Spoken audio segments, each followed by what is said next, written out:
All right, here we go. Hello, hello, hello, everybody. How you guys doing today? It was with my hair. Come on, stick up, stick up, uh, stick up, stick up, stick up. It's fine. It's fine. It'll work for today. I'll get over it. I'll get over it for sure. It's the weekend. It's the weekend. We made it. My hair's fine. What do you mean? I mean, this little thing here. Why is it down? Why can't it be like up, like this?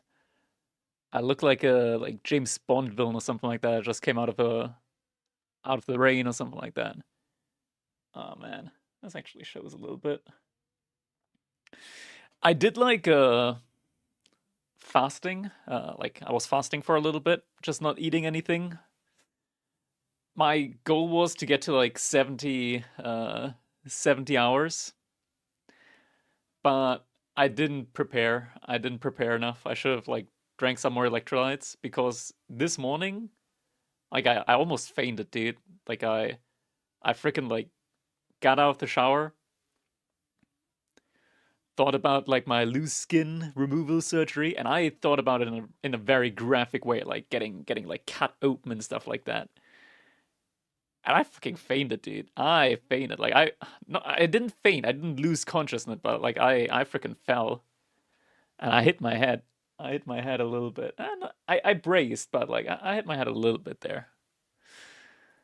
So I conclude the fasting then after 44 hours. Well, I told you to never shower. Damn. Damn. That could have saved me there. That could have saved me. But I weighed myself earlier today, so I'm gonna do the exclamation mark wait. And we're gonna do like this edit com wait, because after the fast we are now at this, which is right around where I want to be for the surgery. Right around where I want to be. Fasting kills per cancerous cells, apparently. I heard that as well. How tall am I? I'm 181 centimeters, or 5'11". Might be good to do 24 hours a couple of times, then 48, then 72. Yeah, my previous record was 42 hours, but I just didn't prepare enough. Like, I feel like when you do longer fasting, you should probably like take electrolytes or something like that, because I think I think I didn't drink enough. Because like I legitimately just almost fainted there. Would you read me a story? Would I read your story? Well, I don't have a story to read, but we'll get some stories in today as we'll be hosting our weekly crack cup. Electrolytes good with herbal teas. Yeah, just more liquids, and yeah, just to like try and not faint. Any transformation YouTube video coming up? I actually do have like a little transformation video. It's just a short at the moment. I genuinely don't have a lot of time currently to like do a lot of stuff in that regard. But I did actually upload a short on like a separate channel where I want to like do content around like health stuff and stuff like that. Spironella and chlorella cold press tabs, kind of cheating, but we'll get you to 72 hours. Don't know what that is. Don't know what it is. Yo, Ragnar, I did, man. All right, 9 minutes until we're going into our crack cup for this week. Crack cup number 9. We're now 117. That's the prize, the base prize pool every week is 100 euros or 117 dollars. 10k prize today. Never say never. I doubt it though. I doubt it. Like you milk the community, man. You milk the community for one day. Like last week was wild. Last week we got to a 1,000 dollar prize pool. That was insane. That was genuinely insane. A lot of people did donate. And we do, of course, have our exclamation mark prize pool there. If anybody else feels generous and wants to donate to the prize pool. But I don't expect something like that to happen again. Like, not in that capacity. Like, Last week was genuinely insane. You messaged Nilly, I hope. I am not interested, at least for Crack Cup, to work together or receive any funding from Microsoft. There's like, they got their own rule book, and I kind of like talk shit about them a lot of times. So it's like, could there be like a conflict of interest there? Those kind of things. Like, I talk a lot of shit about the developers, genuinely. Breaking news, Crackdy hates Microsoft. Dude, I'm an IT sysadmin. Of course I hate Microsoft. Like, there's just no way around it. There's just no way around it to, like, not hate Microsoft. The shit they're forcing on us there at the front line, that's, not good. Couldn't you just talk a little less shit? I could. Yo, Hyoko, glad you like it. Glad you like it. How do you feel about Linux as an IT specialist? The issue with Linux is that it makes your life infinitely harder as a system administrator because users don't understand Linux. And they, yeah, is the bracket already there? It's not. There's a pre-generated preview bracket if you look in the Discord where you signed up, but it is not final. I just put in the seating, so the bracket will be final as soon as the tournament starts. Until then, there's no like finalized bracket, unfortunately. Unfortunately.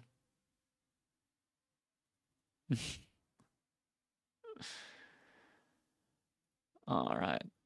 Let's see. But actually we can't take a look because right now all this says is that there is no bracket available at the moment.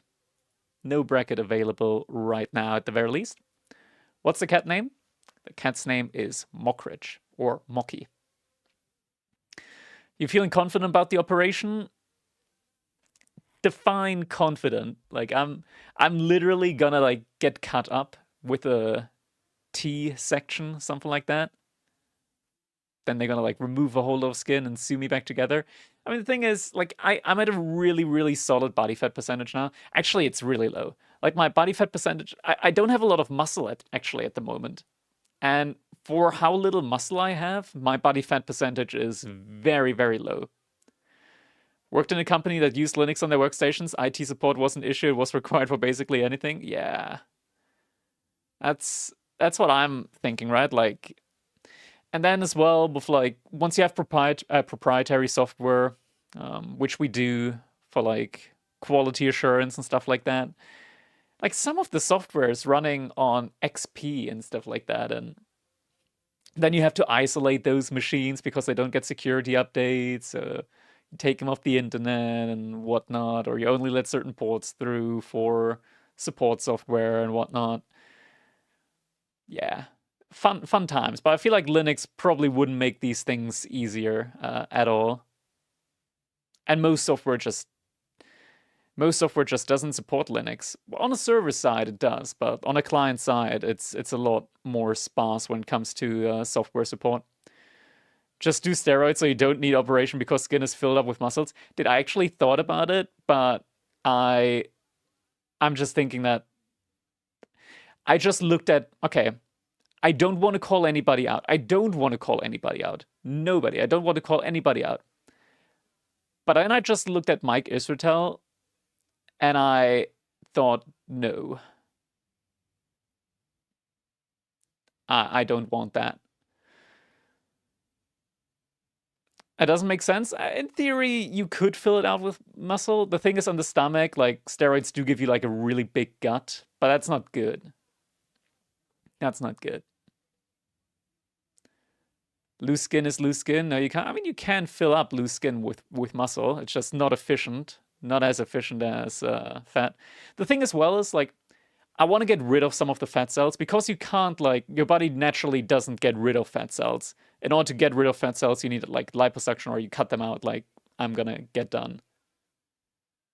Maybe a little, but not all. Yeah, as I said, like, it's not as efficient. It's not as efficient, like, volume-wise compared to fat, which is, like, normal. Surgery is not beneficial. The hard work was done. This is just safer. Yeah, I mean, if you take steroids, like you risk so many other health aspects. Like the reason why I wanted to like get skinnier was I want to be more healthy. I want to be healthy. I want to be fitter. Now you look at like all the people that take steroids, they're not healthy. They might be strong, but they're not healthy. Like if you see like what was his name? Like the one like let me actually Google that guy's name. Not Mark. I mean, yeah, Marcus Rue is also like a prime example for it, right? And steroids not healthy. Who would have thought? True, true. Yeah, babe. No, I'm not looking for Ronnie Coleman. I'm looking for. Oh my god, I don't know his name. I don't know his name.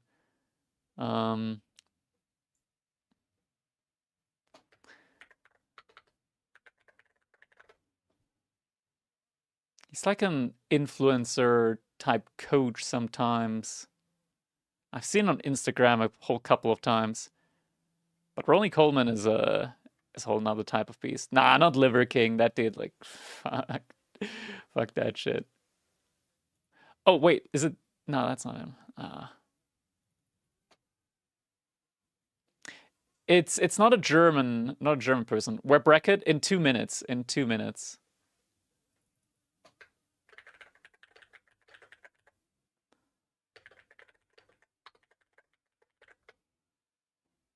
Oh, Mike O'Hearn. Mike O'Hearn. That's the one. Like I recently saw a clip of him where he was like coaching somebody. Like he looks good, and he is strong, but like he was breathing like.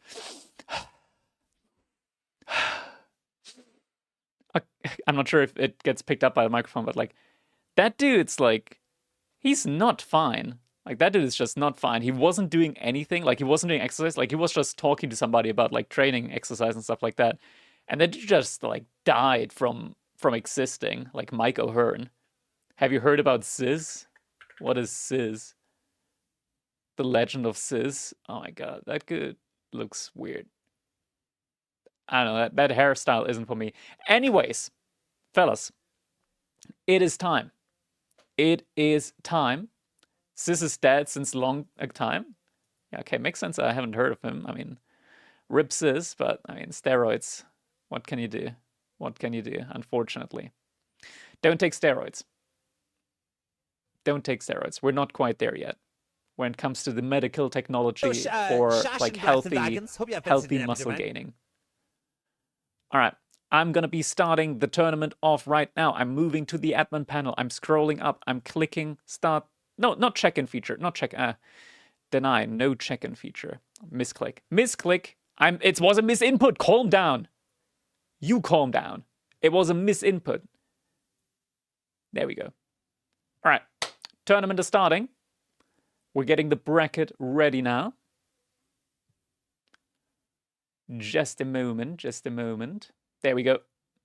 Bracket is live. Everybody. All the players have been notified, and we've got a full bracket. That means everybody's playing in the first round this week. Everybody's playing. We've got 16 rounds of 1 starting right now. So what do we have? We got Beasty Cutie versus... okay. I have to say, not to be racist or anything. I'm not racist. But when alkalifa.blockchain signed up, is it okay if I smirked a little bit that we had one mutual friend and it was Ravane? Am I racist for that? Am I racist for that? I hope not. I hope not. I'm racist for that? Damn. That's unfortunate. I can't believe you friended Ravane. He friended me. He friended me, okay? You're racist, but not because of that biggest scandal. He could be any race because of Davis text, but true, true. What else do we have, though? We got Deniskia versus Baxter. We got Corvinus versus Coco1666. MSN versus Hyokaru. Numudan versus MST. Yo, El Khalifa. Where's Beasty? Beasty's at the very top. There's an automatic channel that's just been made in the Discord channel. You've been tagged, and you're going to be up against Beasty there. You can communicate with him there in the channel. Put $1 in the jar. Oh, man. Then, what else do we have? Creator versus Simrathan. First time appearance here. Core versus Footman. Lash versus Mr. Aggo Waffles. Okay, okay. That could be a good first game. Relatively even between them. B versus Dirtus. Tiger versus Toberdex. Voldemar Ooh. Voldemar versus Bitcousin. I remember a game. I'm just gonna say it like that. I remember a game. I think my guy's not here. Let me check. Core versus Footman. It says offline at the moment. Just give him like until, let's say, 6:12. 6 p.m., 12 minutes. If your opponent's not there, you can feel free to report result. Just been 3 minutes? Yeah, we'll give him like 10 minutes and some change. 10 minutes and some change.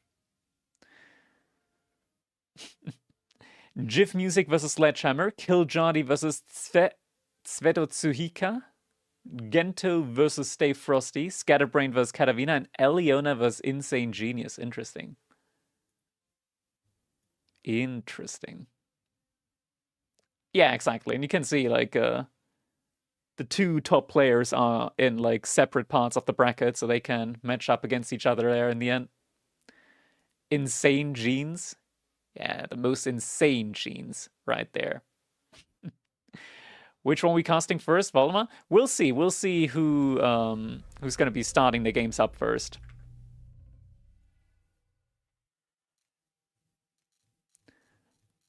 We're going to be seeing... Okay, so... Wait.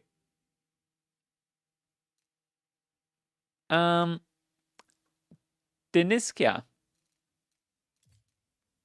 He's playing a custom game.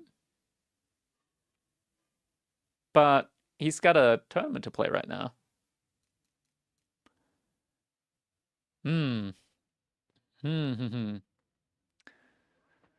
I think we should go with Beasty as he's bringing most viewers. Well, if you make that argument, then you would always cast the same player, right? Wouldn't that be kind of boring? Just putting that out there. I gotta adjust the camera a little bit. There we go. Epohurst qualifier for Deniskia? Damn. Unlucky, unlucky. Corvinus? We're gonna see, we're gonna see. I mean, we've got, like, we're just gonna check out whoever signed the games first, and then we'll see. Yeah, the first rounds tend to be incredibly one-sided, so it's not like... I typically just tend to choose the game that is, to me, the most even between the players. So while I think, like, your mom, damn. Imagine. This ain't EGC. I can come back. I can make comeback jokes. I'm not gonna be as brutal as others, but I can make a joke. My guy is 1700 and got a good matchup. Think we'll be close. Who are you up against, MSN? Oh, yeah, Hyoko's pretty good. He had a really good game. He almost beat Ayamasato last week. It's definitely somebody you will have to watch out for. Don't forget, first map today is going to be on Himeyama for the first round.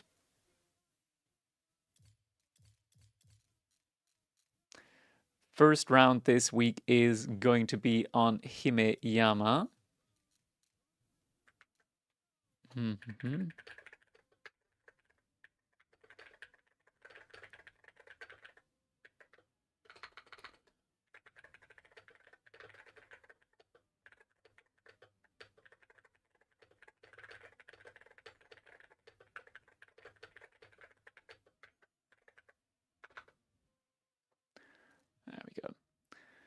Do you know the other rounds? It says so in the tournament post. So round number 2 is Coastal Cliffs, and round number 3 is Dry Arabia.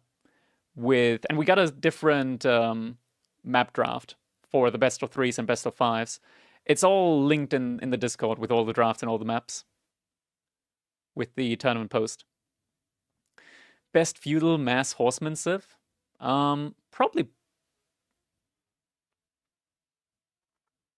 Probably still Ottomans. Probably still Ottomans. Yeah, I'm thinking probably still Ottomans. Sengoku's pretty good, but I think Ottomans still takes the cake with the Sapai. Another king! Yo! Next tick with the 84.83 euro donation. Holy. Much appreciated, my man. Thank you, thank you. This tournament is a 1v1. It is indeed a 1v1 tournament that we're having here right now. Currently waiting for the first games to start. Looks like they haven't started yet. Oh, never mind. We got the first ones in. Scatterbrain's playing, and we got Voldemar versus Bitcousin. Let's try with this one first here. Is it EGC Himeyama? It's normal Himeyama. I write EGC in front of the map when it's the EGC version. It's normal Himeyama. I tend to like do the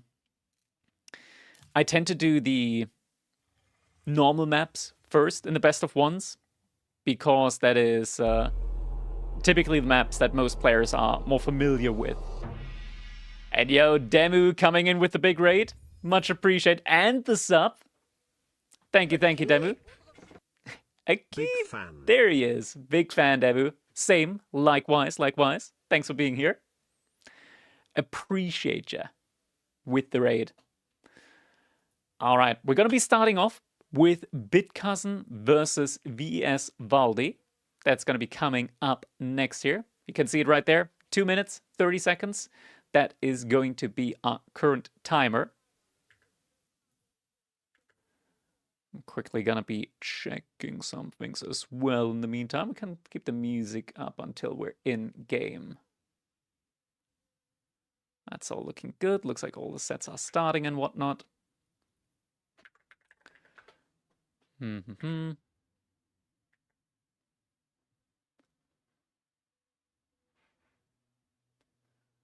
All right. Yo, Grubby's playing AoE4. That's pretty cool. That's pretty pog. I like seeing that. I like seeing it when Grubby plays AoE4. I think that's pretty good. I think that's pretty cool, so to say. I do like seeing that. Yo, he's already Platinum 3. This dude's climbing.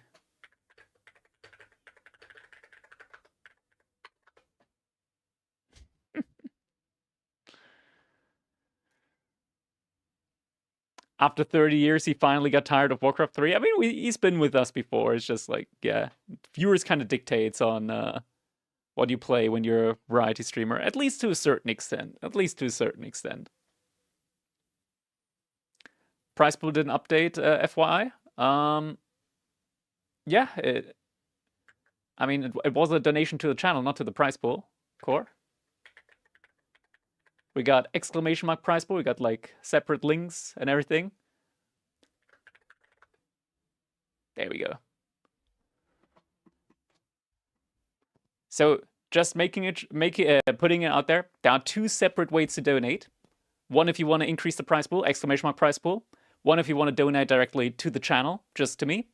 And with the exclamation mark donate, there's also like the prize pool link at the bottom. Also, link in the bio of the channel as well, if you want to donate to the prize pool.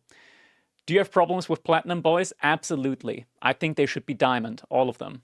Make it Conqueror. Make it Conqueror. All right. I think we're just about ready now. It is time for us to jump into our first game, ladies and gentlemen. Do we play EGC? No, normal Himeyama. Normal ladder Himeyama. Ladies and gentlemen, it is time. We're jumping right on in, as we have the wrong score at the moment, as we're quickly gonna be getting rid of that. Is the pond fixed or is it random? The pond? Seems like random. It's relatively random, but it like still has... Ooh, this one's pretty random. this one is pretty random. Yeah, you can just report the score core. That's fine, that's fine. There we go.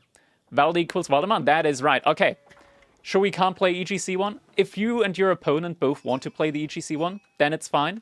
If your opponent doesn't want to play the EGC1, then you play the normal one. It's just, the best of ones is where most of the casual players play, of course. So for them, I want to say that in the earlier rounds, it's more of the normal ladder maps that they're more familiar with. But if both of you want to play the EGC one, feel free to play the EGC one. Anyways, it is now time for us to introduce our players here in the first game of this best of one on Himeyama in the color teal. I'm calling it teal, don't you dare call it cyan. In the color teal, we've got VES Volda Esports Valde, also known as Voldemar. His opponent, in the color orange, it is Bitcousin, playing as the Chinese. We're here on Himeyama, so we do have that pond in the middle of the map.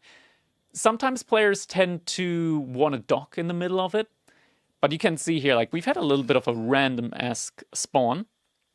Now, I do believe that because there's, like, shallow water over here, that fishing ships are still able to pass through and fish from all of them, from all of these shoreline fish spots there. But you can never be too sure, so I think in this case both players are just going to be avoiding it. Also, China is a very tempo-heavy civilization early on in the game, so if the Japanese went for that early dock, they could find themselves in a position where their dock's just going to get rushed, even from a feudal age point from the Chinese. Anyways, what do we have planned here today? We got 3 villagers on gold. We already have the first berry upgrade in from Voldemar. Webfram coming in with the tier 1 sub, 16 months now already as well. Much appreciated. Thank you, thank you. Yeah, for the time being, not a whole lot going on here early on. Something that we will probably see, or something that can tell us, like, the game plan a little bit here, is with how many villagers Valde is going to be aging up with. Whether it's going to be just 1 villager, or whether he's going to be aging up with 4 villagers. If it's just 1 villager, then we're going to be able to tell that it's going to be an incredibly fast castle age attempt from him. He's going to be going for the castle age up now, and it's just going to be a single villager on the age up. This means that his plan is going to be to go for a fast castle age follow-up. And Albtraumbäumchen coming in with a primer. Much appreciated. Thank you for the prime sub. Thank you, thank you. Very much appreciated right there. On the other side, Imperial Academy coming up now as well. Musafbu also using their primer. Much appreciated, my man. Thank you, thank you. So gonna be a fast castle age from Voldemar. And on the other side, Bitcousin with the Imperial Academy. 2 villagers still left on gold, so could also be a switch up now into most likely pro scouts. There are a good amount of deer out on the map. That is definitely something that Bitcousin could be going for. Teal is darker. Well, it always depends on which part of the kimono you look, right? Like if it's in the shadow. Like if you look at the back part here, I say that's pretty teal. I say that is pretty teal colored right there. I think you're biased. That's pretty teal. Yeah. That's not cyan at all. Don't look at those villagers. Look at the back of those villagers. That's pretty teal. It says teal in game. It says teal in game. If you hover over the colors, it says teal. So we're going to be sticking with it. Outpost coming up now for Voldemar. Do we even have an early production building? There's no early production building up yet from Bitcousin. So it doesn't look like there's going to be any immediate aggression. We are going to be getting the stable in now. I do kind of feel like it is most likely going to be the professional scouts type play. There's still a lot of gold, though, inside of the mill. Bitcousin, he hasn't picked up the gold yet. Instead, he's immediately going for the supervision on the stable. That's a little bit odd, but he is going to be supervising the scouts out. If you look at colors, it's cyan. Many tooltips wrong in game. Now, the tooltips are always accurate. I've never seen a wrong tooltip in my life in Age of Empires 4. I think you're lying. Alright, but yeah, definitely Pro Scout play by Bitcousin. Just needs a little bit more of the tax, which I think he still has. He probably had at least 1 pickup by now from the mill. There we go, another pickup here. And that should end up being enough from the mill with that one. There we go. Pro Scouts coming in now. A little bit delayed. Star House almost completed. Feels like Valdemar's floating a little bit too much gold even behind all of this. So he's going to be having more gold than food in order to age up with. Could potentially substitute that a little bit with the Takesaiko upgrade just to make his builds a little bit faster. There's a couple of ways how he could deal with that. But for the time being, it's just going to be Bit Cousin. Now pro scouting all of those deer in. 5 scouts on that. Means it's only going to be 2 trips per deer pack. Voldemar, he's going to be able to see this now. Just as those deer bring back the carcasses. Voldemar looks like he already expanded out to the next berry patch. So he's taking all the food off the map here very early on. Means that once the age up comes in, he can play this for an extended amount of time just safely inside of his base. Probably also very necessary just considering how many deer Bit Cousin is bringing back right now. Oh, and Bit Cousin, he's investing a little bit much into the feudal age right now, I would say. Like, his opponent is not going to be playing feudal age. In fact, we do see Voldemar getting very, very close now to his own age up. Just needs a little bit more of the food. Villagers just ran out on the berries. I'm going to pull over to the sheep now underneath the TC. There we go. Enough resources are there. Floating gate now coming up. He's going to send villagers over to wood as he will need enough wood for a stable. 5 villagers. That's going to be 3 drop-offs, and he's going to have enough for the stable. 8 villagers on the age up as well. Oh, did not click that deer carcass. He's probably going to have another scout bring that one back soon. Behind this, Bit Cousin pulling more villagers over to gold. Maybe a little bit too many. You can never forget you're still getting like... Wait, how many Imperial officials does he have? There's like 370 gold inside of the mill. Yeah, I feel like there's not been a lot of active gold pickup there. Who's Valdi? He also goes by Voldemar. He recently rebranded his name. Voldemar 1902, now known as, or wants to be known as Valdi. Alright, drop-offs coming in, stables coming up next here in front of Voldemar's base. There's already a good couple of spearmen in for Bit Cousin, and he's not too far away from his own age up. Just needs a couple more drop-offs, and to be fair, the deer do provide you with a very good amount of gold. Not gold, well, gold as well, through the upgrades, but yeah, a lot of food. So he's going to be able to age up here shortly. It looks like we already have the daimyo in, so the first one is going to be an Uma Bannerman. That's coming out for Voldemar. Now, the cool thing about the Uma Bannerman is that baseline, it gets created at 15 seconds. A normal knight takes like 35 seconds, but with the Yorshiro relic inside, it just takes a mere 7 seconds for an Uma Bannerman to come out of the stable.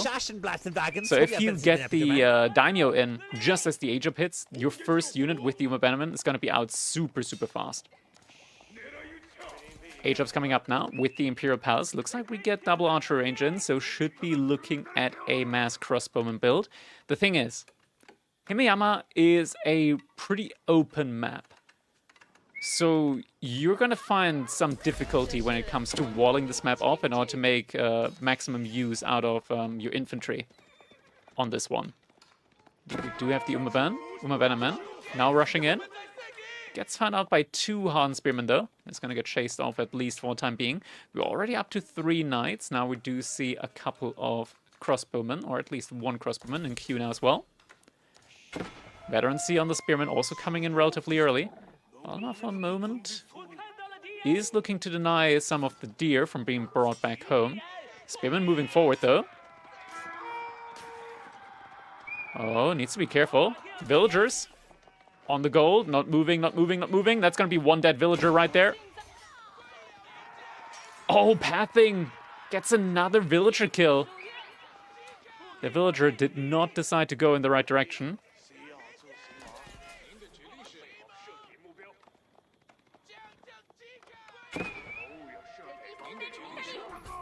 Just on the wood line also have to be careful. That just got scouted out by Voldemar. So he knows that the vills are there, gathering the wood. More units now here on the front line.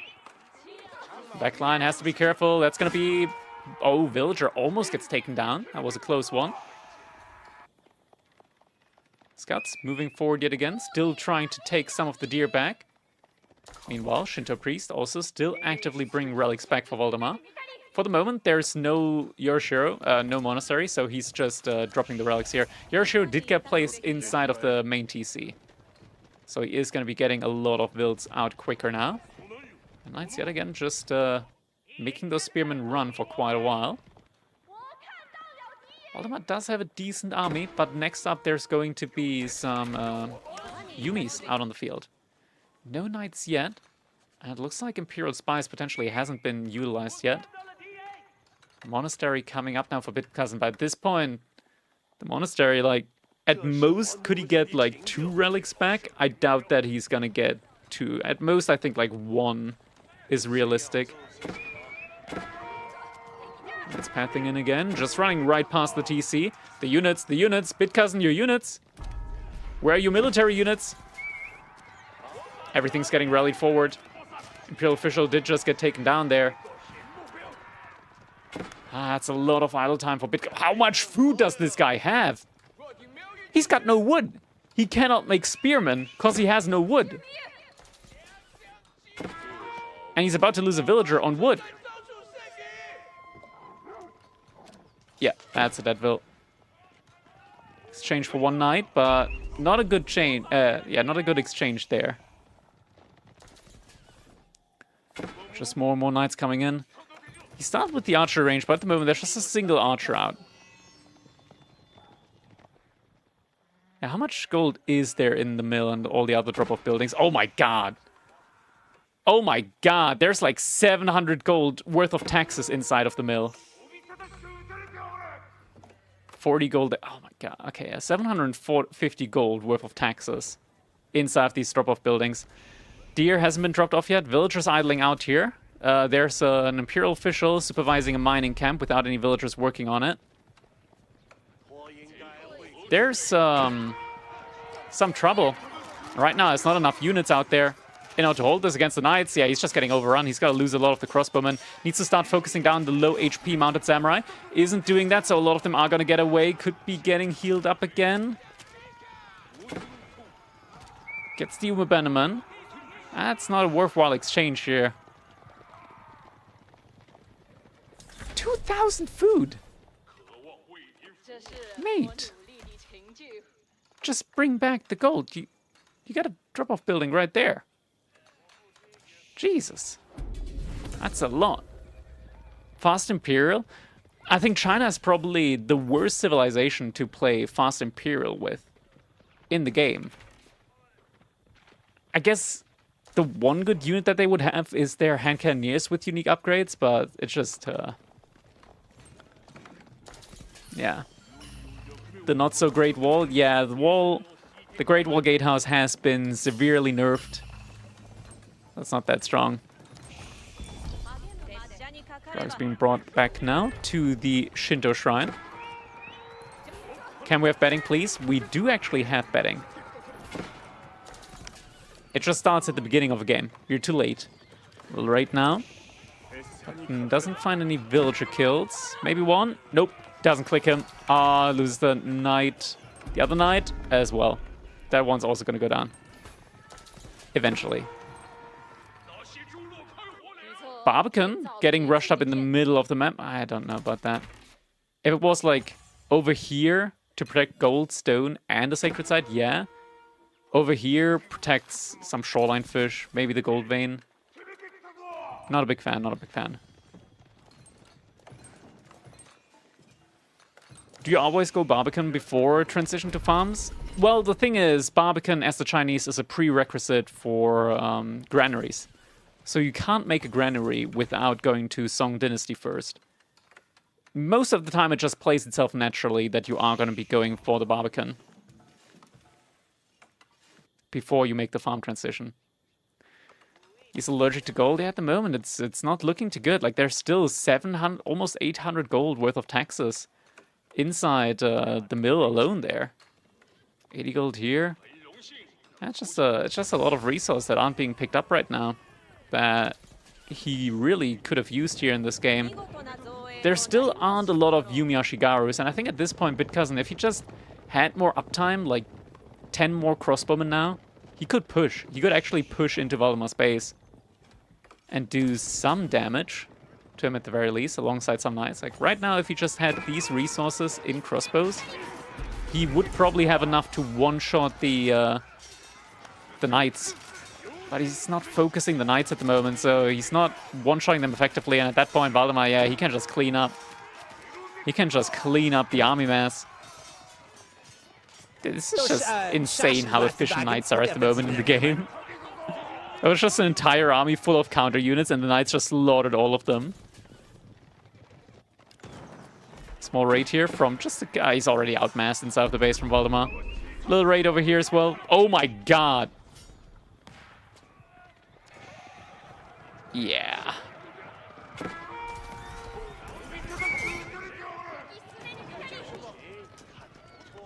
That is not working out so well.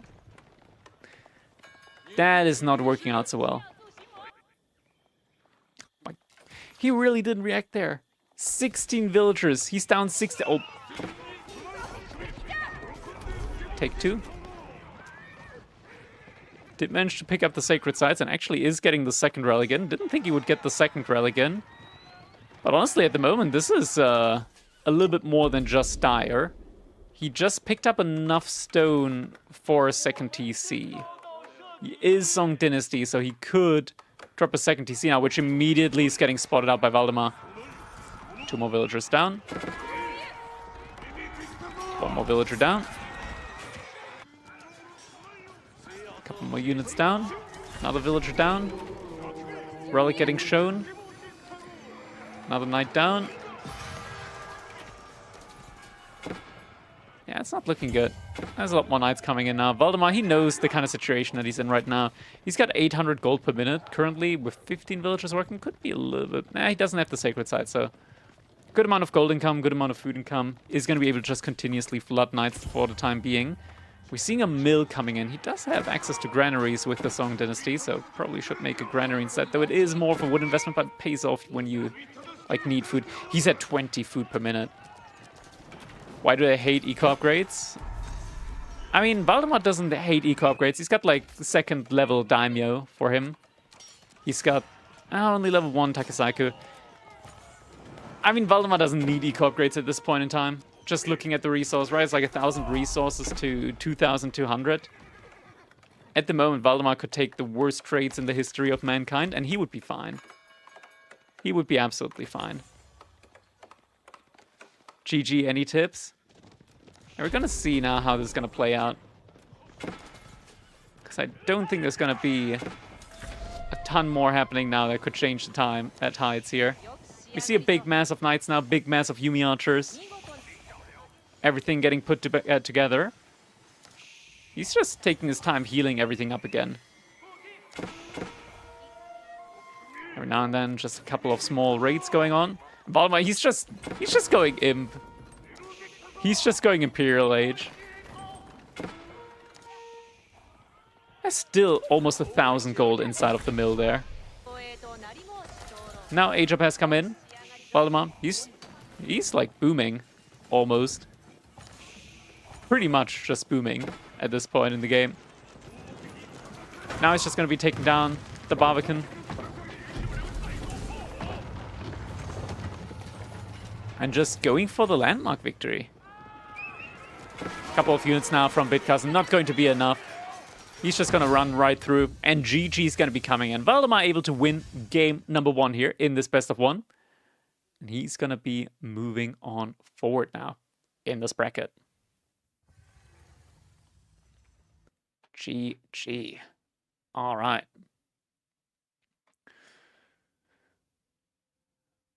Let's see then now. What do we have next? Oh, this could also be a good one. Core versus either Lash or Mr. Ego Waffles. The German fighting against the other German. That's a pretty good one.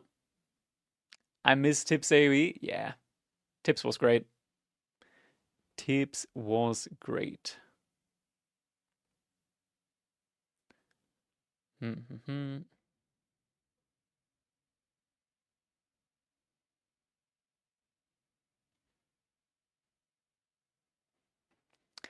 Gento Kiljadi. That could be a pretty good one. I think so as well. East versus West German. I'm not sure if Lash even counts as East German. Voldemar Jiff is good too. Yeah, I'm thinking so too. I think Jiff has a pretty good match like play style. I'm interested in how that game would go. Valdemar versus Jiff. I'm more interested in Valdemar versus Jiff than I am in Kiljadi versus Gento. I'll have to be honest there. Scatter versus Elelliona. I think Scatter is pretty favored in that one. I mean, seed-wise as well. Valdemar versus Jiff, it's seed 7 versus seed number 10. I think that's as close as it can be at the moment. Baxter, okay, never mind. That was because of a DQ, I think. Baxter beating Deniskia. What do you like about Jiff's playstyle? It's not things that I like. I think things that I hate playing against it, but things that he does well is he's very active when it comes to raiding and just forcing you to react to his raids. How far is the Corvinus game? Can we get Corvinus versus MSN maybe? That could also be a good one. Corvinus versus MSN, that is the closest one that we have when it comes to seed. Tell you what, depending on how quick they go into the next game, we're going to be going for Valdemar versus Jiff music. And after that, we're going to be checking out potentially Corvinus versus MSN if that happens. Corvinus low-key losing right now. Really? That would be kind of crazy. Losing the best of one to what rank was Coco? What seed did he have? Coco is, according to AOE4, like the tournament rating, Coco's spot on the ladder, on the tournament ladder, is 1,868.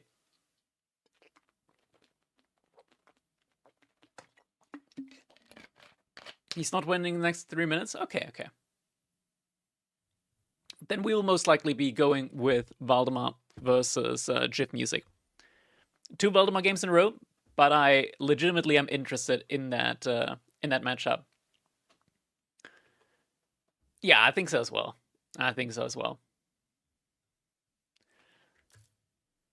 That's the ones that I'm going to be wanting to go with.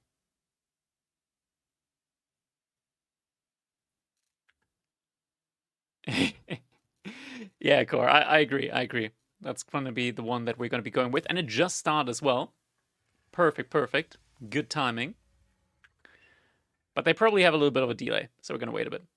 Fanta Zero Sugar is the best. I love it, man. I'm an addict when it comes to zero sugar sodas.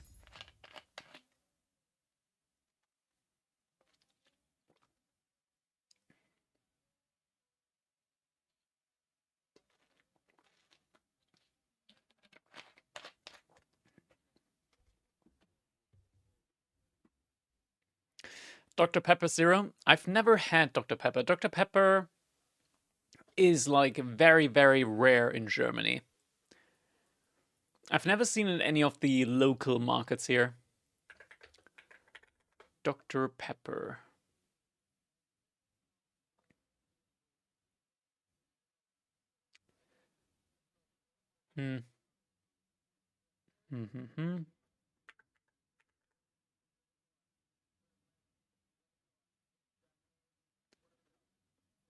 Yeah, on their website, there's like no dealer nearby where you can find them. Love MT, Kiljadi, Jiff are the best harass players. That's not true. I mean, I've said local, like none of the local retailers here have it. And when I mean local where I'm at. I've never seen it in like the in the stores here. And that's a fact. I give you guarantee on that. You didn't try Dr. Pepper in the US? Is Dr. Pepper like Dr. Pepper is like similar to Coke, isn't it? I don't like cola or general like cola taste. I don't like that.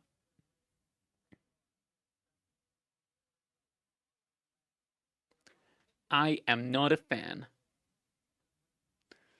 Dandelion and burdock was the goat fizzy drink. Doesn't ring a bell. Doesn't ring a bell. I've got one goat fizzy drink, and that is Orangina. Orangina, the goat. The goat.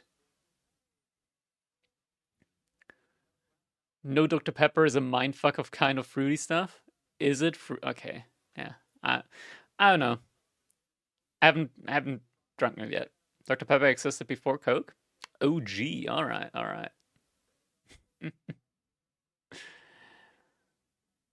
don't know, I just never had Dr. Pepper, and yeah, while I was in the USA, I did not care to try it. I was at a Walmart. That was like a pretty American experience, I want to say. They had a door greeter. Like what? What the hell? What the hell? Door greeter? That's I don't know, man. Americans are kind of wild. They're kind of wild. Why the heck would you go into a Walmart? Because we got all like the TV shows and stuff like that, and South Park and whatnot. And it's like Walmart is like hailed as this big, extreme kind of like thing. Did you say mouth breather? Did I? I don't think so. I don't think so. But yeah, Walmart is meant to be like this very big, extreme thing. Wait, there's no dog reader in Europe. I don't think in my entire life have I ever went into a store in Europe and there's been a dog reader. That is like the most useless job I could think of off the top of my head. Like what does a door greeter do? He greets you at the door? Called a security guard in Europe? Yeah, and even that is uncommon. Predictions? Any mods in the chat? Hello? Hello, Patrick? Hello? Can we get any predictions going here? If not, I'll have to do it myself. In Europe, dog readers are for luxury stores. In the US, it's also for Walmart. I mean, the dog readers in luxury stores, yeah, I mean, those are like high-end luxury. Those are like high-end luxury, and they're more like butlers almost. Wait, okay, you got it? You got it. Noise. Okay, let's switch the scene then. As we have got another Voldemar game ahead of us. It is time. I'm gonna quickly be flipping over here though. Flip the UI. There we go. Voldemar on the right-hand side in the color yellow, playing as the Malian civilization here on Coastal Cliffs. His opponent in the color red, playing as the Ayubids. We've got GIF music. It's gonna be an interesting game. These two players, like, I feel like their play style can be very interesting when mixed up against each other. Security guards are uncommon in your region. Yeah, pretty uncommon. My shoes untied? Oh no, it's not. 3 goals on one side versus Ayubids. Yeah, this is actually rough. Genuinely, in this situation, when you have like all the goals on one side, I think this is a good moment in time to like go for a Saharan trade network, like all the way out here. Or maybe like over here, secure the berries, secure part of the deer. How's the matchup? I feel like Mali is favored. Nothing is favored when the Manganiques come in. As soon as the Manganiques come in, everything's back on the table. I think Mali, with the map spawn that Voldemar has here, like, super good spot for a Saharan trade network. Secure resources here, secure the second gold, you secure the third gold as well indirectly. You just wall out this side over here. Malians, they got a pretty good tempo going for themselves, and they're very resistant when it comes to the Desert Raider as a unit, just because of all the bonus damage that their javelin throws do. Right? Like, the thing is, you have like the only units that do range bonus damage against Desert Raiders with the Malians. The javelin thrower and the Donzo. Normal archers don't do bonus damage. So yeah, you get like the only range damage against it. But at the same time, Manganiques are broken. Manganiques are absolutely broken.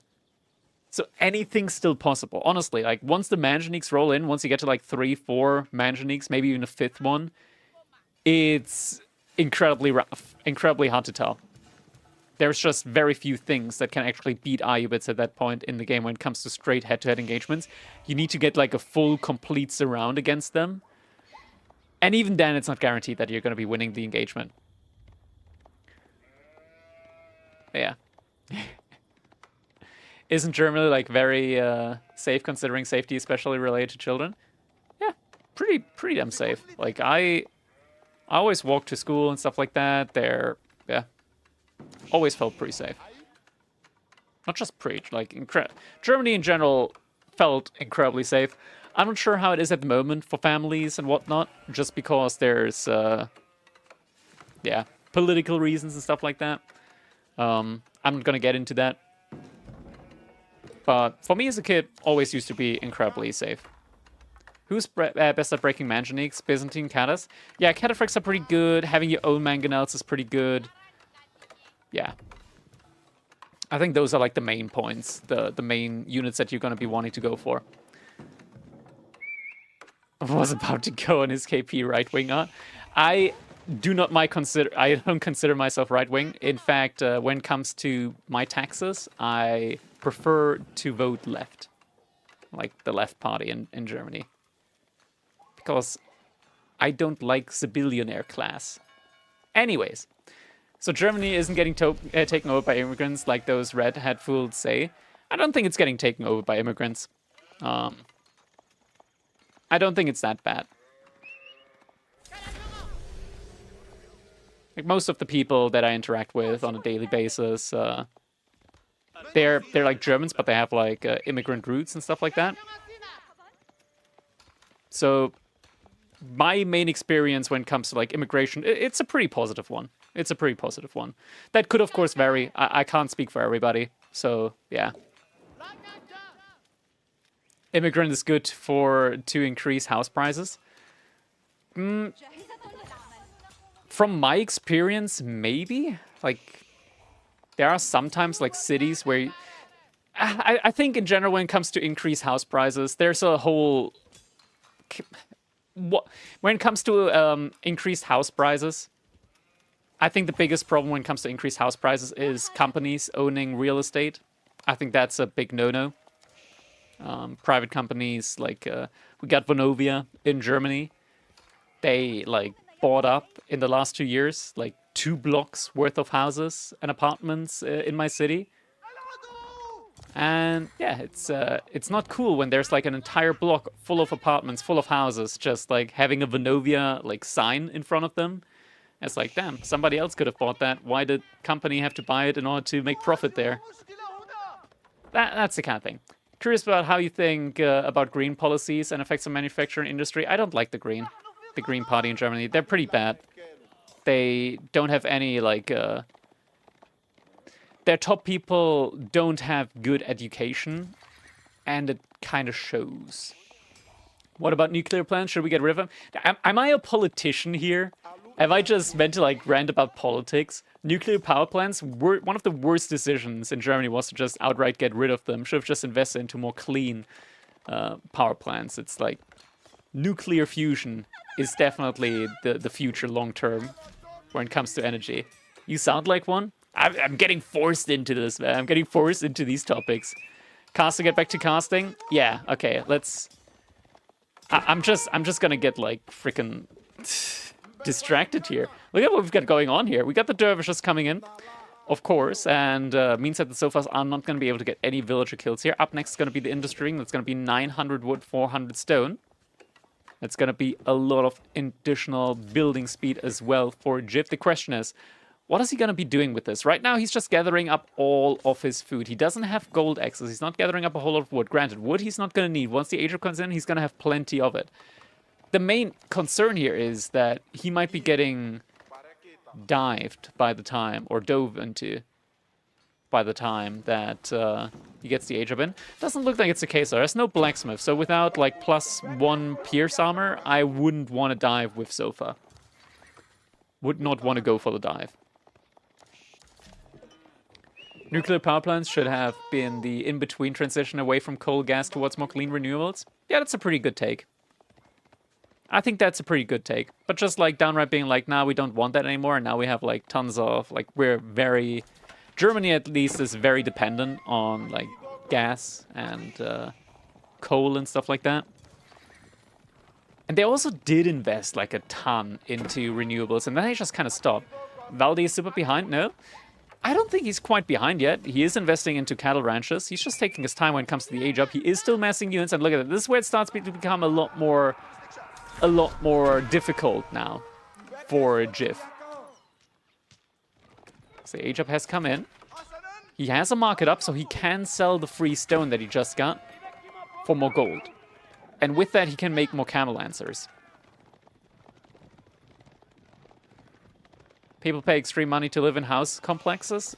Yeah, apartments are like... I mean, renting is a scam at the end of the day anyways, right?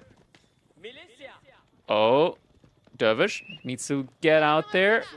Does Ofa have more movement speed, though? Should be able to catch up to Dervish. Pathing. Good body block, at least for a moment. Can the Dervish make it out alive, though? Scout coming in from Jif Music. Wants to also body block, but not going to be enough. Valdi, important kill on that Dervish there early on as the relics were being brought back. Jif Music going all the way around now in order to bring another relic back.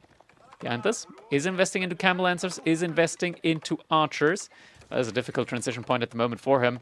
And so far could potentially go for an additional dive there into the woodline. We still haven't seen Jif selling any of the stone yet.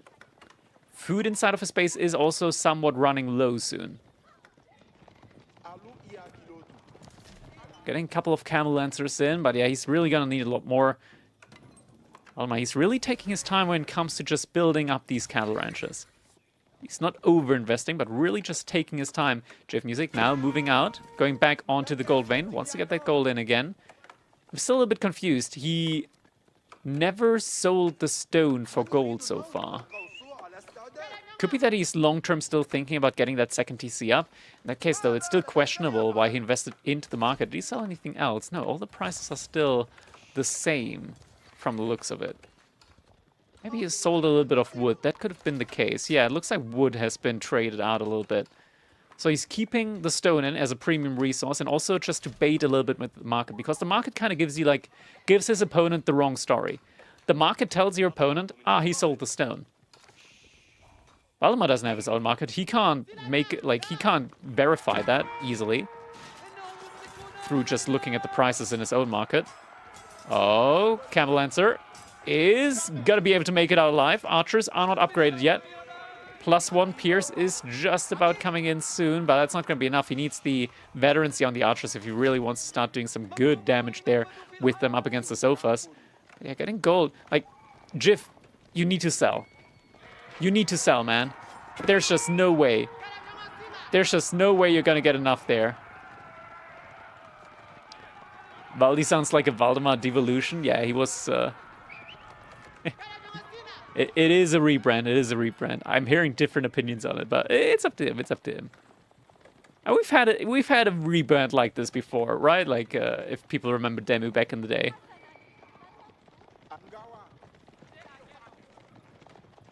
Yeah, Voldemar right now, he's not making any more units. He's just running around. He's putting pressure on his opponent. Jif, so far, he's just been... Oh, doesn't lose a single villager yet.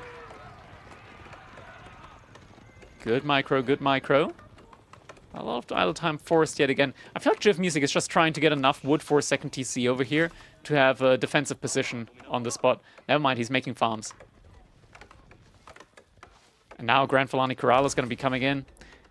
Issue behind this, though, is that Voldemar has got a much better economy once the cattle economy comes online here, right? Like, much better economy. These two cattle need to go in. Oh, where is he? Oh, no, he wants to actually eat actively from them. Okay, eating actively from the cattle, he wants to, like, really do heavy damage to Jif here soon. Jif has got a decent army up now. We are seeing veterancy in queue for him as well. Looks like Valdemar's going for a dive there. Jif, he does realize villagers are going to get pulled away. Some charges coming in. Good timing here for Jiv to take a fight. There aren't that many sofas remaining here. Egypt has just been confirmed, so now Jiv knows, okay, he invested. There's not a whole lot more units coming in. Dead naming poor Valdi all the time. Crazy, right? Crazy. Dead naming. Can you even consider this dead naming? Maybe. How much archers coming in, all the veterancy upgrades on the way, and now archers also moving forward. Jiv switching over to crossbows. He knows that once so far the upgrades come in, the archers are not going to be able to do too much damage to them anymore. We do see additional dervishes bringing back even more of the relics. Could be, yeah, it's going to be 5 relics here for Jiv. That's a good start, but most importantly, you need to make sure that your food income is going to be safe as well. And it looks like in the end, Jiv, he caved and he sold the stone. He did end up selling the stone there. Voldemar, he was just thinking about it. He made a mosque. He invested into a mosque. He queued up a single monk, saw that there was not a relic to grab, and he cancelled the monk. Cancelled the imam. He was like, nah, that's not worth it. I'm not going to invest in that right now.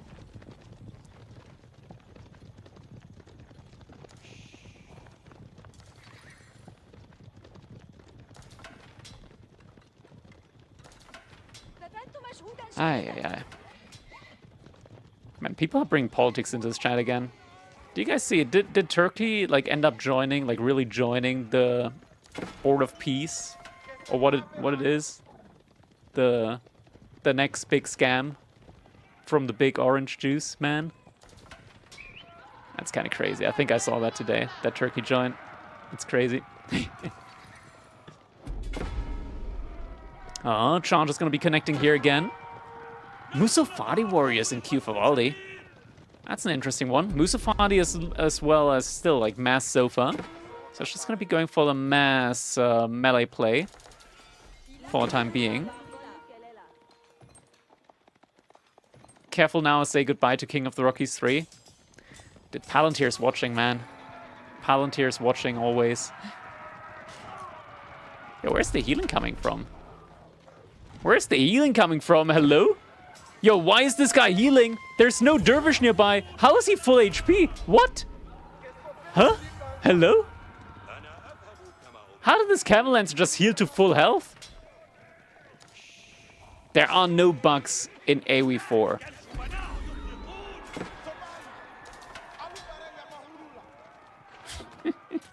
Oh. Yeah, he got impaled for it, though. Stake through the heart. Just a single sofa sitting here on the berries. This is something that Jiv likes to do. If there's an optimal food source, he's not going for it.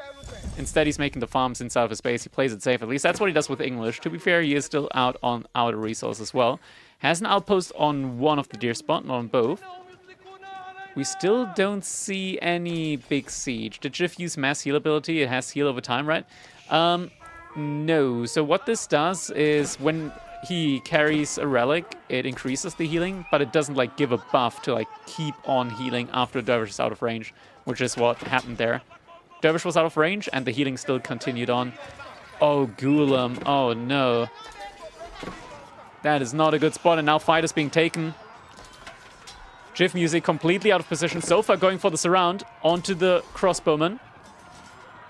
And the Camel Lancer also out of position. Now Camel Lancer charging into the Spearman front line. Army is falling back now for Jiv. Still trying to trade out a little bit. Sends all of the Camel Lancers into base from Voldemar. Yeah, the archers are going to be going down here. Improved armor, or imported armor rather, has already been researched. Now there's no way out for the Camel Lancers. No way out at all. Voldemar pulling all of the villagers away now. There are some villagers still left out on the wood line. Jiv is trying to make a run for them. Oh, but the wall! And Jiv, just a little bit of mispathing. He's going to send the Camel Lancers the wrong way around. And now Sofas finding the food sources here from Jiv. Jiv, it's 26 to 52 military. All of the villagers are out at the moment. Here on the gold. Yo, Creator. Thanks for the raid, man. Much appreciated. Hope you had a good stream.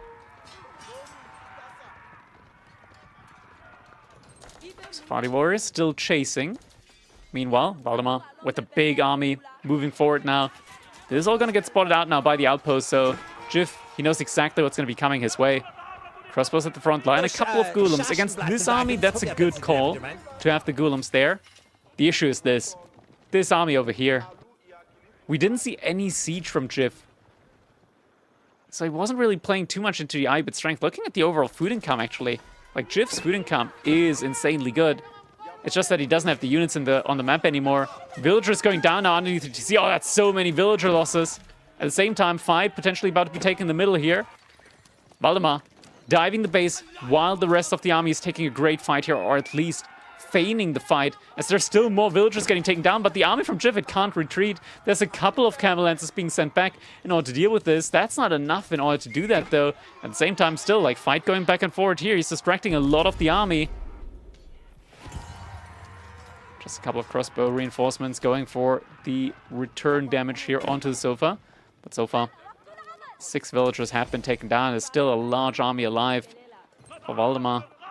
Lots of crossbows, even more Ghoulems in queue. Sacred Side, capturing at least being stopped for the time being by the Dervish, but is most likely going to get taken down as a single Camel Lance is coming in with the charge.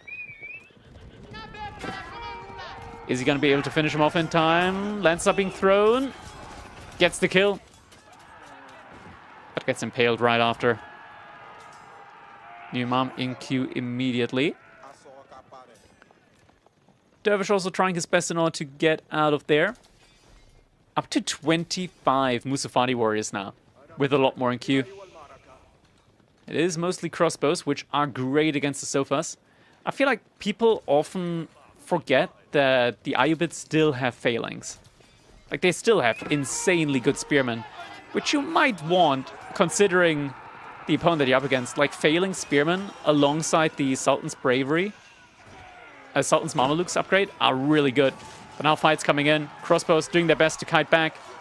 Doing a good job up against the sofas. Ghoulems, we see a relic being sent over, but there's the spearmen are right there. Gets no unit, though. And no unit is not going to be enough. Villagers still in the front line. They're going to get taken down by the sofas now. Dervish running around. Not actively healing most of the units. Jif, he's running back to his base. But Voldemar, now at this point, relentless food income difference has switched over now, with Voldemar having a lot more access to food. And GG is going to be coming in. Voldemar is going to be advancing in the best of ones. Just one more best of ones in order to get him to the best of 3 stage. All right. GG coming on in there. Oh, he's going to be up against B now. That's a tough one. That's a tough one. Oh. We quickly want to check out Core versus Lash. So let's try and jump into that one, if it's still going on. It is. Okay, let's do that.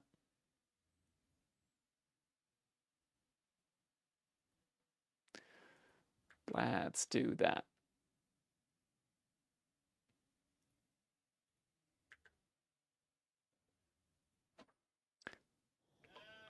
All right, here we go.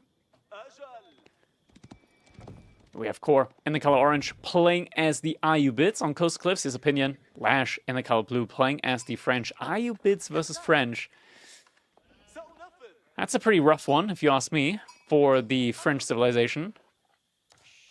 Oh, sheep are potentially about to make this a good bit rougher as well. There aren't that many sheep on this right-hand side. That's one of the issues with Coastal Cliff sometimes. I'm still going to be able to find, like, 3 more sheep here. Yeah, not the cleanest sheep hole. At least early on here in this game. We're going to try our best to catch up to a live one, as the game is still actively going on right now. It's going to be just fast forwarding this one for the time being. Scouts just running around at the moment.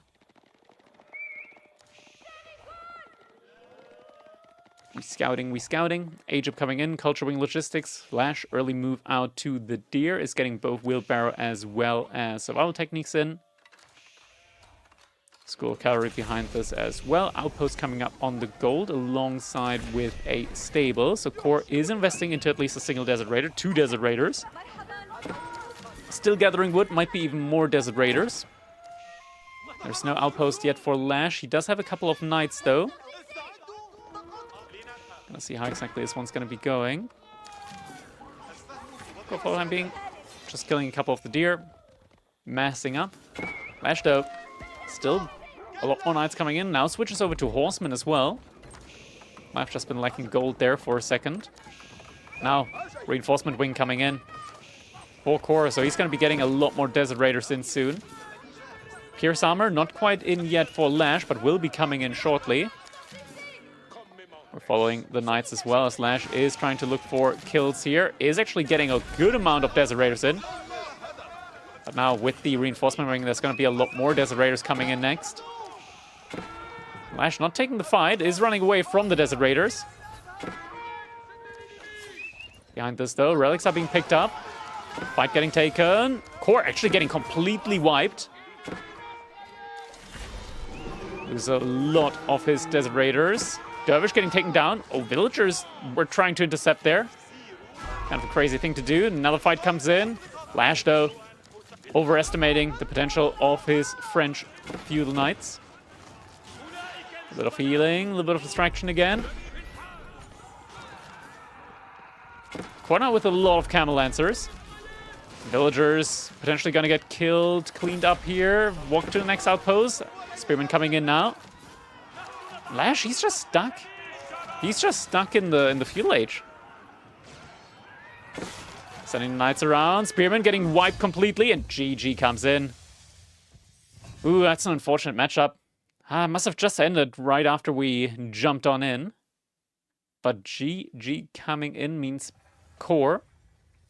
He's gonna be moving on against Numidan next. Ooh, Core Numidan. Core versus Numidan. I think that's gonna be one that we're gonna be watching.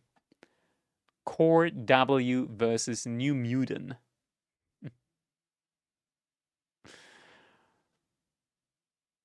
GG.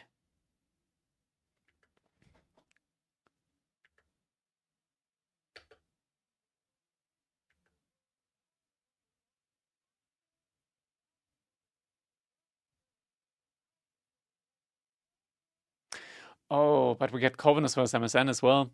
That's gonna be the 3rd time Coastal Cliffs. I kinda don't want to watch another Coastal Cliff. Like 3 Coastal Cliff games in a row?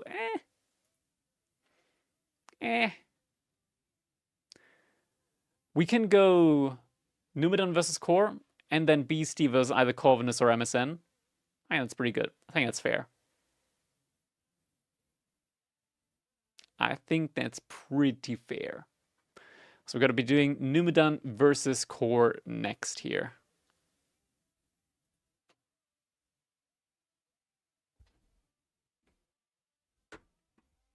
That reminds me.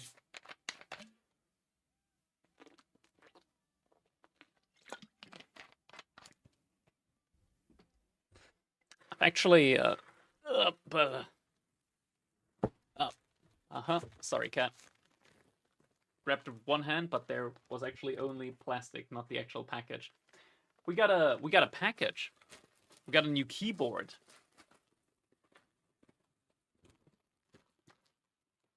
In a way, it doesn't matter if Numidan or Core wins because Beasty has never lost to either in a tournament. Was close before though. Was quite close before. Ugh. Come on. That's gonna be a live unboxing right there of the keyboard that I ordered.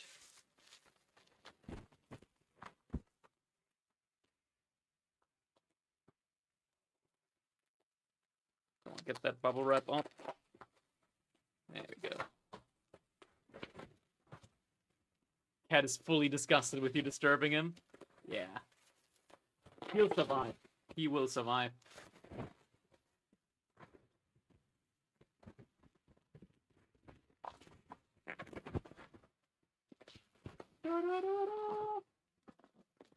There we go. There it is. The Keychron. I switched over to an American layout keyboard, and I hate it. I hate like I can't get used to it. I cannot get used to it. So I switched back to the Keychron. I switched back to not back to the Keychron. I switched back to the ISO German layout. It's just more for me. It's just more for me. I'm sorry. Okay, but it looks like the next game has already started, so we're gonna leave the unboxing to after that.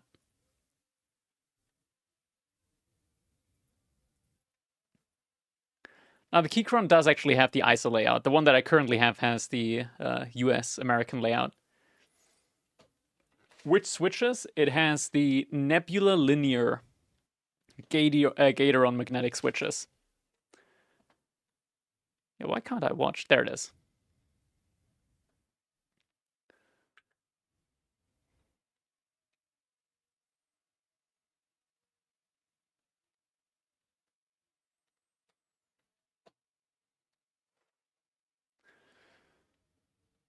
For RTS, all that matters is the large shift key. I gotta be honest, like when I switched over from ISO layout to American layout, the bigger shift key, I didn't really notice it too much. Didn't really notice it that much.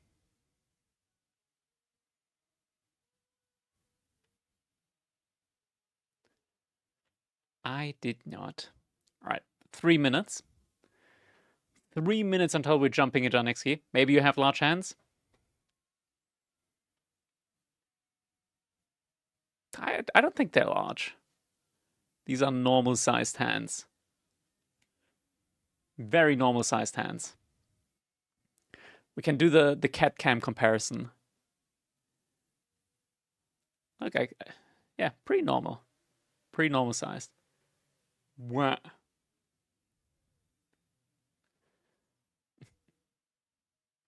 I don't know, for me it's just not an issue. For me it's just not an issue. Never has been. Alright, predictions are up, everybody. So you can choose on who you think is going to be winning this next one. We're going to be watching Core versus Numudan. Elelliona won? He did. Oh, he did. Congrats to him.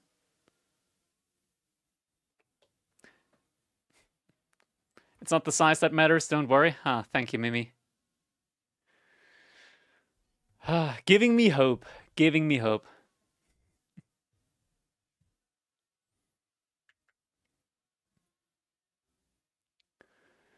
There's still a chance.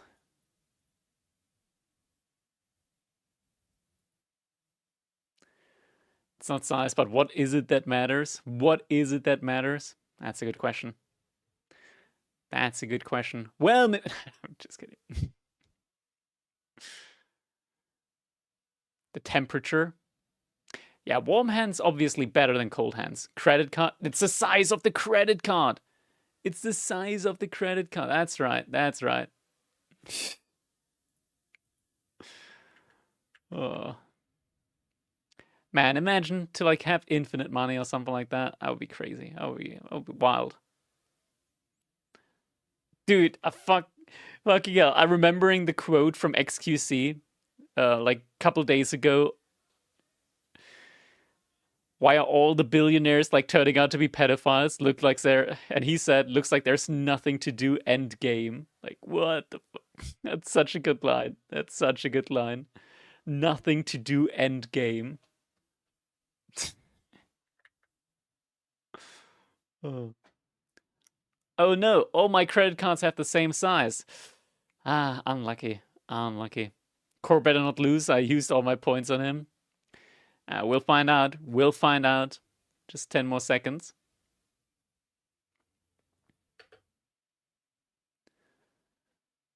All right. Time to jump on in. Ladies and gentlemen, it is time for us to enter Now, our game number 3, or rather, it is round number 3. Here in the Crack Cup number 9, we've got Numudan playing in the color green as the Sengoku Daimyo. His opponent in the color orange, it is Core. Core7525 on Discord for coaching. And the color orange playing as the Chinese Civilization. We're here on Dry Arabia, a classic map. Classic map. And look at this spawn for Numidan. What is this? What is this? This is like an easy wall off there. And what does he get with the wall off? 2 deer packs, a large berry pack, back gold as well, another back berries, back stone. This guy's pretty rich. I say this guy is pretty rich. Looks like he is going to be going for the early yatais. He's also making a house now with the 2 villagers out there. On the other hand side, for the time being, just going to be going for the quick few lage play with no Imperial official early on. Numudan, 3 sheep to his name, but there are still some sheep out there on his side of the map. Are there any more out there? I don't see any immediately here, but there should be more. Yeah, there's actually a whole bunch more on the side of Core Space. Numudan gets spotted out there. Oh, he walks back. He walks back. Core, the sheep are safe. 3 more on top of what he currently has. That's going to net him at least 8 if he gets there. Oh, make that 9. Oh, if he finds those. That's a lot of O's right there. But yeah, it's a good position to be in if you're Core right now.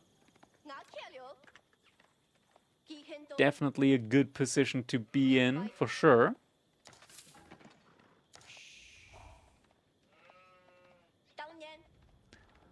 So we'll find all of these sheep here, most likely. Actually, I'm not sure. Like, how are you meant to see that sheep? There we... Oh, no. Can bear... Oh, yeah. If you do... Okay, he's gonna find it. Just because he went by there. But, man, that sheep was invisible, I'm telling you. Invisi-sheep. Right there. 11 sheep. Definitely nothing to sneeze at. That's pretty good. That's pretty good. These 2 sheep still haven't been found out. Ha. Sneeze there. There we go. Another sheep coming in for Numidan. Yep, yeah, still 2 sheep missing out there that he hasn't found quite yet. A lot of villagers being sent out to gold now. Forge is getting put up here. This is a nice Matsuri spot right next to the TC. And also going to be still buffing up the gold vein there. Pretty good spot, pretty good spot. Sheep being brought in now as well. So Yatai is also going to get buffed up a little bit more. This Yatai is also working overtime, and there's one next to Boar as well. So Numidan, he's got the full Yatai, the full hot dog cards in right now.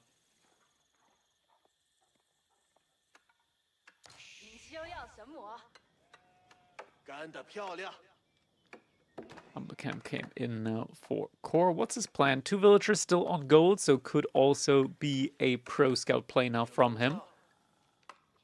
Could most likely be. Wait, are there only 8 sheep each for a player on Dry Arabia? I think it's 9. Either 9 or 10 sheep each. I'm quite sure. I can't 100% say off the top of my head. I don't typically keep track on those kind of stats most of the time. I have to admit. Have to admit. And Core actually finding the 2 sheep here, that's pretty crazy. At least, like, getting the biggest chunk here of the pile when it comes to the sheep.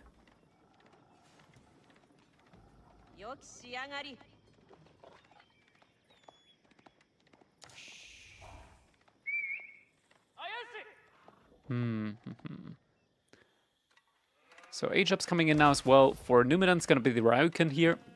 Ryokan? 20 overall? Yeah, so it is 10 for each player. That's how I remember it. Stable in. Now it's going to be starting off with a Horseman, just as he needs a little bit more resources for Pro Scout. Ryokan.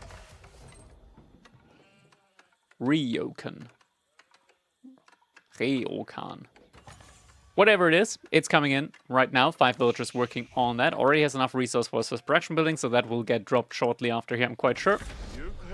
Stables coming in. There we go on the side here. Puts it right next to Ryokan. That way, any unit that comes out immediately is going to be having the healing aura applied to it. Do you read YouTube chat? Indeed I do. Indeed I do. The scouts just being amassed right now. Pro Scout did just finish up. So Core can start bringing back those deer to his base. He's going to get found out as well. Fuck them YouTubers. That's crazy, man. Everybody watches YouTube as well. Many streamers don't? Yeah, we ain't many streamers. We're the one. The one and only. Oh, villagers. We're at the TC there for a second. Osman's still just running around being annoying over here, hitting some houses. But soon will be met by some Yari cavalry. Yari gonna be easily able to deal with the Osman. Comments on this matchup? I kind of feel like China at the moment, and Shuxi for that matter, they've got like their burst timings, where after that they fall off tremendously. If you're like not able to choke your enemy out of units or resources, like production or resources, they fall off quite a bit. And Sengoku, they've got the tools to like survive long enough while still having good income. It's going to be interesting to see how this one's going to be playing out. We do already see some spearmen coming as well, so Core is going to be reacting to the threat of the Yari cavalry. Brace comes in, stun locked. Gonna get another hit in, so first Yari cavalry already been reduced a good bit when it comes to the HP. But we can check in on just how quickly this unit's gonna be healing up again once it leaves combat. There we go, immediate +4. Okay, enters combat again, needs to be careful though.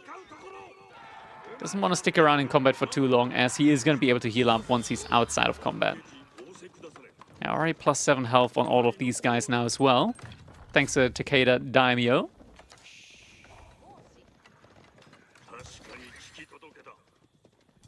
Single horseman from Core still just running around looking for potential damage avenues. Second deer pack about to be brought back in as well. Behind this, looks like there's going to be a remass into more units there. And Core is actually gathering up the blacksmith upgrades here as well. Damage and armor. So it's going to probably be trying to fight this. Oh, got the food trader being found out. But there is also a daimyo coming in. So Core not able to deny that food trader from coming in. And we do see a little follow wall coming up here. Just wants to further segment his base from Numidan. Move out onto the wood line there potentially as well, but the spearmen are there. Immediately taking some hit against the Yari cavalry. This one used to be at 40 HP, now already back up to 91, so is healing up quite effectively outside of combat.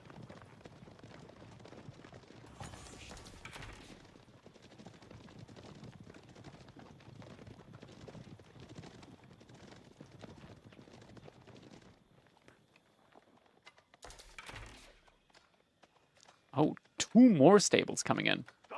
What happened to Crackady's YouTube video on the KP drama? I'm kind of out of the loop. I took it down mostly just because I had a goal with the video to kind of stem the tide of misinformation and just rumor mill on Reddit. I think I achieved that goal, just like from looking and observing Reddit and Discord servers and whatnot, with like a whole lot of people just putting out misinformation there. After that, it's like, what else is there for the video to be than to just put a bad light on everybody involved in the situation, like both Red Bull, Microsoft, and KP. So I was like, okay. People reached out to me as well, and I was like, yeah, I can. Like, some people were like, keep it up. Some people were like, it's not a lot of benefit to keeping it up. I thought about it. I agreed with there's not a lot of benefit to keeping it up, so I took it down again after EGC, after the qualifiers there for Red Bull. That's kind of the story there.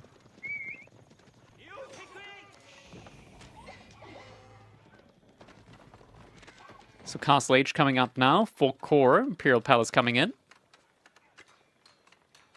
And with this many stables, he won't need to supervise any of them. He's going to be able to just normally produce knights out of them. And he's going to be able to keep all of his Imperial officials when it comes to researching upgrades or supervising on the gathering buildings. Numidan, though, a very good follow-up time on his age up as well.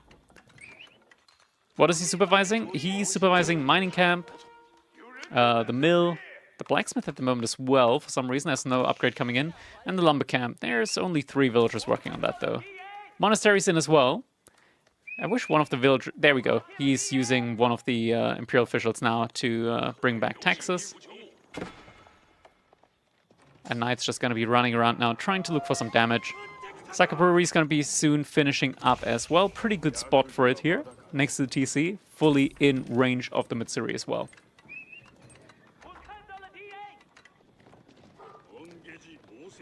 For the time being, Numudan just going to be sitting inside of his base. He's got the Yarikav here. He's got the Daimyo. Yarikav with the Daimyo, 1.65 seconds attack speed, so they're attacking relatively fast compared to normal horsemen. With the bonus damage against horsemen. Also looking good.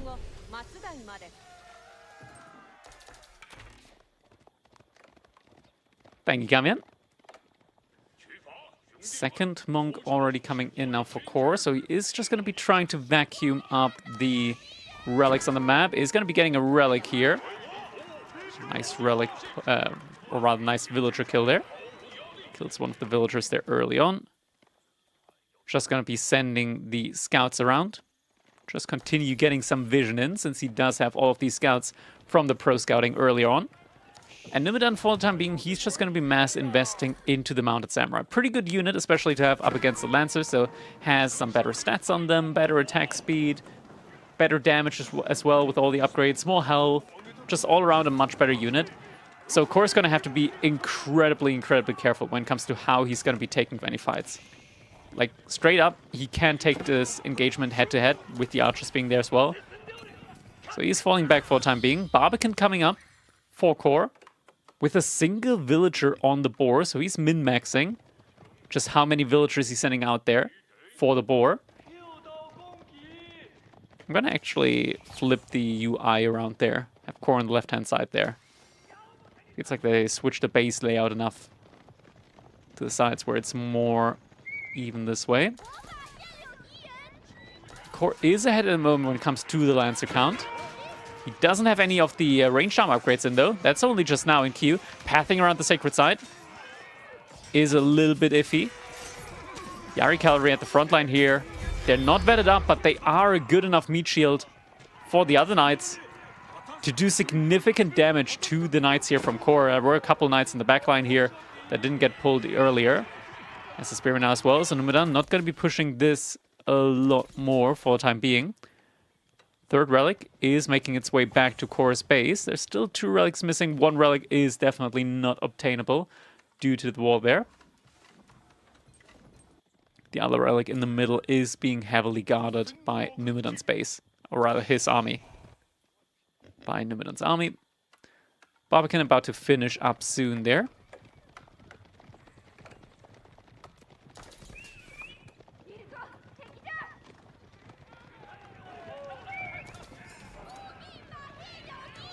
Relic.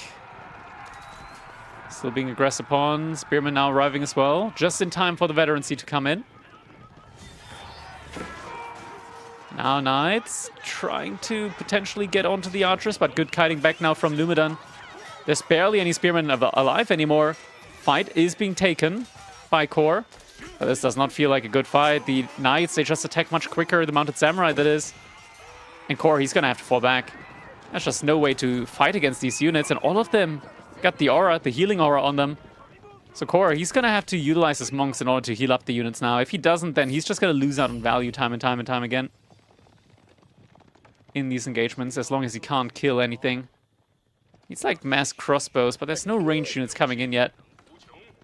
And Kamian coming in with the gifted sub, much appreciated. Gifting a sub to _OK. GG. Core missed his 15-second window where China is stronger. Now he's got to wait. Yeah, it's rough. At least now he doesn't have like the upper hand anymore. Military is just way in favor of Numidan. A lot bigger destruction value as well. Villagers did move out to the boar, so it's going to be good food income here for Core, but he's at a little bit of a low at the moment. He doesn't have wheelbarrow, even though he just moved a lot of villagers out. Yeah, I agree. I think this matchup is, in particular, rough for a lot of civs, like China and Shushi's Legacy, for that matter.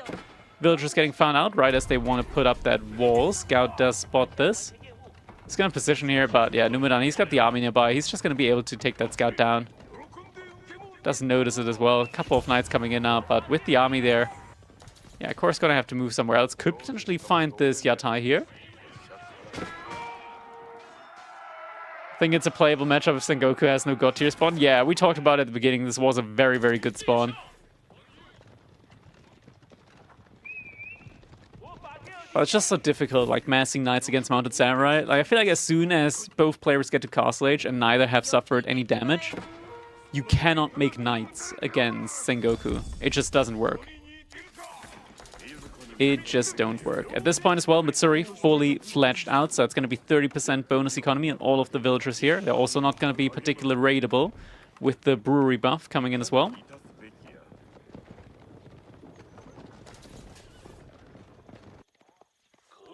We do have the first archer range now coming up as well, so the first couple of crossbows will be coming in.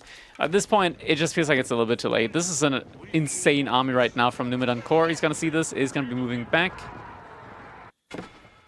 And he is actively using the Imperial Spy's ability to see where the villagers are. The issue is that most of them are behind walls, so it's not easy to get to them in time. Knight over here on the other side does allow for Core's Lancers to run away quite rapidly with the charge. And he is nestling himself in there with a choke point, but Numidan, he's just going to be going for the Barbican. So Core getting forced to move out now. The archers are a little bit out of position, could be charged upon. Looks like that is going to be the case. Numudan pulling back the rest of the army, though. Not enough crossbows. Villagers moving forward as well. So many knights just died in a split second there. A couple villagers going down as well. Fights being taken. That's just not enough crossbows. Not enough to one-shot at the very least. Yumi archers focusing down the crossbows. It's like they're taking down the crossbows quicker, and the crossbows can take out a knight. And with that, Core not having a frontline anymore. GG is surely to be coming in shortly now. There's just no way to come back now from this situation. All the knights are gone. 5 to 40 military. And GG is going to be coming in. Numudan, he's going to be able to move forward and potentially face up against Beasty or the winner of Corvinus vs MSN. Who is the winner of Corvinus vs MSN? We don't know yet. Wait, really? Oh my god. Okay, we're jumping into that one. We're jumping into that one right away.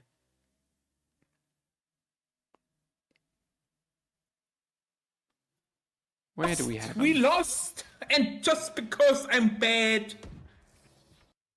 Corvinus.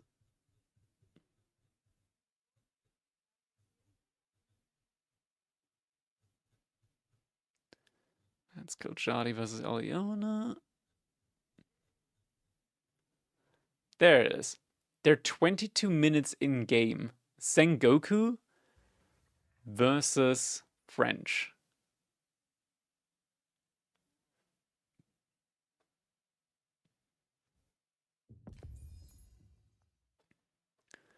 Alright, we're jumping on in right away. Game just ended? Oh my god, you gotta be kidding me. You've gotta be kidding me. Alright, we'll do the quick one. The quick 8x through.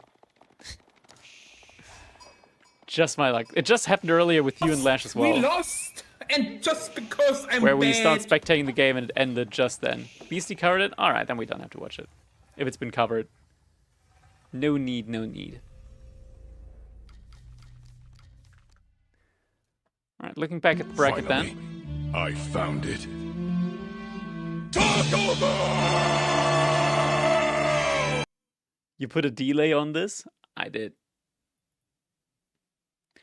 Do have a delay on a couple of the redeems, the voice redeems. just to avoid getting spammed there.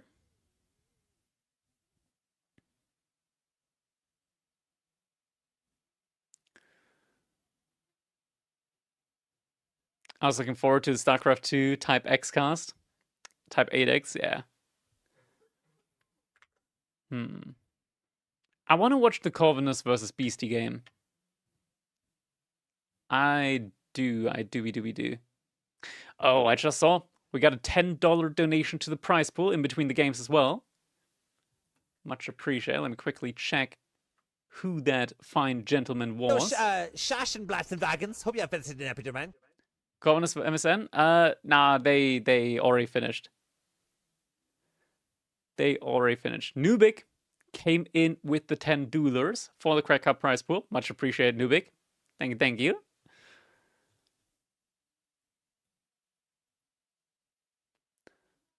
Let's see. I'm probably going to be taking a little bit longer to start. So let's jump into a game that's been going on for a little bit longer. I saw it earlier. There it is. We're going to be jumping into Kiljadi versus Elelliona instead. Just because I think it's an interesting matchup. Idea for points redeem, cast an entire game like a horse auctioneer. I can't talk like that. I can't talk that fast. You're asking the impossible. You're asking for the literal impossible there from me. Anyways, let's jump into it. Game number... it's still in the third round here of the Crack Cup number 9. So we're here on Dry Arabia, watching Kiljadi in the color orange, playing up against Elelliona in the color blue. The game is currently roughly 10 minutes ahead of where we're at the moment, so we're just going to be fast forwarding through this one. We've got the Golden Horde coming in for Kiljadi, up against Elelliona playing as the Malian civilization here in the color blue. What do we have here so far? Golden Tent already in. Uwu has been put up by Kiljadi, so he's going to be looking for the Age-Up Khan, and Torgut going to be coming up here shortly. And this Monzakori, no big surprise there. Mill already in. Looks like we're going to be getting some early economy upgrades rather than the immediate cattle out here. Starting us off with the stable as well. Double Broadaxe coming in as well. So yeah, very, very early economy upgrades here for Elelliona. Do have the Batu Khan just being annoying here, harassing very early on as well. Villager did move out in order to put a pit mine up. Did have to run away there for a little bit though. A little bit of a back and forth situation here. Kiljadi, he does love to make these kind of games as annoying as possible for his opponent. So immediately putting up the pressure against Elelliona, who is responding with the tri-army composition. It's going to be getting in a little bit of everything here. Is also going to be running forward just as the reinforced outpost was about to be coming in. Now he's suffering a little bit. At the same time though, Kiljadi does manage to get some kills in there on the wood line. And 2 production buildings going down there for Kiljadi. The Mongols able to replace buildings, but the Golden Horde not able to do so. 4th villager going down now though for Elelliona. So Kiljadi, he's done a great job of just picking up villagers, and now we're in the live game.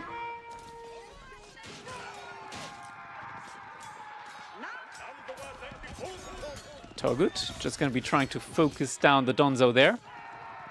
After that, looks like they're just going to be running away. Those Sofas do move a little bit faster, so they should be able to catch up and get a couple of hits in on the retreat there.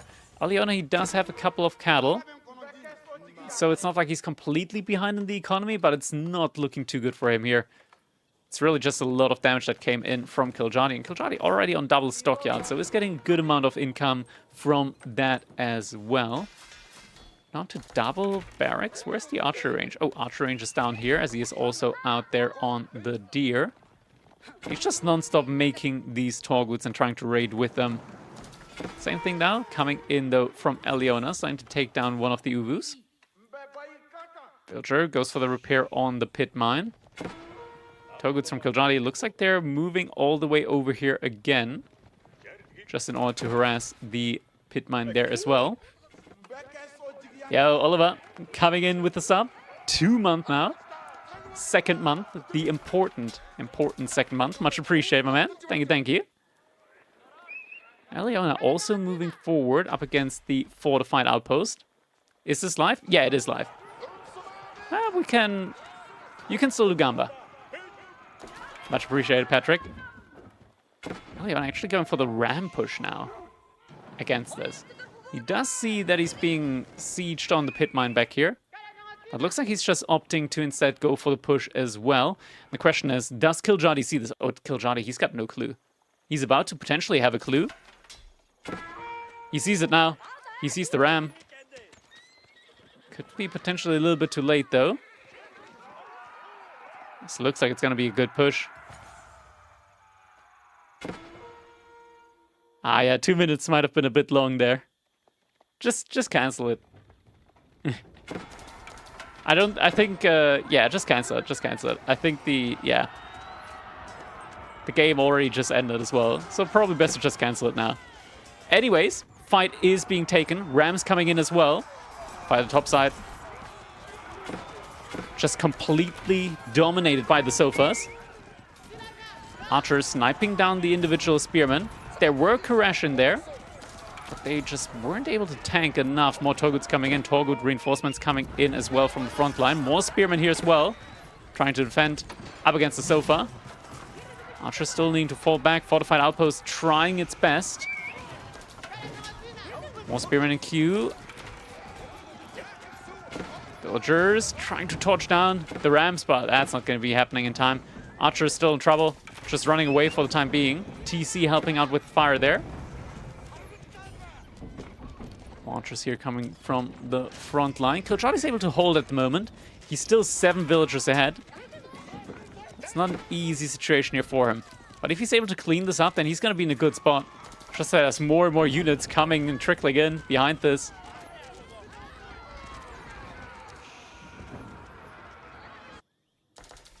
I don't know why, but whenever I click the middle mouse button, sometimes it just like shifts the mouse somewhere entirely else. That's not how it should be. Archers trying to snipe down the weak sofa are going to be able to get some kills in. There again, happened again. Elelliona just falling back for the time being. But he does have double ramps out at the moment.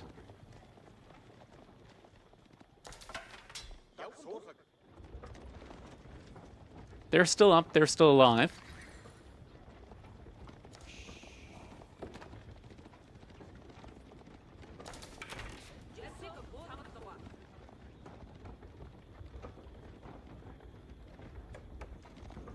Is going to be going for the push now onto the second fortified outpost. Kiljadi did manage to remass a good amount of the army. It's still going to be dangerous up against this many sofas coming in. Fortified outpost has been garrisoned, so there's some additional fire coming in from there. Torgut in the choke point. There's more archers coming in. The crash now also providing the bonus armor. Archers chasing down the individual Donzo. Villagers now going to be evacuating.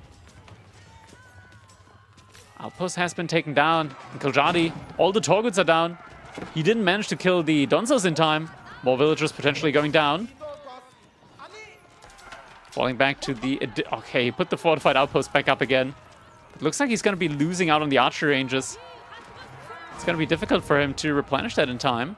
Is he making more archer ranges? He's not for the time being. He's in a little bit of trouble right now. That much is for sure. So there's all of the Ubus up. Elelliona, he's only on 6 cattle, but he's actively eating from them underneath his TC. He knows that this is a tempo play right now. If he's just able to keep this pressure up, Kiljadi might no longer be able to just reinforce the army that he has. Torgut's still tanking at the front line. The issue with Torguts is they do like no damage. 10 damage. That is a lot less than a normal knight. It's like horseman level of damage, but they don't do any bonus damage. If there at least was like bonus damage against ranged units, then yeah, they could be decent. But without any bonus damage there, they just really aren't sufficient in the situation. And Rams tanking up the damage now from the Spearman at the front line. Spearman not engaging into the sofa instead. Archer still trying to take down any of the Donzos here, but it's not enough. Sofas are, there's so many of them. Kiljadi, he's getting completely surrounded again. Military trying to fall back. These outer outposts just did not manage to help Kiljadi fortify this position. Batu Khan gets taken down. Archer stepping up forward. Now at this point, Kiljadi no longer in the lead with the villagers. Instead going to be falling behind. And Sofa's now starting to dive the base. There's just an infinite trickle now of units coming in, and Kiljadi knows there's no way for him to come back. He doesn't have the production in the back of the space, and GG comes in. Wow, Elelliona win Kiljadi. Yo, Creator, with the sub. Much appreciated, man. Thank you, thank you. Yeah, Elelliona having a good run here this time around in the bracket. Looks like B has managed to win up against Voldemar as well. Can we watch Sengoku versus Knights Templar? It depends on what our players actually end up picking, right? We're not making that choice for them.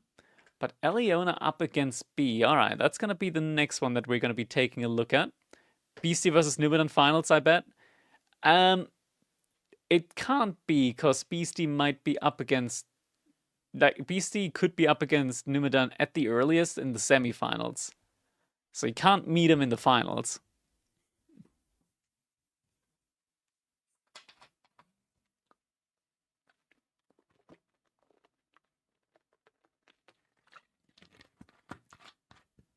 And you gotta see that Beasty at the moment, he's playing a best of one against Corvinus. And best of ones are brutal. That's technically possible. I mean, it's impossible to have a final with Beasty against Numidan. Impossible.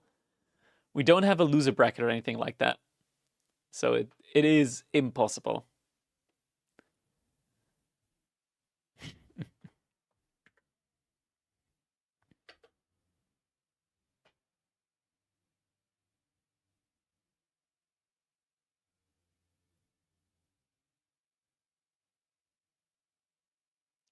Kim Possible mentioned, exactly. What is the current matchup between Beasty versus Corvinus? Is Sengoku versus KT? Let me check.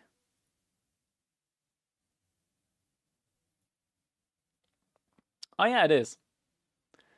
It is Sengoku versus KT. But if you want to see that matchup, I encourage you to check out Beasty's stream, as he is live streaming his own POV. We're instead going to be bringing you the games that aren't being like broadcast somewhere else as well. So we're going to be going for B versus Elelliona.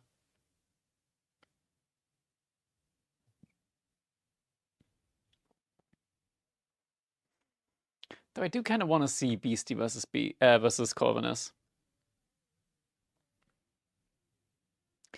You know what? Let's quickly like try and catch up to that game. Let's actually try and quickly catch up to that game. I am interested after all. I want to see that.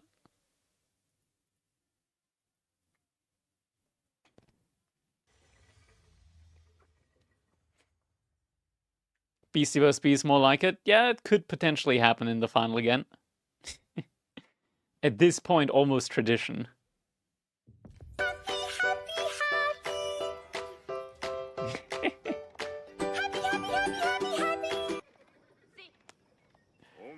Aye. Happy Cat coming in. Alright, ladies and gentlemen, we're gonna be 8xing through this one here quickly, as we've got Beasty in the color yellow playing as the Sengoku Daimyo, his opponent Corvinus in the color purple playing as the Knights Templar here on Dry Arabia. It's a best of one. Beasty up against Corvinus in a best of one, and that is always something that is extremely, extremely scary. Because Corvinus, he is a man that really puts his mind towards something. Like, he plays Age of Empires 4 very different compared to most people. Like, he actively uses his brain. Not just during the game, but before the games as well. Like, this guy, he macros, he game plans, he strategizes outside of the game as well. So it's going to be very interesting to see how this one's going to be moving out now. So we already have the first pilgrims coming in. Double production buildings now also coming up as a follow-up here. We do see Yari Cavalry and an archer range coming in for Beasty. And Beasty actually going for the early mill. Gets shut down there. Once again, gets shut down. Corvinus still has the villager lead, and he hasn't lost too many vills here so far. Thanks in part as well to the Hospitaller Night buff that was coming in there as well. Oh, TC though. TC, is it going to get taken down? Let's go for the repair.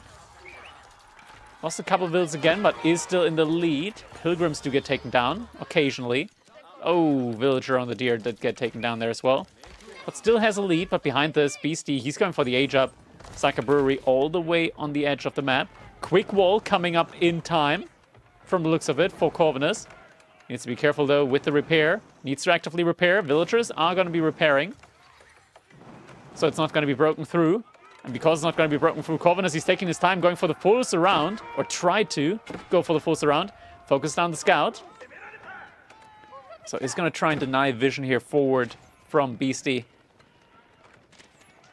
And he's just going to try and reach his own age up next. Alright, age up from Beasty has come through now. At the same time, Yari Cavalry moving forward again. Some idle villagers there are going to get put to work now afterwards. Corvinus is in a rough spot at the moment, but there aren't any knights in queue yet from Beasty. Aged up without a lot of food in the tank. Pilgrims moving out again. Need to be careful not to get found out, as gold is the one resource that Corvinus is going to be lacking as he ages up, and they are indeed going to get found out. So Pilgrims do get taken down there. Behind this, I mean, Republic of Genoa is going to be coming up next. Now, Republic of Genoa, they have been buffed up a little bit. They do cost a little bit less. Beasty actually letting up here for the time being. Yeah, Corvin is actually just sending a lot of villagers now out to the gold vein, so it looks like he's doubling down on the Genoese crossbows. A couple of villagers idle back here. Villagers getting sent out now to try and repair. Spearman jumping out forward. Gonna be able to take down some units there. Alright, Corvinus able to defend successfully here for the time being. Archer's gonna be moving around, but they're not gonna immediately be able to find anything here, especially not with the palisade gate being up. Villagers still idle. And now, we do see... Oh, at least for a second we saw the Genoese crossbows in the queue. Don't see him anymore in queue. Looks like he cancelled them. So that is going to be going for his veterancy upgrades. Just realized that he isn't able to afford both the veterancy upgrades alongside the Genoese crossbows. But it's going to be going for those now. Beasty does have veterancy on the Yari, on the Ashigaru as well. Hasn't made any moves out yet to relics, but now we do see the Genoese crossbows coming in. And Beasty, notice that the units are leaving the TC. And Corvinus most likely is just going to let that get burnt down now. Corvinus still has a 12 villager lead. Too late for Gamba? You can do a 1 minute. 1 minute is going to be fine. Pilgrim's getting sniped out yet again. Genoese crossbow has to be careful. He moves a lot slower than even a normal crossbowman. Something that you really do have to be wary about.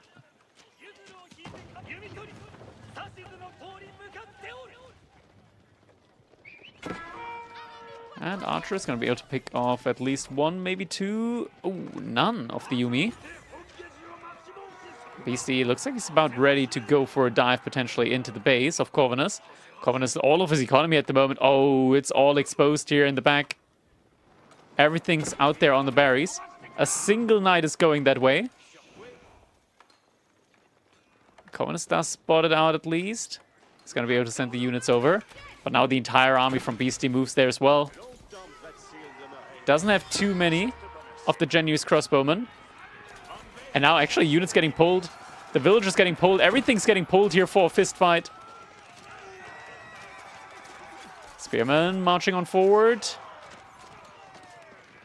Corvinus sacrificing a lot of villager idle time as well as villager lives to be able to stay alive here. 18 villagers killed total so far.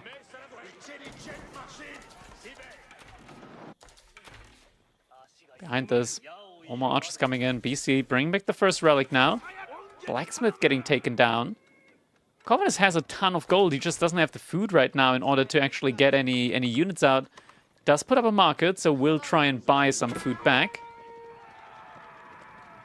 Actually, instead, he's going to buy a fortress. Where's the fortress coming up? Oh, on the board, but there's a single Yumi archer. Oh my god, that's going to be dangerous.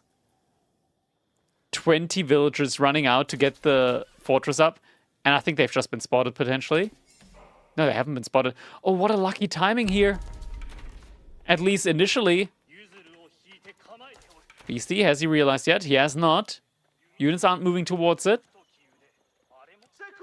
Yeah, Beasty hasn't. He doesn't know yet. He could pull the boar. Hasn't the boar. He has noticed now. The villagers, though, is sending units out there. But the keep is going to get put up. Yeah, the boar is getting pulled now.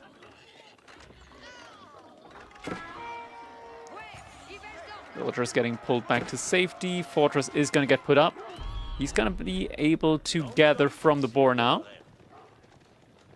Beasty now wedging himself between the palisade gate, the base, and the army. So that's going to be a spot that's going to be hard for... Okay, he's got another gate down there. So he's going to be able to send units out. It's a lot of villager idle time again, though.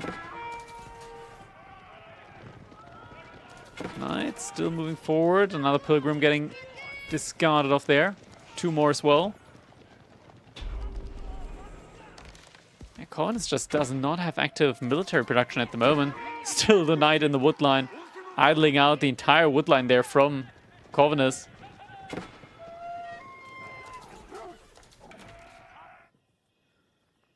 Still trying to gather from the resource down there, but it's just so many Yumi archers now. At this point, he's just going to be able to dive with just the Yumi archers. Tank up enough, cause idle time, and take down the keep eventually. There it is. Marching forward now. There's no boiling oil yet. Not that it makes a big difference at this point. Villagers getting found out right at the corner there. Right at the edge of the map. Beasty not letting any of them live. Still more mounted samurai, just causing idle time. See, honestly, could he just go for this fight? I think even if he doesn't want to take this fight, but he could have probably just won that fight straight up. Mounted Samurai and Yari are insane. Look at them. They almost have 200 HP in Castle Age, 200 health.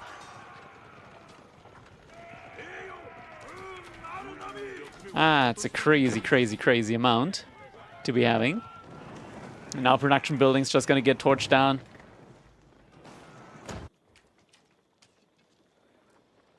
More walls getting drawn now. Behind this, Beasty, he's preparing for a siege. He's taken the villager lead. That is absurd now. Having the villager lead in this game, after Corvinus put so much effort into keeping the TC alive, and he did have the villager lead for a good time, but after 31 villager losses and losing the second TC, there's just no way for Corvinus to keep that lead now. And Beasty's economy, he actually does have a good amount of farms there in the back, all in range of the Matsuri as well, so good gather rate on all of these villagers. 4 relics in at the moment, with a 5th one on the way. And the 3rd sacred site about to be captured as well. Yeah, that's just no way out of this one for Corvinus now, unfortunately. He's getting up another fortress. He's putting up more barracks again.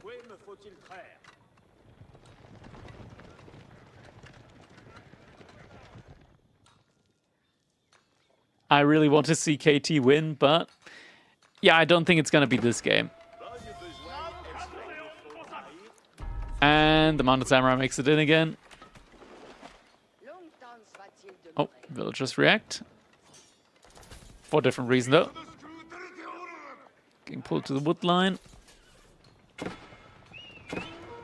And now, double trebuchet. Villagers running for the fortress again. Big mass of vills trying to make it out. Oh no, they've been spotted somehow. How much vision? Oh my god, wait. No, there are 2 scouts there. For a second I thought that, wait, do daimyos give vision? They do not. But all of the villagers here. Oh! Corvinus, he's debating a little bit. He's torching down the trebuchets. He's still gonna lose all of the villagers here though. Setting up more units again. But yeah, this is toast. This is toast.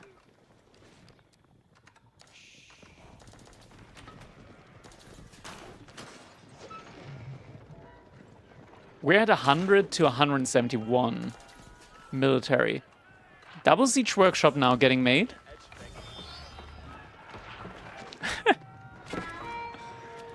Reinforcements on the wall. The issue is the Genoese crossbows, they do bonus damage versus melee infantry. There's no melee infantry outside maybe of the Iko-Iki monks out on the field. So the base damage is high, but it's just not gonna be enough.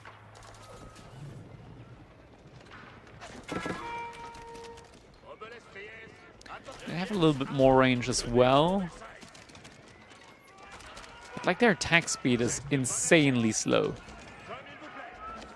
Like insanely slow.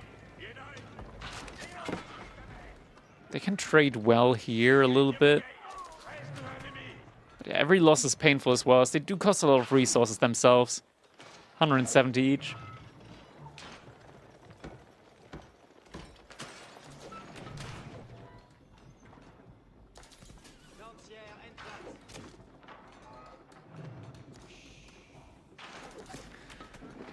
Corvinus going for last hurrah here. He is trying to mass up mass mangonels now against this. Mass mangonels do great against the Yumi archers, but it's just not gonna work against the mounted samurai. At this point, the mounted samurai themselves are enough. Like, he's got enough of them. Beasty has enough of them to just completely wipe out the entire army from Corvinus.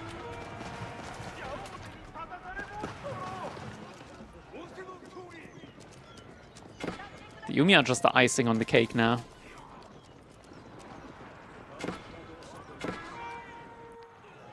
Oh, the spearmen just moving out there, trying to snipe out the trebuchets.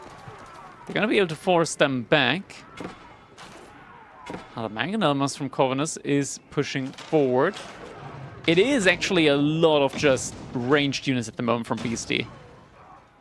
So I'm tempted to say that this game might not be over yet.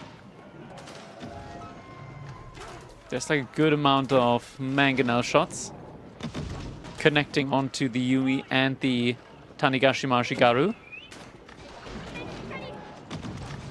And anything's still possible, but it's just so few spears. Like, you can't play with 18 spearmen against 27 mounted samurai.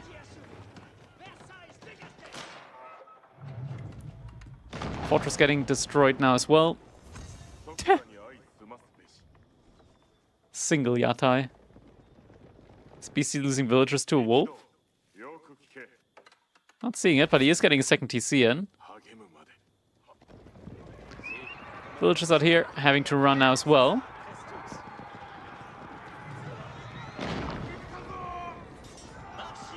Yeah, it's a big army value discrepancy alongside everything else. Yumi Archer's gonna one-shot the Springled. Boop. They do get hit once by a mangonel. Up to 5 mangonels now at the moment. Oh! Oh, good shot. Kills a whole bunch of archers there with a single volley. But it needs like 10 more of those to wipe out the Yumi archers. And then there's just a ton of the Ashigarus as well. Oh my god, and now the mobility game is coming in. And Imperial Age now on the menu as well for Beasty. Corvinus, the villagers, they're exposed here. I feel like just losing this many villagers. Yeah, there's no wheelbarrow as well. He's getting it in now. It's taking its sweet time. At the same time, Corvinus pushing forward here on this side. Villagers evacuating. Now they're fast.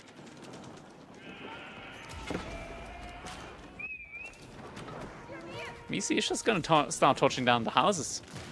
He can stay underneath this keep for quite a long time. He's idling out like a crazy amount of villagers behind as well.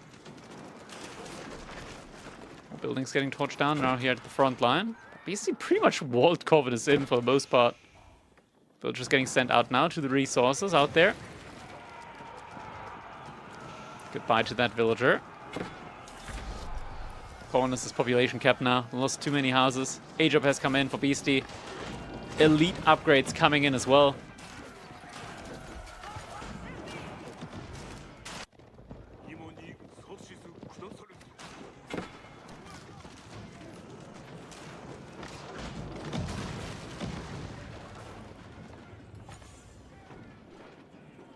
Yeah, genuinely, there's just no way out of this one. Yeah, he's got no food. He is sending villagers out to the deer again, but... I mean, the second he hits the deer, Beasty's gonna know. Beasty's gonna know the second he hits the deer. Because he's got the Atai there. And a single scout just still, like, running around here, looking for any villagers that could be moving out. There's 2 landmarks left for Corvinus. Like, at this point, Beasty could probably just start burning them down.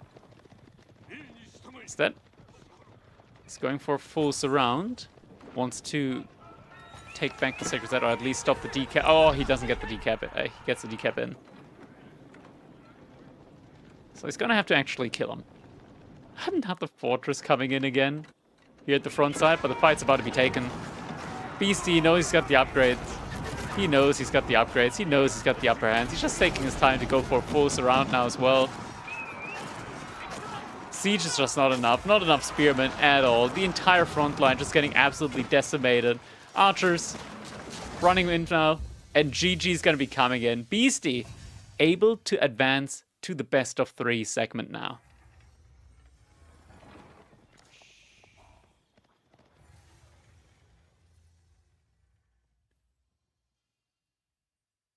GG.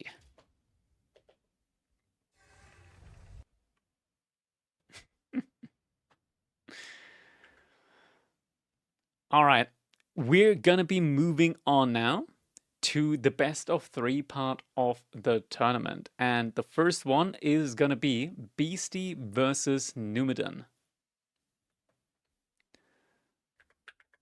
So let's move into that. There we go.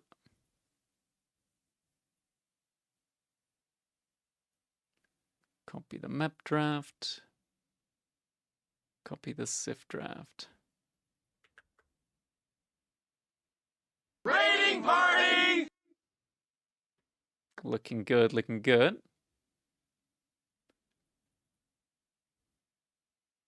And yo, the king coming in with an additional $10 prize pool donation. Much appreciated. Thank you, thank you. How do we contribute to the prize pool? Exclamation mark prize pool or exclamation mark donate or underneath the Twitch channel is going to give you the links in order to directly be able to contribute to the prize pool.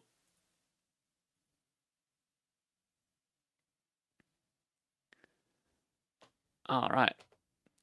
Let's move on to our best of 3 lobby overlay now. So we're going to be watching Beasty versus Numidan do the live draft now.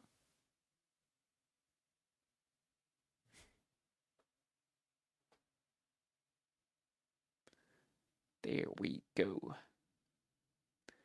I believe they just joined into the draft, so should be going soon there. In the meantime, let's turn up some music again.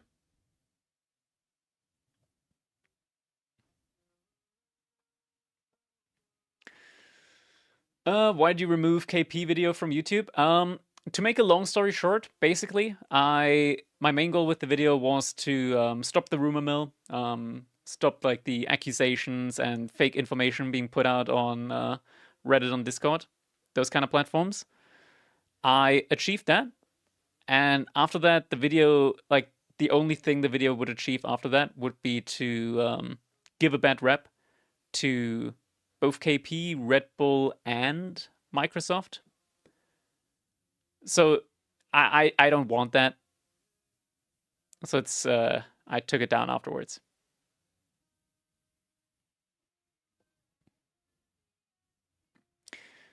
How does Corvinus always get invited to the top tier tournaments? I swear I've been watching AO4 for like 5 years and never seen him win a game.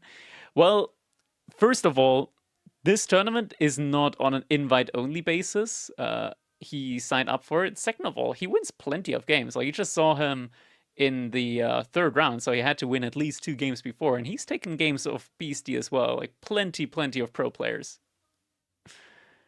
He's there for a reason.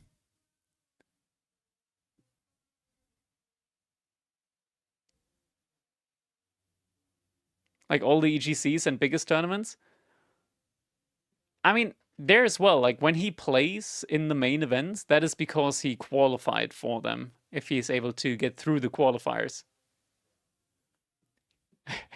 Fun fact, he's actually never won a game. He is 0 and 2,395. Yeah, that's a big fun fact right there.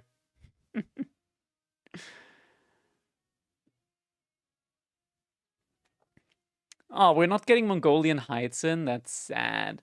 All right, Beasty banning Mongolian Heights, banning Frisian Marshes. We're getting Regions and Kerlogger in. Interesting, interesting. What is the starting map? I'm quickly going to see what the starting map is.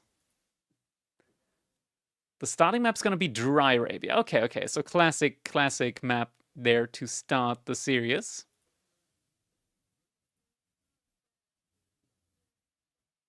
Being rushed.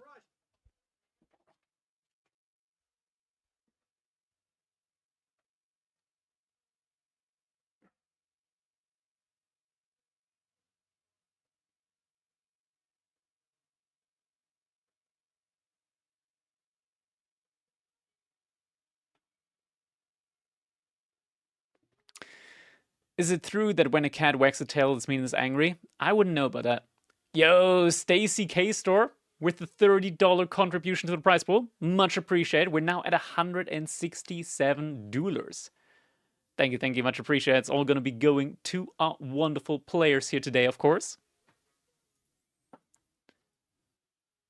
And if we're able to get past the prize pool of $180, that means the prize pool is going to get extended with payouts to the top 8 players, not just top 4.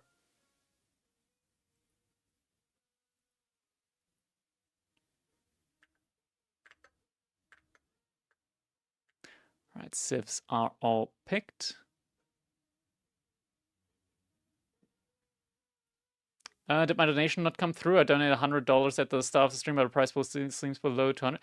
Oh, you went to donate to the prize pool? You actually donated through to the channel, not to the prize pool. I got like there's different links. I got like I actually have like so many things here as well where it like says this is the tournament and this is to the channel. Yeah, it says there, this is to the channel, this is to the tournament, man.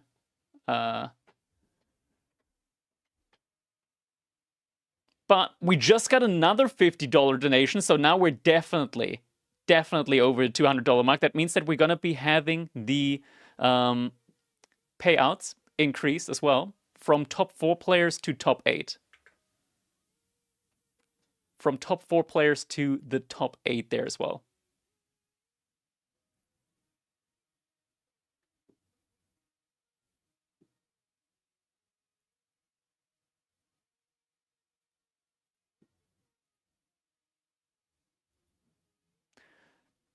Okay. Much appreciated though, next tick. Very much appreciated. Either way, no matter where the money goes, 100%. Like, we're still going to be like doing more and more crack cups. So the money indirectly is still going to be going to the crack cups. Does anyone know if Whammon Cup is being casted? I don't have the schedule or the direct casting, so I don't know, unfortunately.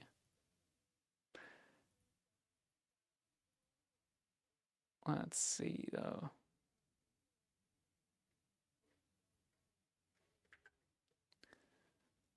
Where did I put the bracket, though? Not the bracket, but the Civ picks.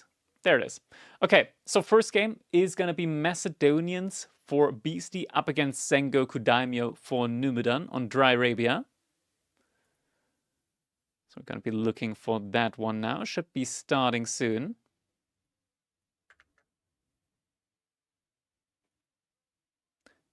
You think Valdi's casting? I don't see Voldemar online at the moment. Don't think he's casting Whammons Cup at the moment.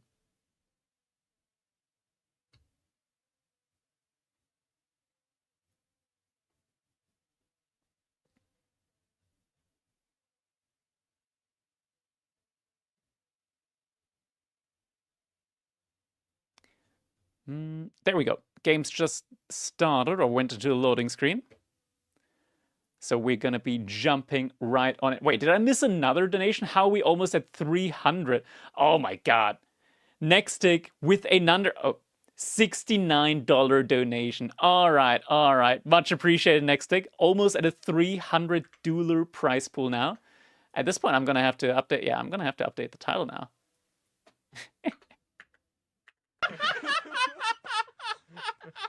All right, big.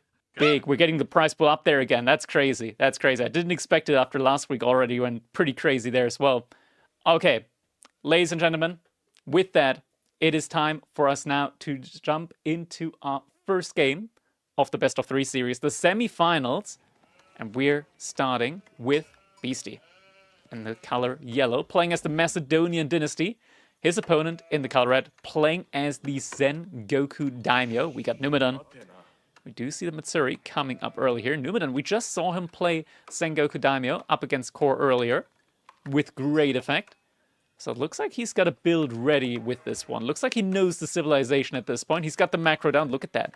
Even sending an individual sheep out to the Matsuri to have the villager not have to move that far or not have to move at all after finishing the Matsuri. Also, very good spawn for him. Look at this. The Matsuri is going to be buffing up not just the villagers out here, but also the villagers on the gold, villagers on the woodline. So very nice base building here early on for Numidan. Sending 2 villagers out early just to start gathering from the deer with the farmhouse as well. Very interesting. Could you explain the price, how the prize pool will be split now? Now that we got a top 8 payout, it's going to be like it was 40% initially for number 1 player. Now it's going to be 35% for spot number 1. It's going to be 25% down from 30% for number 2.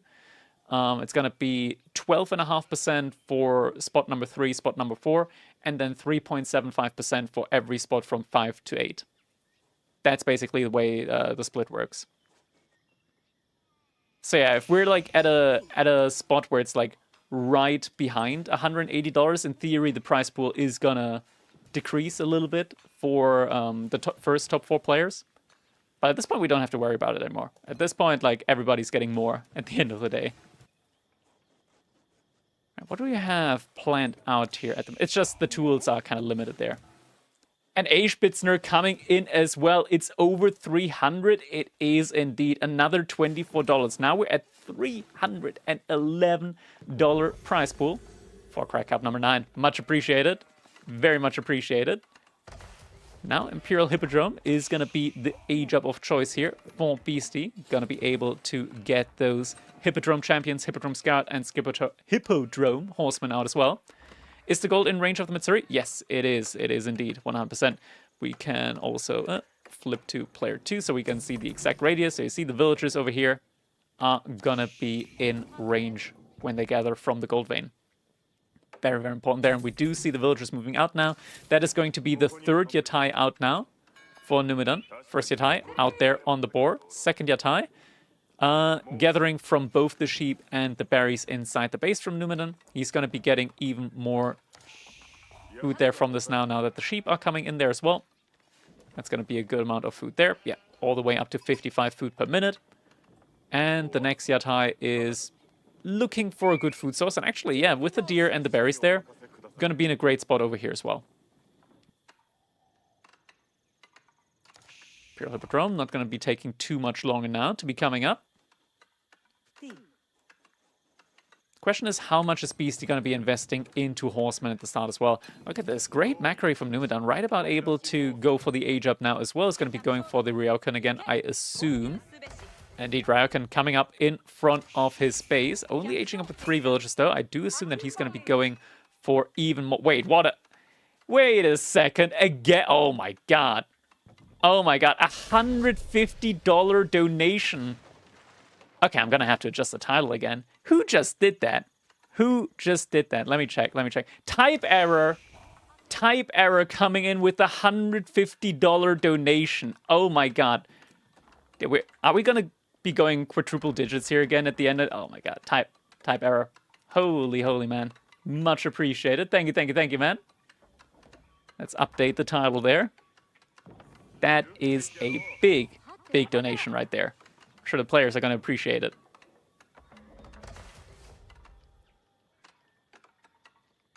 All right. Ryokan. soon going to be finishing up. Beasty already has the first horseman out. Second one coming in behind us as well. We do just see the Hippodrome Scout coming out alongside it. He's going to be seeing the farmhouse now. That is something that he can easily torch down, but for the time being, he's just going to be looking for the Yatai. Numidan, does he have enough wood? He's got enough villagers on wood as well in order to be able to get some stables up. Do see Yatai is going to be moving back now.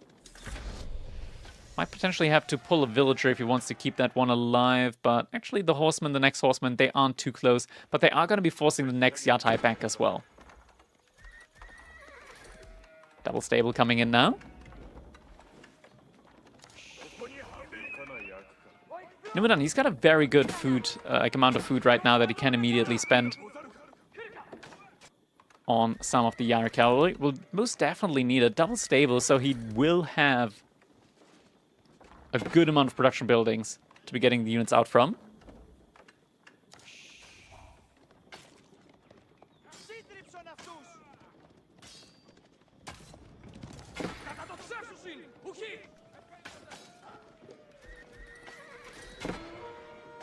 Yari cavalry, first one's going to be coming in. Yatai, very low health though. Villagers getting pulled in order to start healing that one up. A little bit of harassment there out in the farmhouse as well. Most importantly, Yatai will be kept alive. And Numidan, he's sending the other Yatai back out again. Ready to gather up some more food there. Looks like we haven't actually had any hot dog camps or any hot dog traders making their way out there yet. But the first one coming in right there.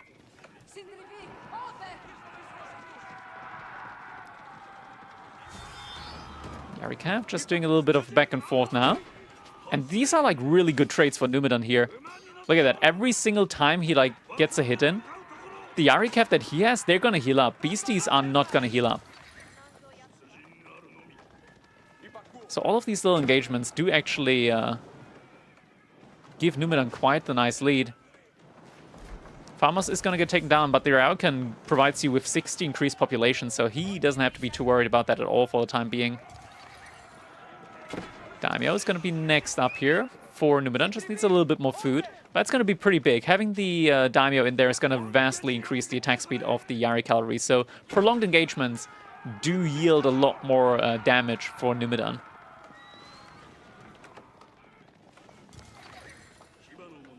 Where Sengoku healing had the plus signs? Yeah, it's there's actually no animation for that at all. You're right. Hippodrome Champion, or rather Hippodrome Scout, is out already. So that means all of these horsemen do actually have a lot of additional damage. Look at that, +3 damage on them. So they're very comparable to the Yari with their +2 against cavalry. And is able to just take down the Yatai right in front of Numidan's base. Weak Yarikav is going to have to get pulled back. So, oh, yeah, Numidan, good micro there. Makes sure that the weak one is going to stay alive as he still can get healed back up again. Outpost coming up now on the gold vein. Numidan actually switching into some Yumi archers as well behind this. I need to at some point figure out how I like stop the Steam notifications from coming up. Okay, BC looks like he stopped investing into the Imperial Hippodrome now. He is starting to send more villagers out to gold. Is also starting to get an outpost up there. Oh, Yatai, is he going to get the traders out? Looks like it's going to be the case. Villager coming out to repair that one as well.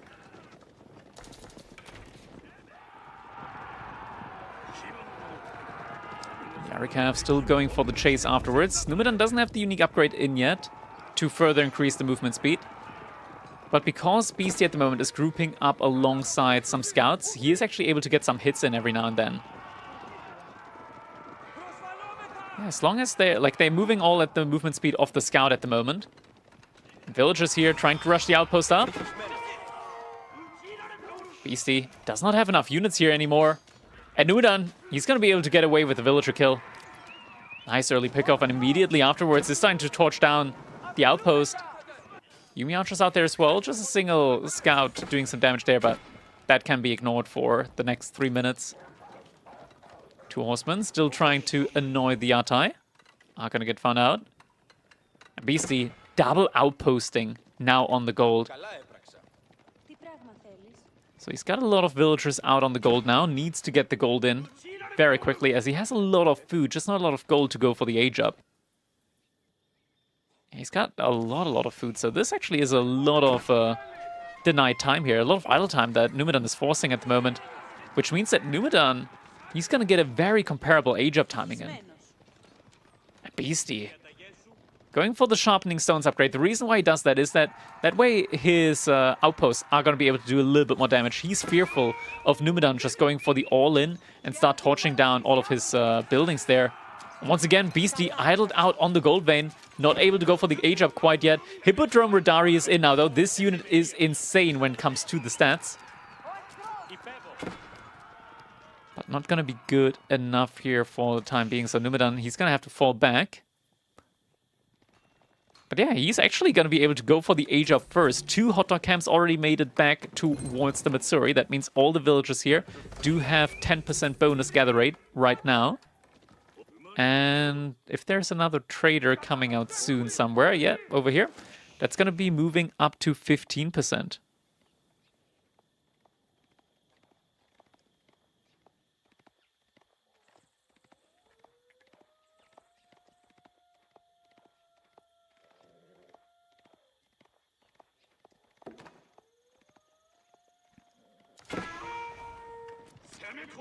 Golden Horn Tower being rushed up now by Beasty. He's going to try and protect 2 gold veins with that, but he's got no military here. Yarikav, they're just running in. Pierce Armor's in for them, so they don't mind diving for an extended amount of time. Villagers jumping inside of the TC. Could need a little bit of villager shuffling in and out of the TC. There we go. Villagers making a run for it. Pulling him back towards the double outpost. Villagers jumping inside here. 3 make it in. Just a couple more villager kills. Numidan in a really good spot right now. Just a really solid spot. Just further idling out Beasty on the age up. Now, age up comes in for Numidan before Beasty even started his. And he still doesn't have the means in order to get this up. More villagers going down. Beasty, he's just dead. He's just completely dead. Daimyo gets automatically upgraded with the age up. Now it has the full power of a knight at the front line. And yeah, BC just can't get the age up in. He's so dead. There's just no way. Tons of weak villagers here. And now they pull the shivs. Hippodrome Ridari is coming back now. But there's so many dead villagers on Beastie's side. He's lost 10 villagers. He's actually getting the free Edgematter in from all the villagers that he lost. That's another dead vill. Don't tell me. The archer, shoot! Shoot the red vill. He gets it! Oh my god, that's crazy. That is crazy.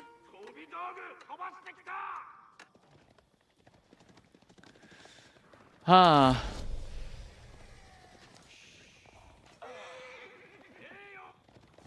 Beastie behind all of this. He was still raiding with the units instead of defending his base. So now he finds himself in a situation where he's 12 villagers behind. Trying to get some Radari out onto the field. We see a monastery coming up now. But there's already the Buddhist temple up for Numidan. Doesn't have any monks out yet, but looking at the military, like, Numidan, he's gonna have the map control here for the foreseeable future.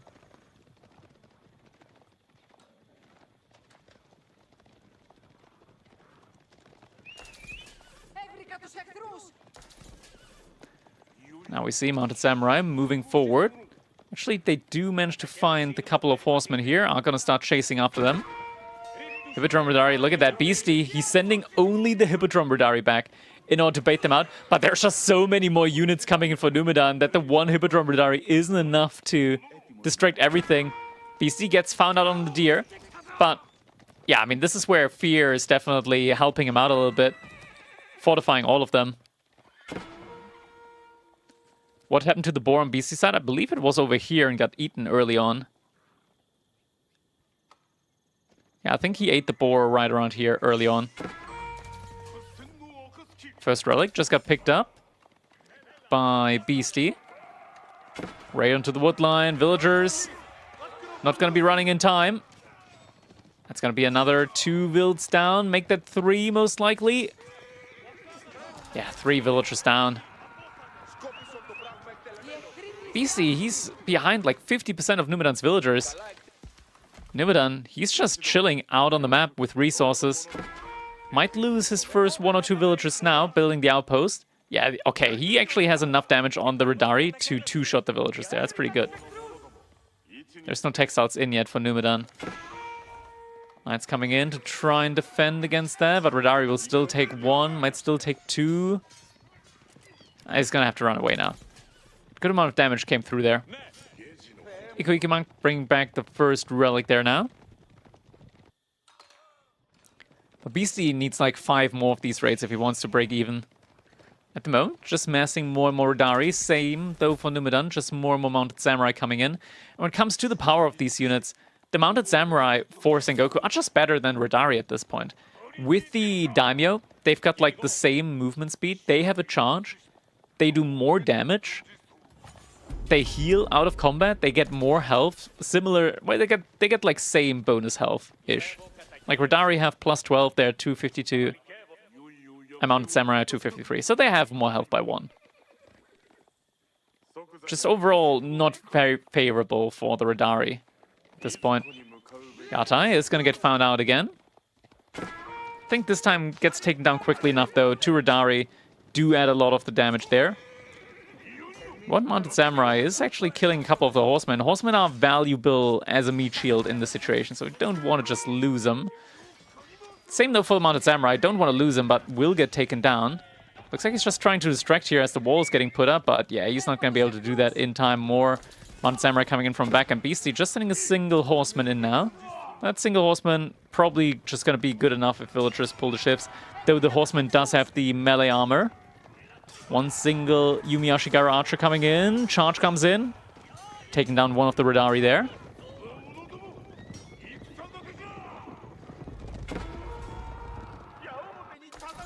Yeah, Horseman just getting taken down there by the villagers. More relics getting picked up.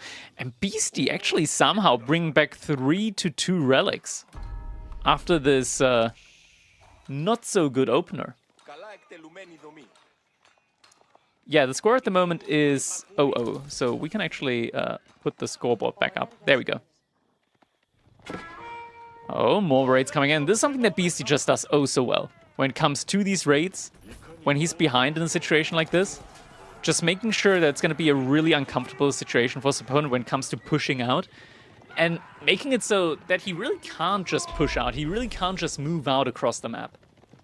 Because if he does that, he's going to leave himself open to these type of raids. Still though, the village elite is still very much real. BC still has the deer available to him in the back of his base. He did just expire all of these deers out there. But still, yeah, just going for these little raids. Some Mounted Samurai here, nearby the Atai. Walls have been put up.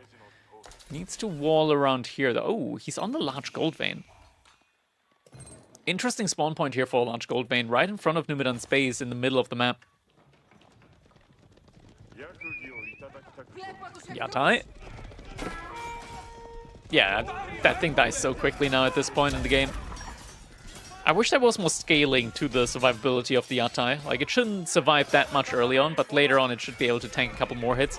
2 Mounted Samurai gonna be going down there. Look how high res these units are. Like, Age of Empires 4 is a beautiful game, has to be said.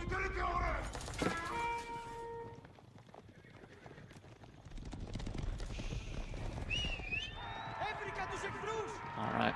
Is the Matsuri full? Good question. At this point, it should almost be... Oh, no, it's actually not nearly full. Only 3 are in at the moment. From the traders. There's the Yatai here, Yatai there, Yatai here. There should be a trader that just came out of this one, unless it got killed earlier. Yeah, it's only gathering from 1 deer, so it's not actually, like, contributing that much to the traders. Looks like Numidan does have the food gathering upgrade from the farms in. So should be able to soon increase the amount of traders that he's getting out there. Beasty with a pretty good army right now, actually. Look at the army value. It's neck and neck between the two. Numidan has a lot more knights, though, out on the field. And his knights are pretty damn strong, so definitely something that you will have to look out for.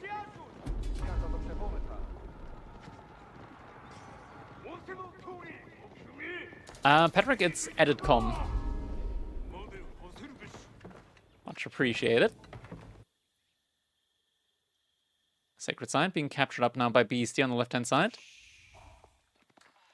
Beasty now starting to gather up some stone. Could be that he's looking for a second DC. Macedonian economy needs to be fixed. Yeah, it's not looking too hot at the moment for Beasty. And Beasty actually, or rather Numidan, actually going for a mangonel now. That's interesting. The issue is that right now we're at the point where there's just so many Radari out on the field that Beasty can easily push through these palisade gates. But if Numidan really wanted to, he could start taking engagements, as he does have the faster moving cavalry. I think he really should start to do some more raids either on his own side, and he actually does. Okay, he is sending out the cavalry. It's difficult to raid around this side because of the Golden Horn Tower, but anything else you can totally start raiding.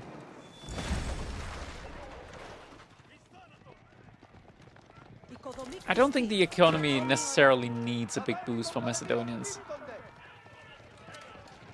I think there's like some landmarks that could use a little bit of tweaking, but overall I don't think the economy generally needs a whole lot of boosting. You save up a lot of resources from the Varangian arsenal with the silver. It's actually insane. Like when you look at the overall resource gathered, Macedonians do actually lead most of the time with all of the silver that's out there. There are some awkward phases though of the game. I will give you that. There are some awkward phases of the game for the Macedonians for sure when it comes to their economy.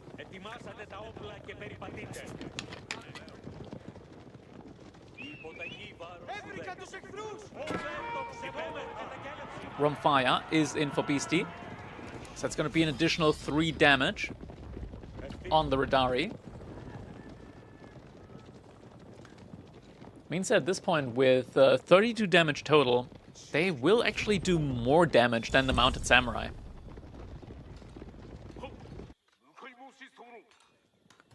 He's got a lot of gold in the bank at the moment.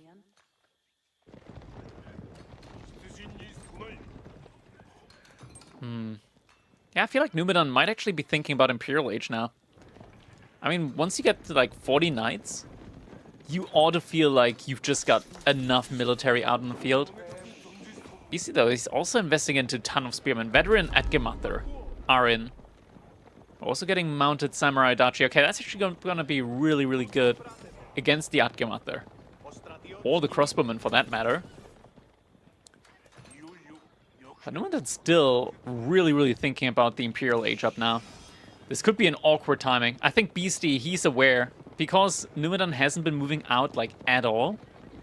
Beasty knows, okay, something's up. I think my opponent's going for Imperial Age. I need to find a timing to push. And that looks to be the case. With this army now, does Numidan reinvest military? Doesn't look like it at the moment. Looks like he really wants to force the Imperial play. Dari moving forward, but yeah, it's just like this is not enough. He needs to really, really get out of here at the moment. Swordhunt statue coming in now. 22 villagers rushing that one up. Numidan knows that if he can just get the elite upgrade in on his knights, he's going to be in a super good spot. Outpost should be able to spot out this one single Radari. And Numidan, how many knights is splitting up? Yeah, exactly 2 Mounted Samurai getting split up there just to chase down that one Radari there. Age up, soon gonna be completing. We already have the... Wait, no, that's Oda. We got Takeda twice? Do we have it 3 times? Yes, triple Takeda Clan Daimyo. That means that now we see every new Mounted Samurai that gets produced actually has the Mounted Samurai, the deflective armor on as well. It's gonna give them a ton of survivability in any actual fights. Radari also just takes a long time to get taken down. So yeah, gonna be a little bit for that to get taken down. Beasty is just taking down the buildings here. At the front side again. That's not gonna be a big issue as Elite is about to be coming in now. For Numidan. Beasty splitting up the units. Cavalry trying to go for a raid again, but the rewall has come through at this point, and Beasty, he needs to be careful as now the units are all in danger over here. The infantry, the cavalry's out of position entirely. This is going to be a complete cleanup now. Numidan going for the wraparound. Elite is coming in right now as well. 33 damage now per hit, as well as the Odachi doing bonus damage to the cavalry. Beasty, he notices. He has to send the cavalry back, but at this point, the entire front line is all but destroyed for him. The entire infantry mass is gone. There's only some Radari left. Some Radari going for some raids up back there again. But reinforcements are going to be able to deal with that, at least in part. Numidan is falling back, since the villagers back as well. Beasty actually gets the... Wait, is there idle time on the TC? Did Beasty... Okay, never mind. Beasty has a second TC now. That is why he was able to catch up in the village department. But Numidan, he now has a vile tech lead with Imperial Age. Beasty sitting inside of his base. Golden Horn Tower is still difficult to dive. You see, sacrificing some knights for some villager kills here and there. All of the units here, though, from Numidan, if you look at the health, they were in the aura, in the range, in the radius of the Ryokan. So, Elite Mounted Samurai, they're actually healing quite rapidly here behind all of this. 60, make that 64, about to be 68 again. That's a good amount of healing coming in right now for Numidan. He's getting a lot of value back on all of these weak, low HP knights now.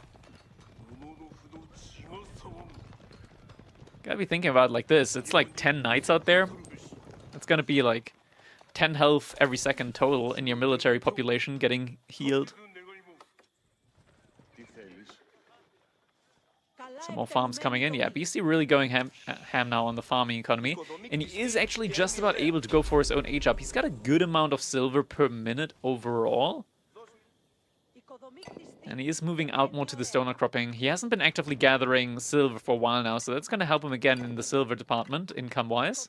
Going to be able to put up some keeps potentially as well. How long do they heal afterwards? It's permanent. It's a permanent buff. And we do get the foreign engineering company in now from Beasty, so he's going to be able to spend his silver on some cannons, for example, which he will most definitely need.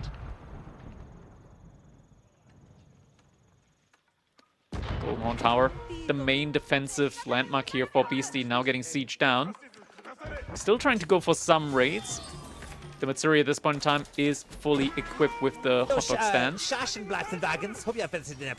These little raids have actually bought Beasty a good amount of time. Numidan wasn't able to just solely focus on the front line the entire time. Oh, a little pushback over here. You heal all the time? Yeah, it's literally permanent. Literally a permanent buff on them. Just heal the entire time. And Beasty, look at the field of view here for Beasty.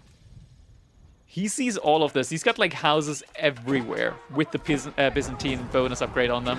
But now age up gets revealed. Numidan, he realized, okay, I need to go now. And this is the timing where I still have the tech advantage. Couple of Radari do split up, do want to go for these bombards. First one gets taken down. Just 2 Radari remaining. Looks like the last bombard is going to be kept alive. The entire military now going down for Beasty. This time, surely, with the Golden Horn Tower not being part of the strategy anymore for Beasty, there is just no way that he's going to be able to stem the tide against this. We still see more units coming out from the Rangian war camp. That's just no way it's going to be enough. They're not elite at this point. There's just so many knights. 40 knights to 12 spearmen. There is no way for Beasty to win or come back anymore in this one. The entire economy is now open. Villagers are going to be dying left, right, front, and center. And Numidan, he's going to be setting himself up now for a potential 2-1 victory, as he's going to be moving into match point in a best of 3 after just the first victory. There it is. GG coming in. Numidan able to win game number 1.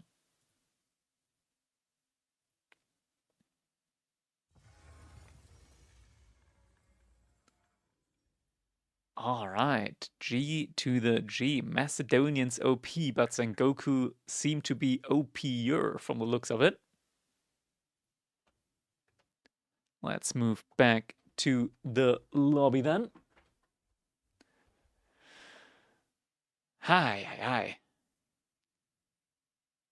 All right, looks like next up is going to be Kurlogger.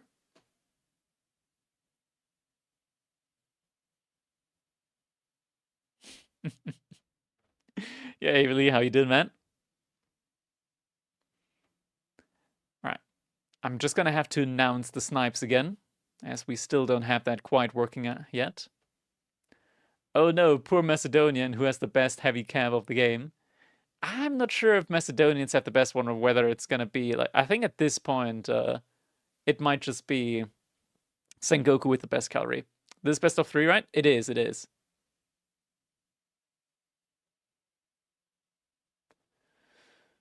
Five to 1 reward, nice. Easy, easy. Donations are crazy recently, man. Yeah, the prize pool has been getting some significant donations there. Like the last one as well was kind of crazy. Last week we got to $1,050 in the prize pool. That was kind of insane. And don't be fooled, just because we're going to be potentially reaching the full 100%, which is like $500 for the prize pool, you could still increase it further. Just throwing that out there. There's no need to stop at that point. No need to stop. All right. Oh, okay. That's going to be a tough one. Next matchup is going to be French for Numidan up against the Ayubids from Beasty. It is Kurlogr, which is like a special map, but Ayubids versus French, that's an incredibly tough matchup, has to be said. Crackety petting his cat like a Bond villain. Hey man, the cat, he deserves the pets. He deserves the pets. Thanks for the sub, man. Stan Hale, much appreciated. Thank you, thank you.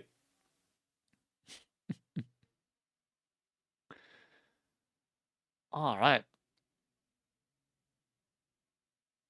Cool to see this map again. It's good. I agree. I quite like Kurlogr. It's a good map. Very good map. Okay, let's filter for the games. See when they're going to be jumping into the next one.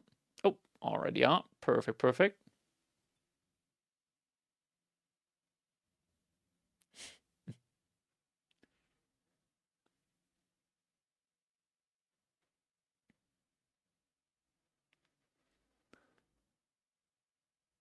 All right. And, oh, slightest observer delay.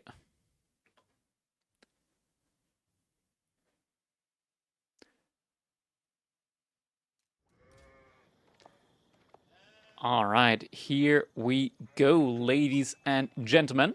It is now game number 2 in our best of 3 between Beasty in the color yellow playing as the Ayubids and his opponent in the color red, Numudan, playing as the French civilization. Numudan currently leading 1-0 in a best of 3 against Beasty, so he is currently on match point. And we are on Kurlogr, a little hybrid map, making its debut here now in, well, not really its debut, but it is the first time of Kurlogr in the Crack Cup. Definitely one of the more classic maps. It's been a while since we've seen it again in AoE4. So definitely looking forward to this one. We've got both players moving out here to these little side rivers, as they are going to be putting up their docks as on a hybrid map. Of course, you do want to be gathering from the shoreline fish. So that's just the most efficient thing to do. Speaking of efficiency, the dock from the Ayubids, of course, a very nice civilization bonus there for them. Only costing 75 wood. So you're able to instead put like an additional 75 wood into another fishing ship. Means as well that you can also just put up a couple of additional docks. Lose water and win the game. Isn't that the rule nowadays? It depends, it depends. Like, if you take damage on land at the same time, yes, but if you don't take damage on land and you've won the water, like rarely should you lose, or if you get caught off guard, should you lose when you have the water control. Yeah, it did happen a good couple of times. It didn't happen a lot, I wouldn't call it a lot, but it happened like 2 times, I think, which is still a noticeable amount. Deer being lured in now for Numidan underneath the TC, as there are deer that spawn close towards your base. Just a nice and efficient food source to be out on. We're just moving out to the gold vein now. BC doing the same thing. And Scout also seeing the villager out there on the dock. Currently even fishing ship numbers. I wonder who this will eventually benefit when we're thinking about, right? Like, in general, Ayubids, they've got like really solid age-up timings, where they're able to play defensive early on, especially against cavalry civilizations with the culture wing logistics. They don't need to really worry too much about like the early knights. My personal trainer tortured me with sissy squats while holding a 25-kilogram weight in my hands and not clubbing. You mean like dumbbell squats there? What? Wait, there was a special term for them. But yeah, like squatting with weights, that's a pretty good exercise right there. Pretty good exercise. Man, I can't wait to like put on some weight again. Not in the form of fat, but in the form of muscle. Just as soon as the surgery's done, or rather, as soon as the scars are healed after the surgery, I'm gonna get back into weightlifting. Until then, it's just dieting and very little lifting at the moment. Should do more, but I don't know. When you eat very little, you just don't have the energy. I've kind of been starving myself a little bit too much. C squats are the ones where you get on the machine that holds you by the feet. I don't know that one. I just want to eat food again. Eat protein to keep the muscle. Yeah, protein works. I do eat a good amount of protein. But you still want to be working out to like keep the muscle. Should just be eating cocaine. True. How many calories does cocaine have?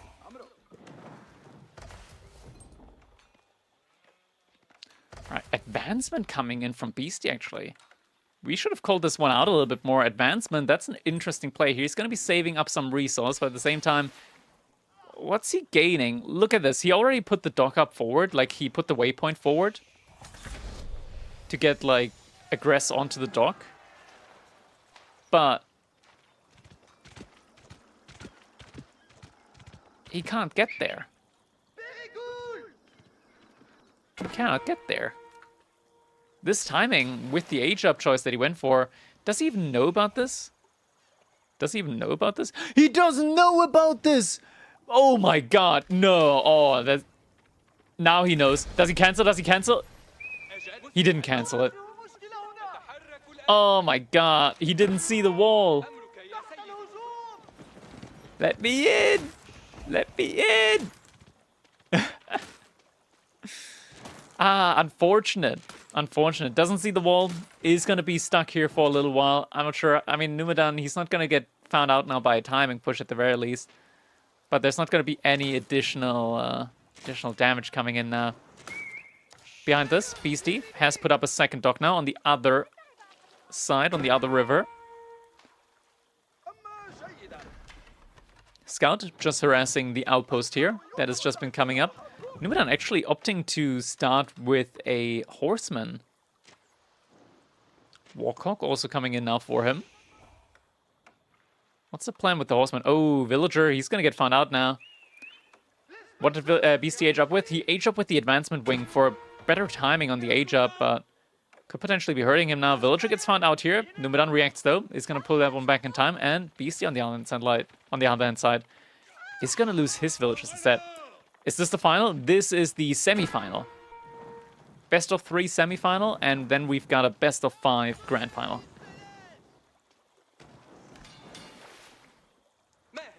This is awkward now for Beasty. On one hand side, he doesn't want to pull the Dao back.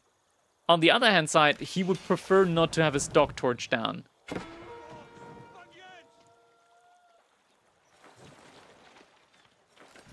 Doesn't matter if Numidan or me wins, we won't win anyway. Did anybody say that? That's brave. You know, it takes a special kind of bravery to openly make comments when you've got no clue what you're talking about. Especially at the moment. Like, we're in a pretty good state in the meta at the moment. That's unfortunate, though. Knight now also coming in. Fishing ship. He's going to get idled out a little bit here. There's one Desert Raider in as well.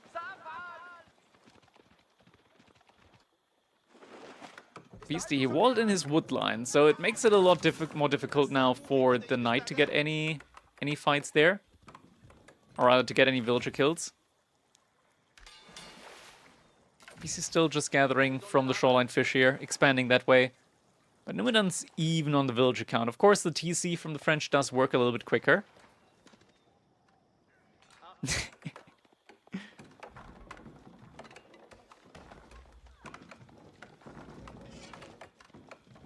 Actually, like, already on 6 archers, that's going to be pretty good for a push up against the Desert Raiders as well. BC doesn't quite have enough gold yet when it comes to be able to age up. He does still have the deer in front of his base, in between the outpost and the TC. If he's able to take them quick, like, right now I would probably want to shift a lot more villagers out there, just to make sure that I got the food for the eventual age up from the deer. So they are quite far forward, and there's still a lot of... Look at the berries back here. That's a lot of berries. Right there, 10 berries right next to each other, 10 berry bushes. That's pretty good.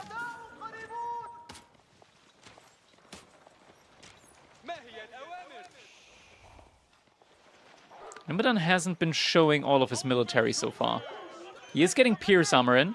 I think he's just going to be waiting for the Pierce Armor upgrade to be coming in. And after that, we'll most likely be trying to go for a dive here onto the gold. Beasty actually still investing into more and more Desert Raiders, but there's a good amount of archers in now. Archers also moving forward, but Numidan doesn't quite want to push quite yet. Doesn't have the Pierce Armor upgrade in yet.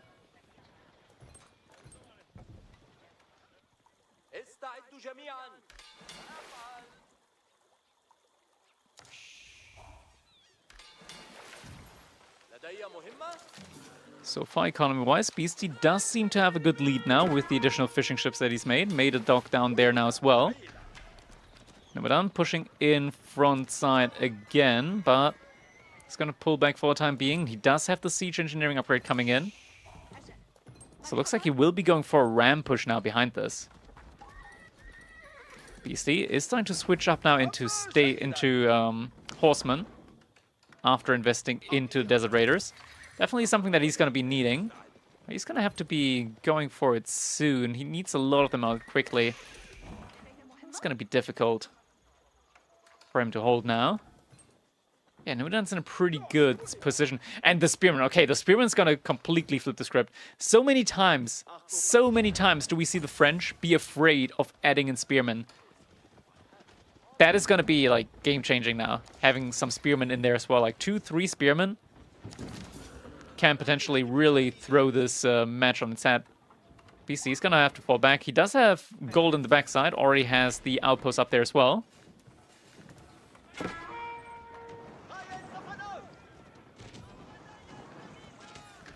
Outpost is just going to get abandoned. It's that ram is moving over to the dock here now. That's something that's going to be easier for BC to rotate around and potentially take down.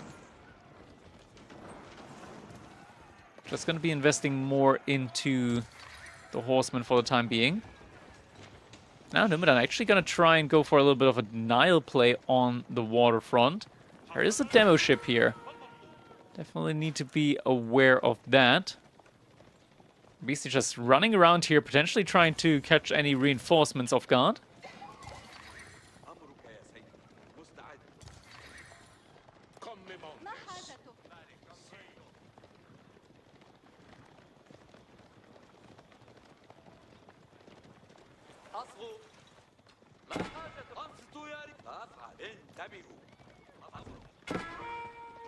This is the phase now where Beastie really needs to just buy himself a little bit more time. Needs to get an army up that can actually contest against what Numudan has out on the field at the moment.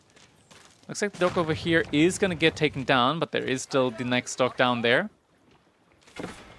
And Numudan actually moving out now with a single village. Oh, this could be dangerous though. There's a lot of archer ships out there to go for the deer. At the same time, horseman. Beastie, is he going to see this? He sees a villager down there. Does not go for it. Sees villagers over here as well. So he knows potentially what's going on down there with berries. Instead, he is checking the back of Numidan's base. Could be going for a dive into the wood line. Looks like that's going to be the plan. Villager's going to get pulled immediately, though. Where are they going? Oh, he's... Oh, body blocking. Body blocking two. Trapping two villagers and getting the kills in there. Same time. Numudan trying to attack over on the other side here. Another ram is being put up now behind this. Reinforcements for Numudan are going to do a good job of just making sure that he can't get many more villager kills there on that side.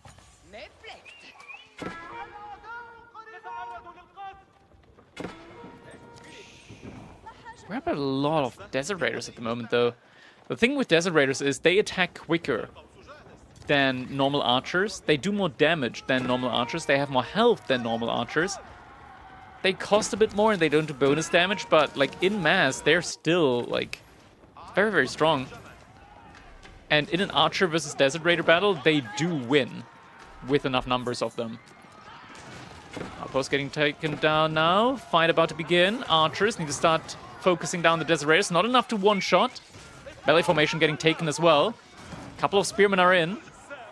Looks to be taken down one by one, though. And Numidan, is he able to win this fight? It's looking hard to call, but it looks like he is. Not. The knights are going down. Not all of the knights are here. There are reinforcements up there not being pulled to the fight. Though, actually, Numidan, never mind. The Desert Raiders are done. The Desert Raiders are all gone. There's 5 more in queue, just not out on the field. And Numidan still has the double rams now available to him.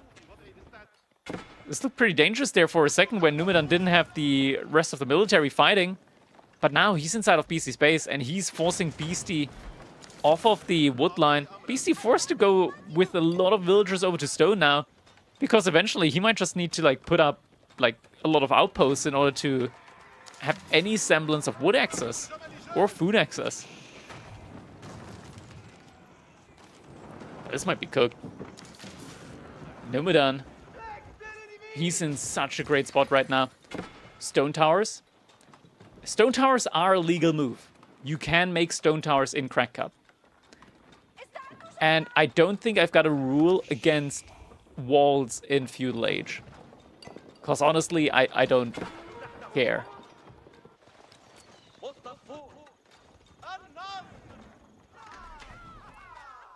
Something like that could happen. But economy is getting taken down now. Archers taking down the fishing ships. More fishing ships on the other side getting taken down now. He's starting to lose the overall villager lead. But he still has a lot of food in the bank. He's setting up the outpost here. Wait, the default rule's not applied? What would make you think that that's a default rule even? It's not a default rule. Knights going for a charge. Outpost in trouble. Emplacements coming in. Villager's going to have to get pulled back again, though.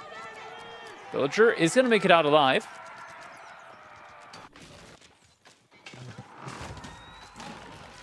Ram taken down as well.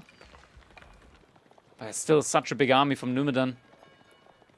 A lot of Beasty's military is in the form of dhows as well as one of the demo ships.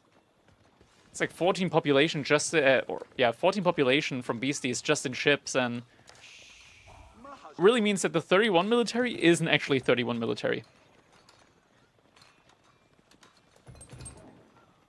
He's got the food. He just needs to somehow get enough gold in to age up, and he's trying so hard right now. Almost 30 villagers gathering gold right now. Drop-off comes in. Is it going to be industry? Reinforcement wing. Necessary here for him.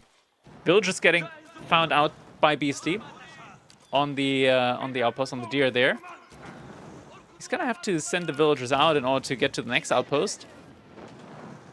Gonna be able to do so, but Beasty notices. We'll be able to potentially get one, maybe two. 2 villagers get taken down there. All the knights getting distracted. And next up, military wing reinforcement is gonna be coming in shortly. Beasty does still have enough resources for the eventual... Oh my god, like he's got enough resource to go for a keep as soon as the age up comes in. Numidan, though, with 22 villagers on the age up, just rushes that one up. And gets the age up in before Beasty. Upgrades coming in now. Veterancy first of all on the knights. Osman getting found out. 1, 2, 3 horsemen getting taken down. A lot of them are still low health. Beasty needs like 1 more stone if he wants to get the eventual keep in. Though he does have a lot of outposts here. Okay, this appears more to be like a mass Bringald emplacement play to me. This is all the resource that he needs in theory. Gold vein, berry bushes, wood. All the resource he needs. So he's most likely just going to be going for like mass Bringald emplacements out there. Just trying to keep that area safe. But BC's not fully out yet. Military wing reinforcement is pretty darn good. You get a lot of units in that way. Still, this is looking dire. Production speed up 20% with the Golden Age Tier 3. That's going to help him a lot as well. Now Knight's going to be charging in. Villagers might need to get pulled away from the mill there. Will be done so. There it is, military reinforcement coming in. And we are going to be seeing camel lances coming in alongside veterancy. And +2 pierce armor alongside everything else. Just in time, as veterancy is going to be coming in for Numidan on the arch as well. Osman still going for raids all around. Beasty somehow still has the overall economic number lead. After everything's been said and done. But a lot of destruction value here. All the infrastructure has just been going down non-stop this game. Has been hurting him quite badly. Desert Raiders will need to be respected. As their ranged attack, especially with veterancy, is going to go up a lot. We're right now at 8 damage with the bow attack. Now it's 10. So +2 damage, similarly to the normal archers. But at the same time, their attack speed is still a good bit better than that of the normal archers. BC just going for the big mass of camel lances at the moment. Spring emplacement, doing a good amount of damage there. BC still hasn't invested into any spring emplacements.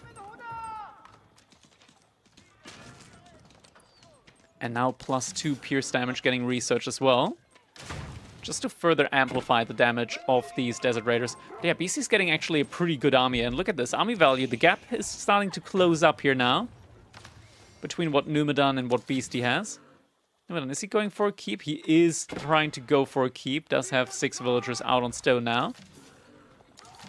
Outpost over here though. Numidan, does he have any units nearby? Not yet. Villagers are going to need to get pulled away. Numidan, he's not looking. He's looking now. We just lost a couple of villagers there again. On the gold, he's going to lose some vills again, potentially. He's not paying attention. It's going to be 2 more vills down. Ooh, these are heavy losses. Beasty, he's taking a big villager lead now.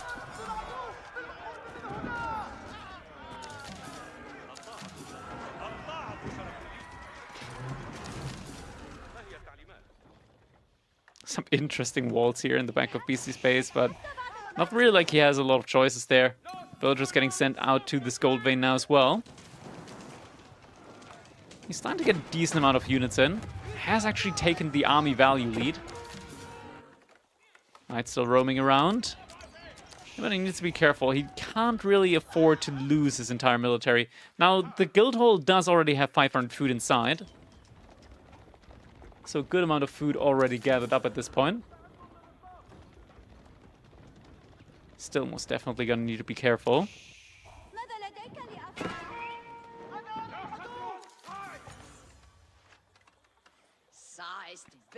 More food being secured out there, gold being secured out there, Knight still roaming around here.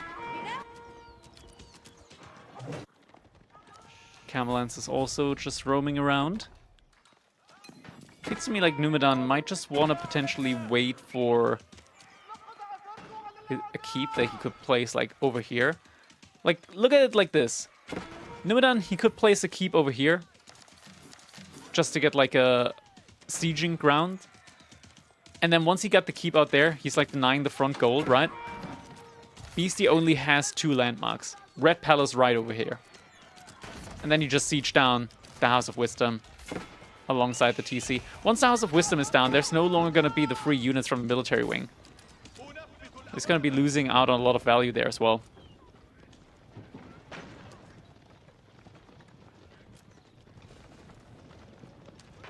Beasty now. Is he actually trying to go for the age up first? He's got so much food in the bank. Granted, might just be because he can't spend the gold at the moment. He's got so much more food income just because of all of the berries here. Relic getting pulled for the defense. I think Numidan just doesn't know just how many units Beasty actually has, but he's got 20 spearmen alongside everything else as well. That is a pretty good amount. Relic is going to get pulled. Now fight being taken. Archers getting used against the Desert Raiders. But the Relic is coming in. Numidan snipes it out immediately. Desert Raider still getting focused down. Not a ton of spearmen remaining. Still gonna have camel lances there as well. Fight still going on. Army value now in favor of Numidan though. It looks like he's able to win the fight. Still more reinforcements coming in. Camel lancers falling one by one. The Desert Raiders just not able to do enough damage here. Beasty's got to fall back, but both of his landmarks are at half health. Just at half health. Beasty's got so much food in the bank. Guildhall behind this at 1400 food. Desert Raider still trying to snipe out units, switching to melee form now. But it just feels like it's not enough. More units, more reinforcements coming in from Numidan, not even getting sent fully forward. Economy all on the outer sides. Archers could be stepping up forward now. Could force Beasty to run away there as well. Camelance is trying to take down the ram. Tries to get away from the fight. Is this best of 3 or best of 5? It is a best of 3, which means that Numidan is a match point and he could be able to win this series 2-0 up against Beasty.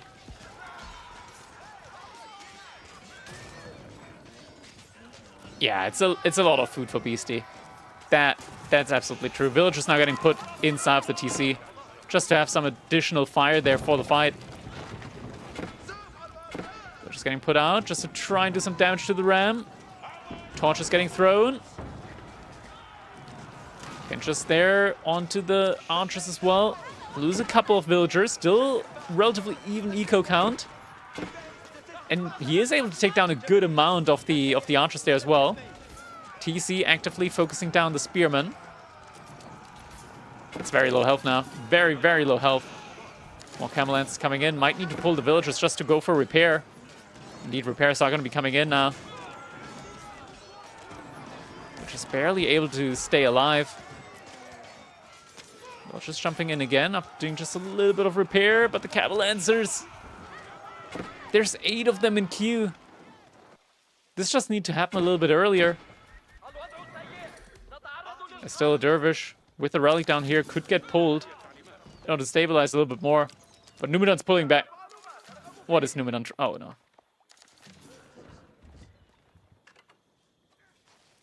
Where did Numidan spend his stone? Did he sell all of his stone? Numidan had like a lot of stone. He's not on 2 TC. So he must have... Where's the market then? Where's the market? I don't see a market from Numidan. What did he do with the stone? Did he eat the stone? Huh? There's no second TC or a keep. Instead, there's going to be a red palace now. On towers? 1 maybe. But there must have been... Yeah, you're right actually. You're right. On the outpost. He did fortify all of them. But now Red Palace is going to be coming in. Camel Lancers trying to go for an attack onto the villagers. Spearmen bracing for the time being. Archers out there as well. Villagers getting pulled. Oh no. Oh no. And there it is. GG comes in. Numidan able to win against Beasty in the semifinals 2-0. Damn, what an upset. Or not necessarily an upset, because Numidan is really good as a player, but definitely like the underdog winning this one. Most definitely the underdog. GG.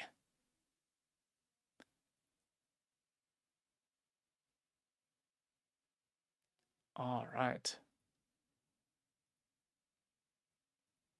That's going to be a 2-0 victory there for Numidan. Didn't think that French would lose this one against the Iobits. It is, in theory, in my opinion, a little bit of a counter matchup. But man, a couple of people did actually put their points on Numudan. So it looks like there's going to be a pretty big payout there for some viewers. Ha ha ha.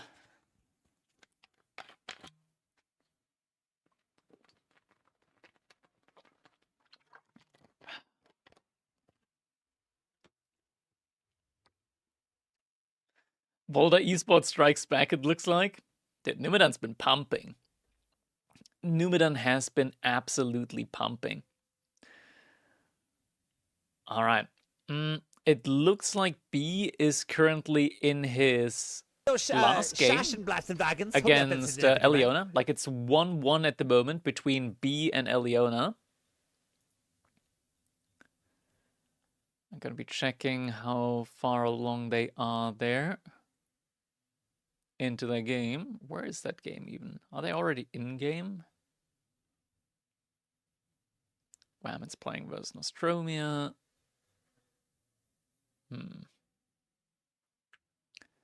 They might actually not be in game quite yet. Are they? Last draft happened at 8:25. Yeah, I should definitely... I see B online now. Let's check the bracket. So score hasn't been reported yet.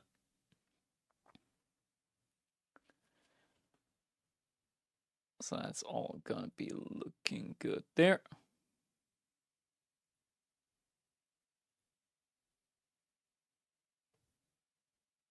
Oh, never mind. Score just got reported. Looks like it just ended.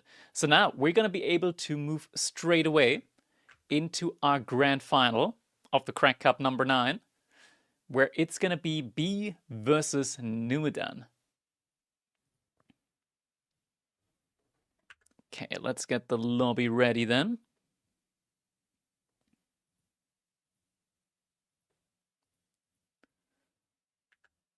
Do they already have the drafts? Perfect, perfect.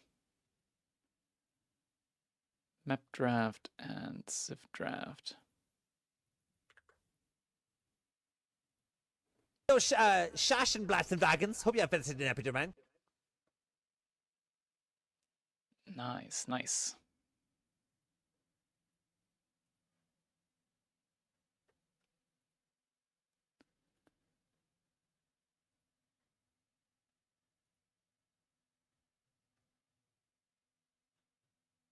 Yep, that's all looking good as well.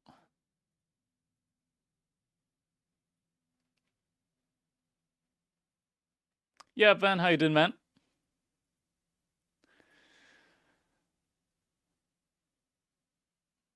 Let's copy the names. There we go. Just gotta be doing the... Where do we have it? That was Numidan winning the last one. So let's finish up those bets. There we go.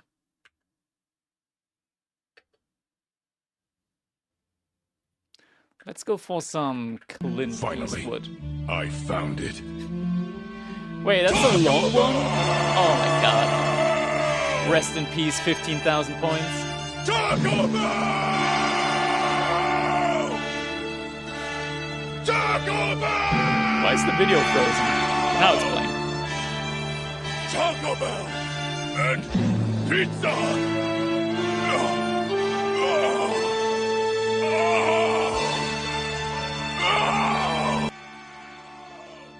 That's a long version of Taco Bell right there. Wait, do I have my... Oh wait, it played twice? How did it play twice? Why did it play twice? That's Sure, weird. blame it on your ISP. I guess so.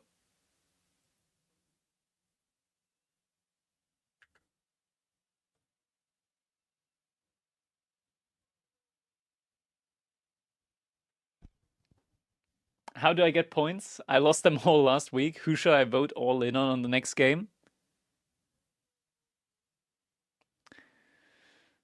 Ooh, difficult one, difficult one. We don't even know the We don't even know the civs yet.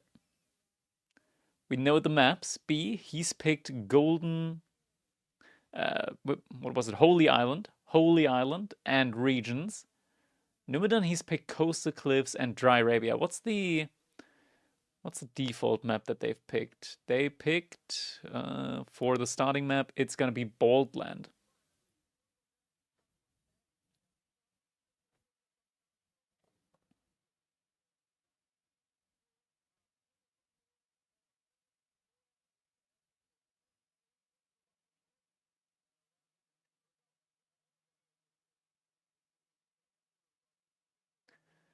Go all in on Holy Island on Numidan? That sounds like a pretty bold choice, considering that B is the one that picked Holy Island, and the 3D clan on hybrid maps, they are pretty wild as well. But Numidan has performed quite well on Holy Island in the past.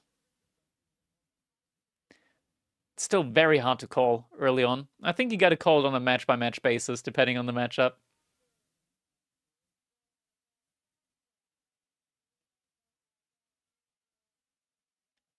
Alright, civs are coming in now. Seeing 3. Going for the Malians first pick. Numidan on the other hand side. Strong meta civilizations for him. Byzantines and Chinese.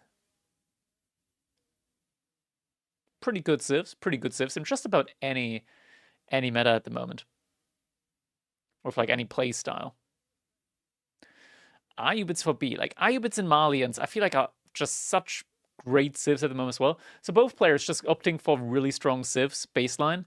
It's just that Malians and Ayubits have more of an, I want to say, like acquired taste when it comes to their strategies compared to, or their playstyle, compared to Byzantines and Chinese. Chinese and Byzantines are pretty straightforward. Macedonians and Golden Horde next for Numidan, so picking some of the DLC civs. Shushi's Legacy on the side of B.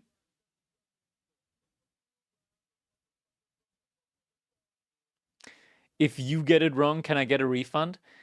The unfortunate thing is, Hapan, about like giving out channel points. I'm at the mercy of Twitch, unfortunately. My hands are tied. I cannot give out channel points.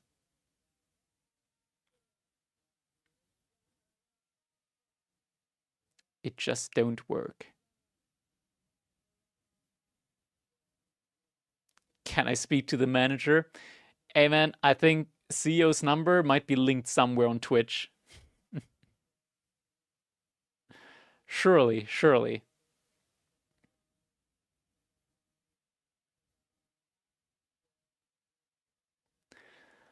Alright, A Churian Knights Templar now for Numidan. B opting for Ruse and the Tuklak. B Feudal Stone Tower Rush. Imagine. Imagine.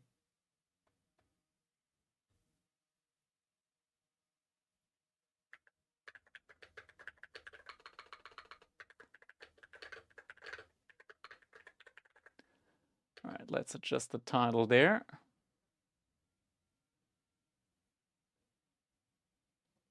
And last picks will be Mongols and French. Twitch wants to make sure you don't print too many points and cause hyperinflation. True. True. Point inflation, like Poggy points, they're going through the roof. We're printing them non-stop out there. People cannot get enough of them. You enjoying the whole Crack Cup thing, Crackdy? I am. I genuinely am. I'm very happy with it. Like, the community support has been absolutely, like, insane. Insane. Just has to be said. I did not expect, like, that much support from the community when it comes to just supporting the prize pool as well. Like, look at it this way. Last week, we started with $117 and ended the tournament with a $1,050 prize pool. This week, we started with $117 again, and we're already like at $461. That is insane, insane. Like 10xing or 5xing the prize pool. Genuinely insane community support there.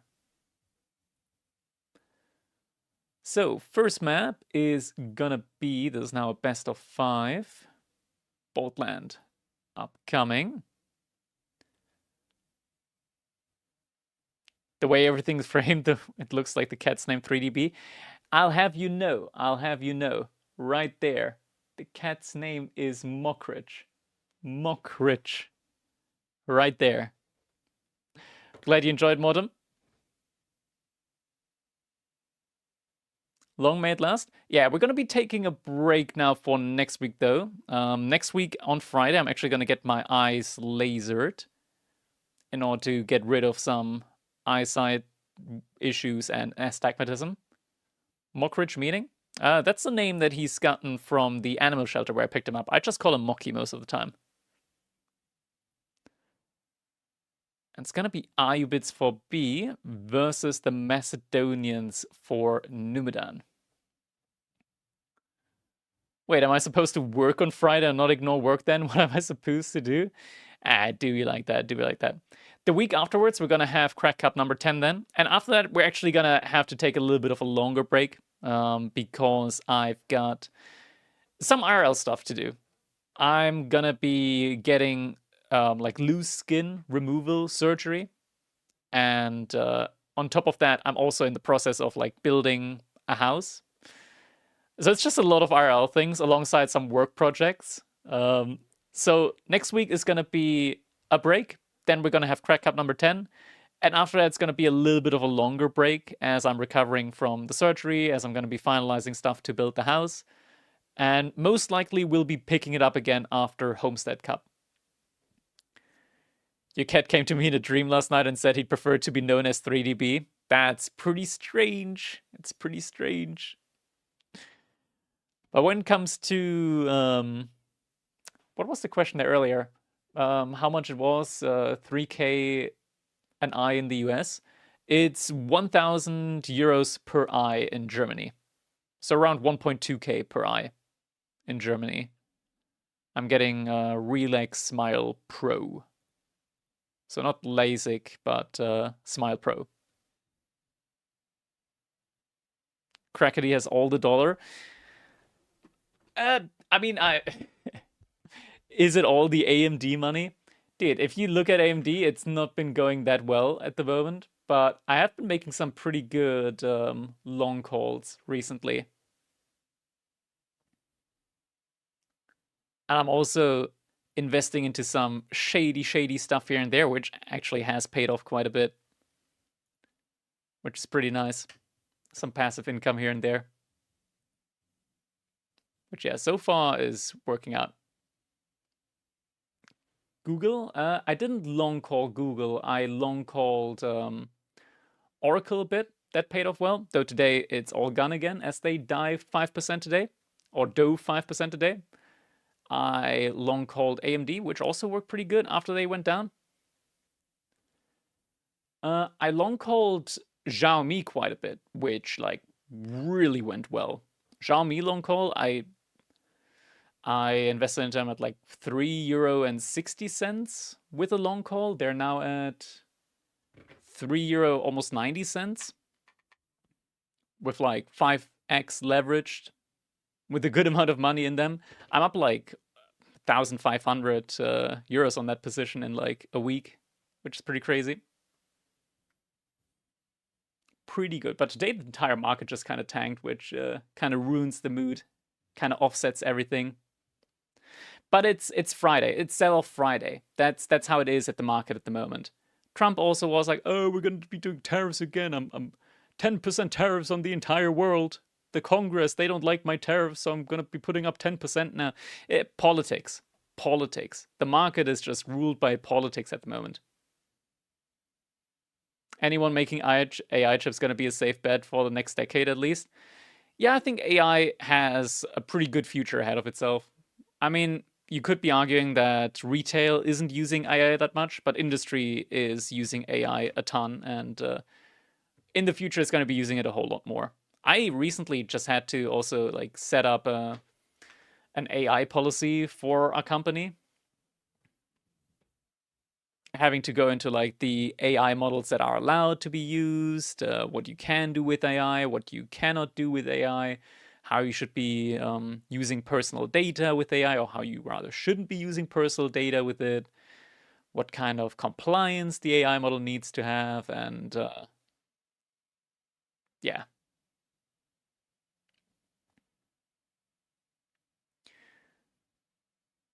We should talk about this on Discord at some point, seriously? Oh, we can.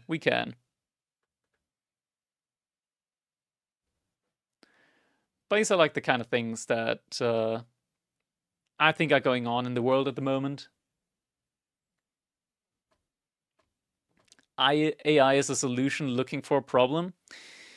Yes and no. I'm just going to give you this example of the things that AI can do for you. So with my house, when I was planning the layout of the house on the property, my architect was like, oh man, you cannot put two parking spaces behind each other. They need to be next to each other. Not behind each other, but next to each other. And I was like, wait, I'm going to lose like 50 square meters of my garden that way. That's kind of shit. And it was, nah, I'm the architect. It is that way. That's the law. So I asked AI, hey man, my property is in this community, this and that. Can I put two parking spaces behind each other? And they're like, oh yeah, actually, for this community especially, they actually had like a law just for this community, just for this community, or just for this village, or how you want to call it, commune, that you can put two parking spaces behind each other. I'm like, why am I paying for an architect when he doesn't even like research that kind of stuff and just immediately is like, oh no, you can't do that? AI told me, AI knew. That's the kind of things, right? Like AI helps the common people get a lot of information from specified fields, which is pretty good. Like law stuff as well, pretty good. Tech stuff, very good there as well. Anyways, it is time, ladies and gentlemen. We're jumping right on into our game number 1 in the grand final. Best of 5 between 3DB in the color green, playing as the Ayubids. His opponent in the color red, it is Numudan, playing as the Macedonian dynasty. And look at this, Numudan actually going for a Dark Age rush. We're seeing the Varangian stronghold coming up early here today. Interesting one. And was the AI right when you went looking on the actual rule on an authoritative side? Was it there? It was. I do, like, of course, you do have to give the AI, like, the context. So I uploaded all of the individual... What is satsang in English? All of the community statues, I uploaded all of them to the AI from that community. And then I asked it, hey, after processing all of these statutes, can I do this? Like, also taking into account the laws, the state that I'm in and whatnot. And I was like, yeah, you can. Because of this and that. And like, I had to give me proofs. I researched the proofs as well. I was like, yeah, you can. And that's the way. Local bylaws? Yeah, I guess that might be the way it is. One thing as medical professional is that people self-diagnose with help of an AI. It's so infuriating. That I can believe. That I can absolutely believe. I mean, it's the same as just like Googling your symptoms at the end of the day, right? So, yeah. Gamba Town. We can definitely get some Gamba going. Just a second. Alright, you guys are going to be getting 2 minutes. Gamba is up right now, so you can put your Poggy points on who you think is going to be winning our game number 1 and give themselves a nice opener here in this best of 5 finals. And look at this. B, I think he anticipated this spearman push, or rather spearman rush. Maybe he just scouted it early on, as he did gather up a lot of gold with 5 villagers early on. Now he still wants to gather up a little bit more, probably just for an upgrade.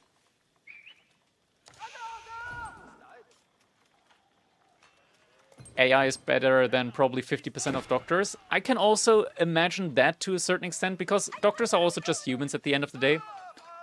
And an AI can take all of the input into account that you give it, but you have to be able to give it that input, right? So I think it's on a case-by-case situation. All right, B. Got a good amount of gold in the bank. Enough for potentially getting wheelbarrow in. And he is moving out to wood. So I'm guessing that the first upgrade he's going to be getting is during Dark Age, and it's going to be Wheelbarrow. Got enough gold for it. Should be having enough food soon as well to go for the age up. Is a little bit delayed on the age up though, but should be fine. Logistics wing is now on the way. Aren't you going to need more than 2 parking spaces for all the cars you will buy? I can park on the street. It's just that the law for the, or rather the ruling in the community is that if you want to build there, you need to have at least 2 parking spaces on your property. At least 2. I only have 1 car at the moment, but yeah, at least 2 parking spots. So yeah, Wheelbarrow is going to be coming in now for B.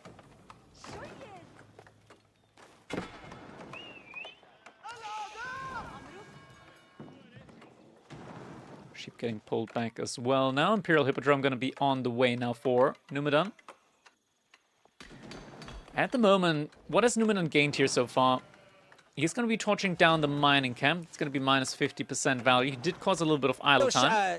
He did delay the age up, and he is also going to be delaying the age up afterwards, as B is not going to be able to immediately gather up the gold here for his own age up. But B, he's going to be able to just prepare more for the next stages of the game there as well. Gather up enough wood for some production buildings as soon as the age up hits and whatnot. And eventually he's going to be able to retake this position, get some outposts going here. I think, in fact, that that's going to be the next thing. Like, I don't even think he needs a production building necessarily. The 2 dervishes are going to easily be able to out-heal the spearmen. And with that, he should be able to just, like, take back the position just with the villagers moving out.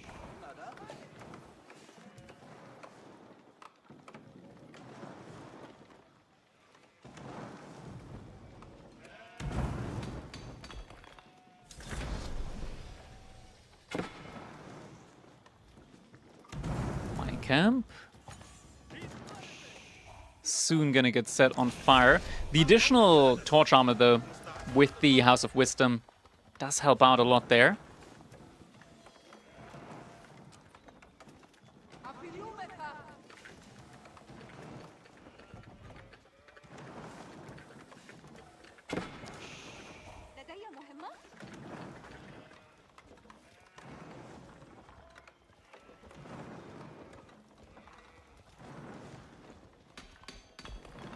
The Adgermatter gonna need to fall back now for the time being. And we do have double stables, and it's just gonna be horsemen at the moment.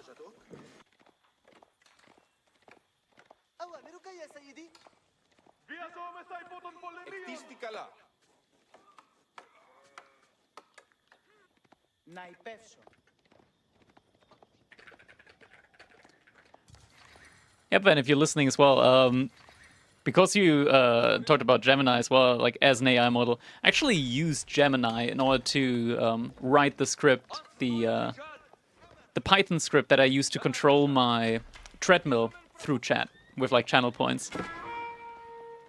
It's just so many things I think that AI like does, or rather helps like ordinary people that don't necessarily want to invest like a whole lot of time into something to get like decent or really good results. Like, I think like another example, Corvinus, he hosted, oh, never mind, talking about the game now. Spearman actually going for a fight, weak horseman getting pulled back just in time. B, great micro here. Doesn't lose a single horseman yet. Still continuously healing. Camel on ease, doing a great job here now as well. Now horseman can just fight again. All the spearmen gone. More spearmen need to be invested into. Outpost is gonna get put up now.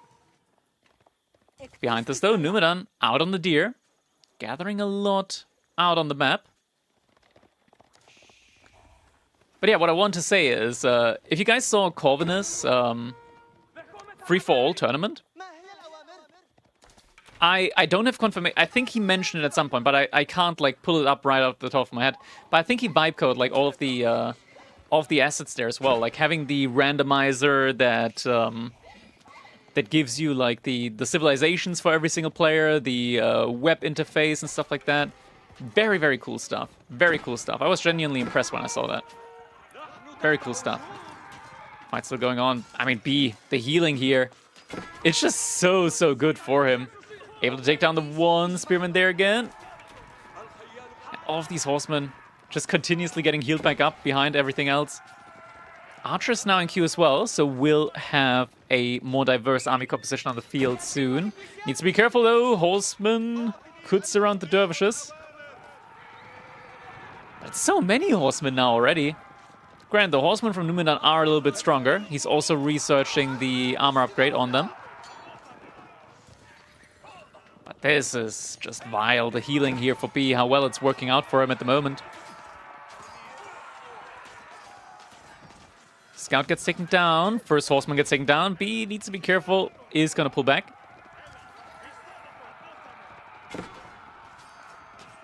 He just said Python. I mean, Python is...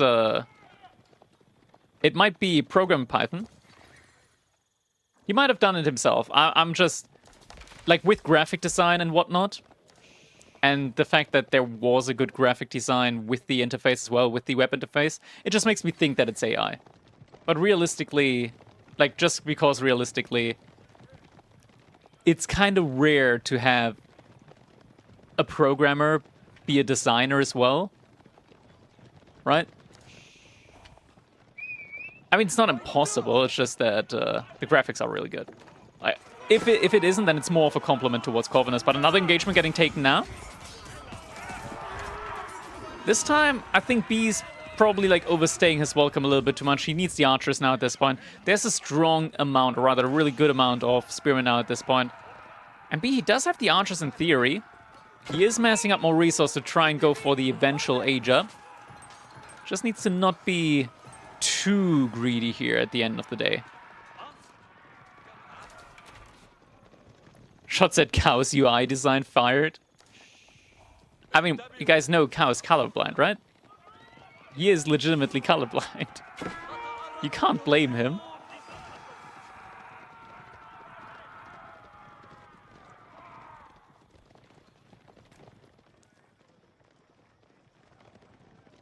Right, for the time being, looks like... Yeah, Numidan's not immediately going for the follow-up aggression. He is trying every now and then, though. Yeah, the value from these two dervishes has been absolutely insane so far in this game, and... This means that B is actually eventually going to be able to find the window here to go for the age up. Does have the archers just in case Numidan decides to push in further. Has he tried not being colorblind? I don't know, I haven't asked him. UI design is something that some of the programmers are really good at, and most of them know the basic. Yeah, like basic static UI design I would agree with. Or like interface, layout and whatnot. But I think, like, when I look back or when I remember the Corvinus UI, like, it was, like, illustrative. Illustratively well-designed. Like, when it comes to gradients and animations and stuff like that. Really well-designed. That's not just something that you see from anybody like that. Or not from everybody. Not anybody, but like everybody. Not everybody is able to do something like that. That's a pretty good skill. And once again, like if he did all of that himself, then pretty big kudos. Like genuinely. But there's no shame in like utilizing AI for stuff like that. Just to enhance the quality of your other art, right? Like he is hosting a tournament, he's doing that for the community. And just making it a little bit easier with AI to the eyes and just organizing stuff like that. Helpful tools. Because realistically, like these tournaments, there's not a whole lot of funding when it comes to like organizational stuff, tools like that. And finding people that want to do it for like very little money or want to do it for free, that's also just very difficult. So typically you're stuck doing it yourself. And instead of doing a bad job yourself, rather use AI and do a pretty good job.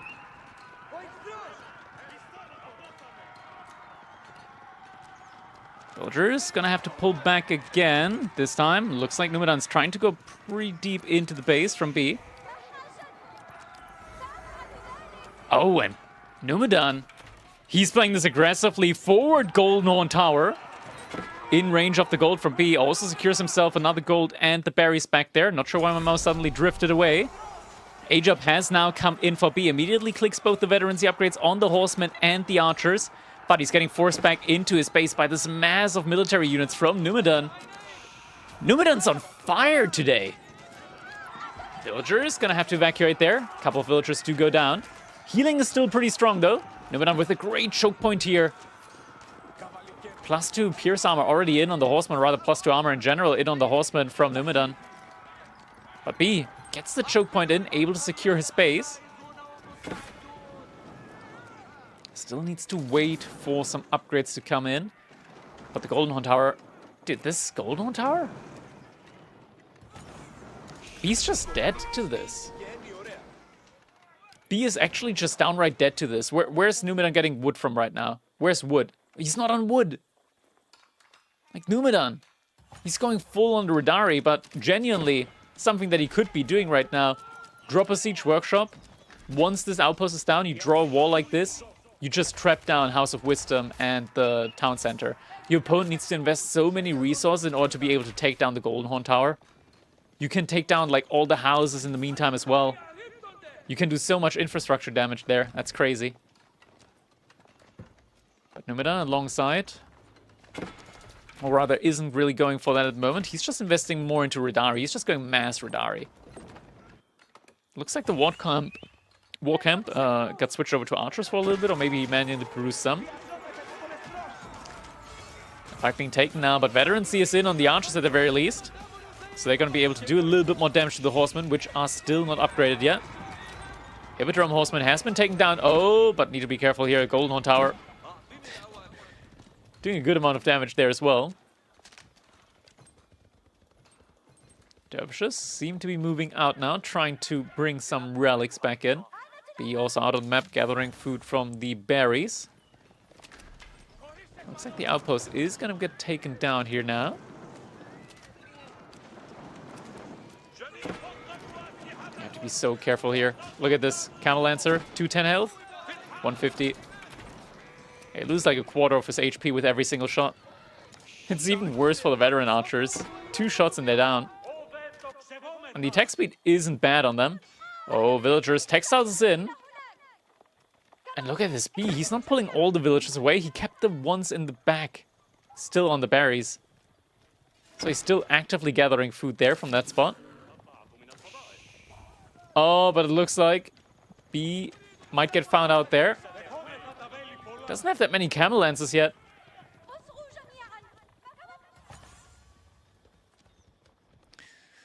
Dicey situation at the moment. Outpost in the back does have a springle emplacement on it. First couple of crossbows is in now. Just gonna get sent inside of the Golden Horn Tower now as the outpost has started to catch on fire. Gold vein about to expire here. How does someone sponsor the prize pool? Exclamation mark prize pool or exclamation mark donate is gonna link you to the match arena where you're able to directly contribute to the prize pool.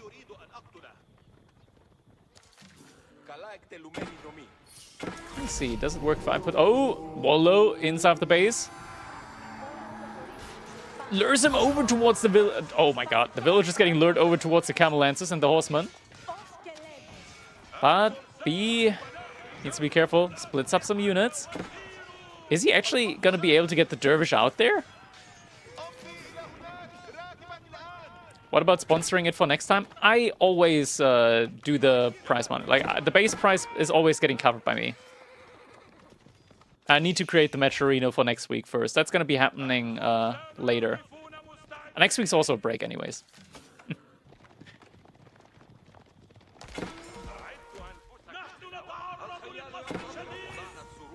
Lance's still just going for a run around there. Distracting on the sides. Up to 3 dervishes now, so B is actively making additional dervishes. 2 relics have been brought back. B's still down 3 villages at the moment, though, and needs to be careful with the camel lancers. Camel lancers! Is that guy gonna die?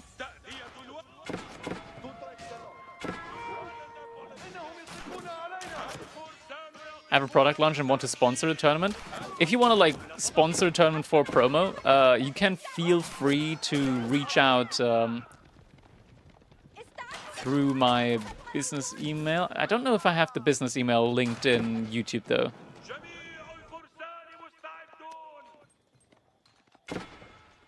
Can you get into the 32-player pool? First to sign up or invitation? Yeah, first to sign up. First to sign up gets in.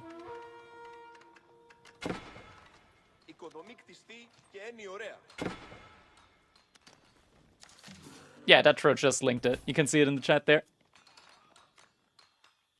Villagers moving out at the moment. Yeah, looks like Numidan's going to be trying to take from the deer down here. Numidan's looking quite good at the moment. He does have the army value advantage. Does have the forward position. With the Golden Horn Tower.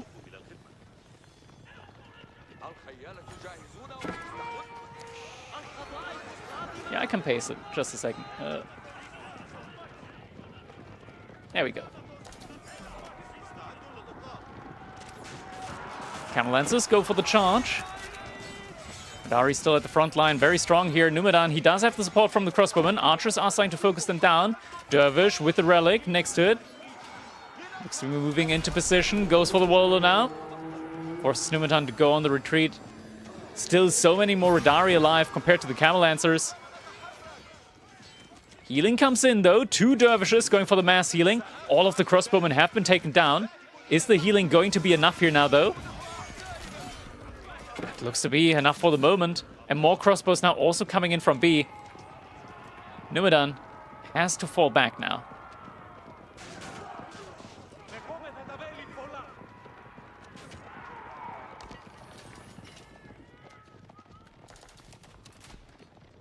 Numidan, what's his next game plan? He's gathering up a lot of wood. So now is the time where he could be trying to go for some siege pushes onto the infrastructure here from B. B, he's been completely undisturbed, moving out to the top side. Actually going to be going out to the gold here.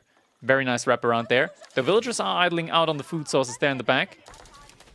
There's still some deer out there, but yeah, he's going to have to rotate some villagers around. Can't go down here. The outpost would see villagers that are down there. Send them over to wood now. But looks like Numidan's just going to be going for more Varangian strongholds. Isn't opting to go for siege yet.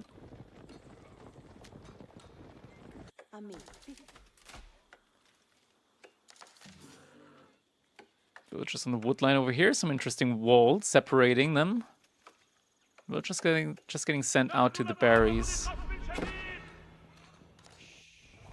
Oh, looks like B. He's trying to go for a raid now. There aren't that many villagers out here though. Same thing happening though on the other side. Numudan. He's reacting first though. He's sending everything back.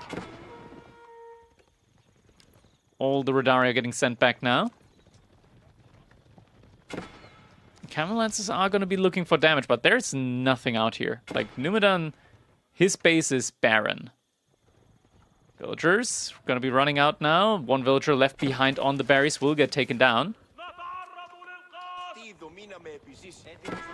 But a couple of Camel Lancers that got left behind are gonna get trapped here now.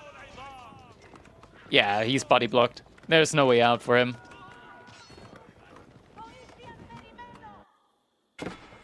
Numidan is gonna lose another villager here to the wolf.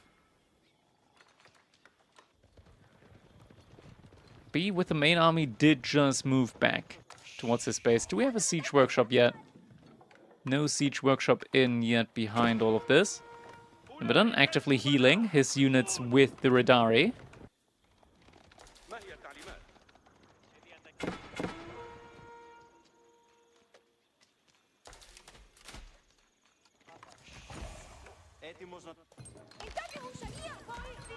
So B, he's been doing a very good job of just gathering resources from all around the map, especially on this 8k gold vein here at the top side. Numidan, where's he gathering gold from at the moment is the question here. He's still like gathering from the gold vein here. He does in theory have access to the gold vein down here, the 8k gold. Yo dang, thanks for the sub man, for the primer, much appreciated. At this point the archers also have a good amount of upgrades on them, alongside of course getting the free crossbowmen in. B also with a good amount of crossbows though. That is a tough one to call at the moment. Neither player at the moment really giving any ground. B has been utilizing the heal to a great extent so far in this game. Oh, looks to be sniping the monastery here potentially. Still has the dervishes out on the field. If he just snipes the monastery, it is pretty far forward. Numidan doesn't pay attention. He could be losing both of the relics there. Just by sniping the relic and picking them up with Dervish. Dervish is very fast.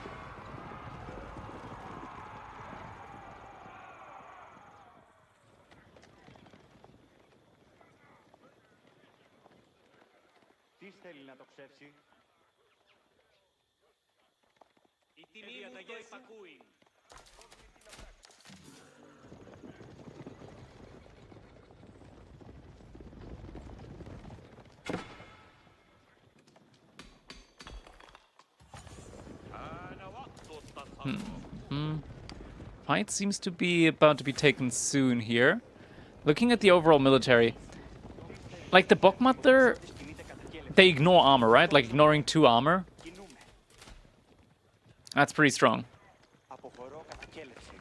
And they attack quicker than crossbows as well. There's just more Radari compared to Camelans as well. Now the Camelanese does matter a good bit, but with Rimfire, it does make up for a lot of it. The unique upgrade on the Radari, just giving them a lot more attack damage in as well. And B, he hasn't... this is tough to call. But Numidan with more military value. When Macedonians have more military value because they also get military back from the Rangian war camp, they typically should win in the fight. Oh my god, B. That's GG. B, come... Oh my god, B. Ain't no way. Everything's moving back. Everything's moving back here. That is certainly one way to lose a game. Oh my god. Where did that come from? I mean, they were on the goal there earlier, but where did that decision come from to just send everything YOLO forward? Now he's getting forced into taking a fight. He cannot not take the fight. And yeah, the fight is going to end up getting taken here. Camel Lancers stepping forward. Healing comes in as well. Dervish not quite there at the front line though. Not enough Camel Lancers. Yeah, that is an unfortunate situation, to say the least. B, he's rapidly losing his entire military. Archer's now starting to focus down the crossbows. And every now... Look at how many free spearmen are coming out there. There's just droves of free spearmen coming out here right now for Numidan. Just got 15 free spearmen there. Archer's pushing forward. No more units remaining, and GG's gonna be coming in. Numidan, he's on a hot streak at the moment. Able to win the first game in the Grand Finals.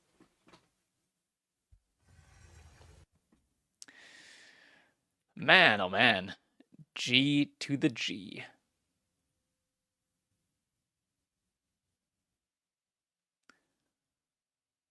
All right, let's see then now. Moving over to the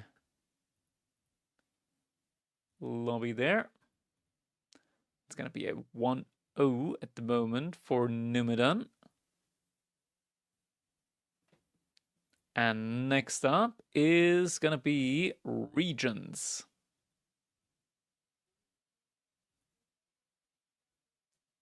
And it's going to be Byzantines for Numidan versus Mongols from B. Mongols on Regions, that's an interesting one. Byzantine makes sense. There's a lot of berries there. Yo, Shokodelma. Thanks for the sub. Much appreciated. Thank you, thank you. Hope you enjoyed the stream.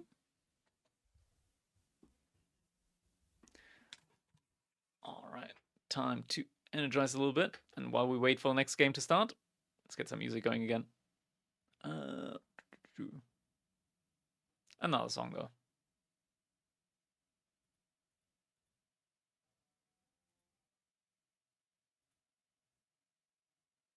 That's a good one.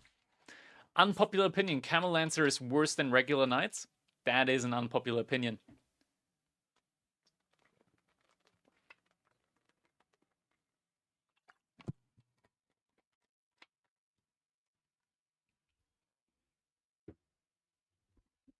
It's different, but not that bad. Thank you, Arcadis. Appreciate the kind comment. Yeah, Numudan's looking very good today. He's having a time of his life right now.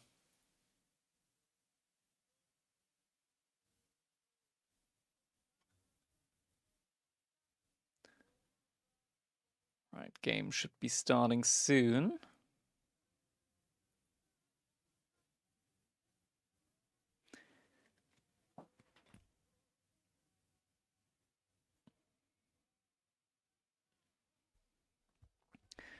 Which is the most effective landmark for each age out of all the civs? That is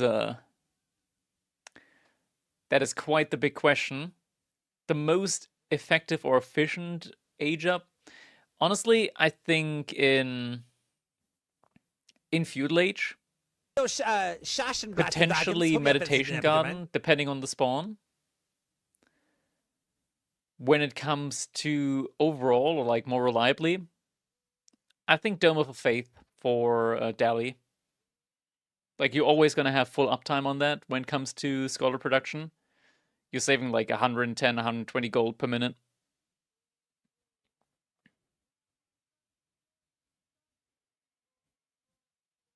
I think those are like the main ones, or the best ones, in my opinion.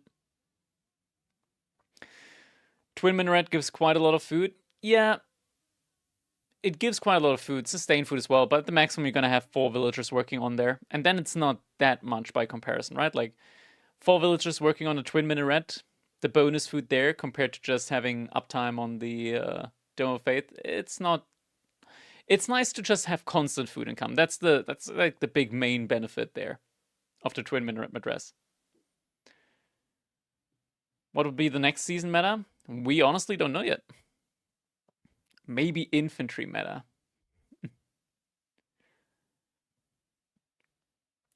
It's too early to tell. Knights again? Could be knights still. They are releasing 2 infantry civs in the next DLC, so the next DLC is going to be a campaign-based DLC. The next DLC is going to revolve around the Chinese campaign. The DLC afterwards is going to be having some base civilizations again. One of them having been confirmed as the Vikings. We don't officially know the other civilizations so far. Yes, I am German.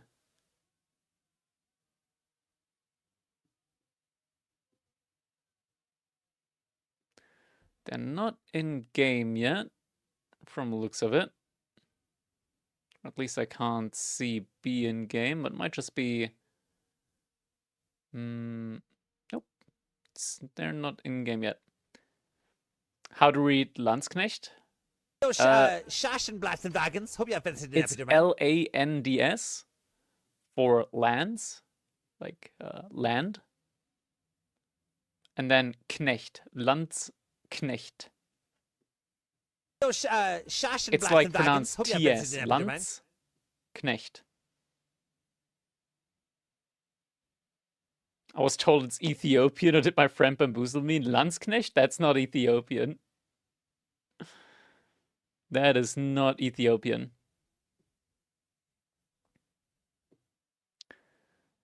Next meta will be Mettbrötchen, surely. The other Civ? No, it's Byzantines versus Mongols.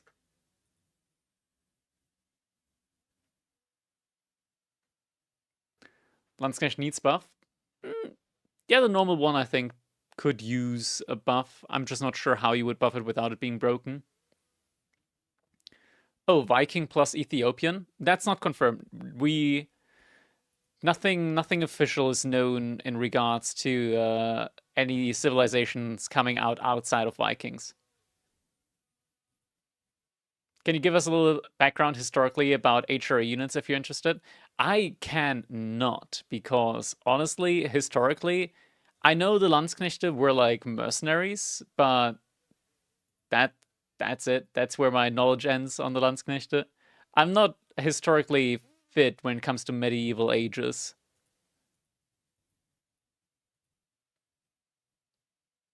Make them cheaper. Cheaper or some ranged armor. I don't think you should give them ranged armor, but yeah, making them cheaper could work. Like maybe 80 instead of 100 gold could work. If you could create a civ with all these landmarks, what would the landmarks be? Like Meditation Garden, Clockwork, and what else do you think? I think Clockwork isn't that strong, at least in its current meta. When it comes to combining all different landmarks, like Red Palace and Imperial Age for sure. Grand Filani Corral in Castle Age. With cattle access, of course. VES, VES. Yeah, Numidan's doing great here so far. Why haven't they started yet? Okay, they haven't said anything in the chat yet. B's still in lobby. What's going on there?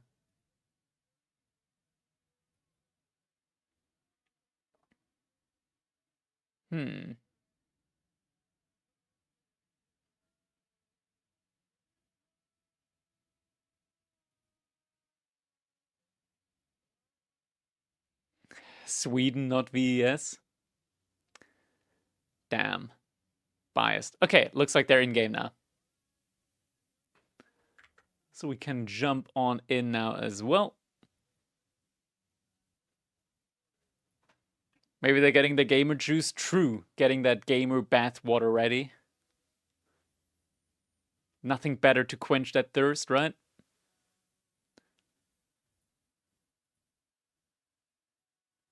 I'm gonna need a little bit longer. That's fine. Alright, I'm gonna do the predictions in the meantime, or at least gonna be the predictions from the last one. Last game was won by Numidan.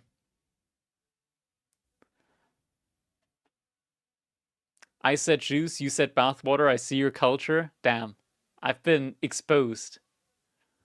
Which pro do you think has the best tasting bathwater? Jesus. The questions I'm being asked here. And why am I actually thinking about it now? Okay, stop. Stop. Actually, stop. We're just going to be petting the cat in the meantime.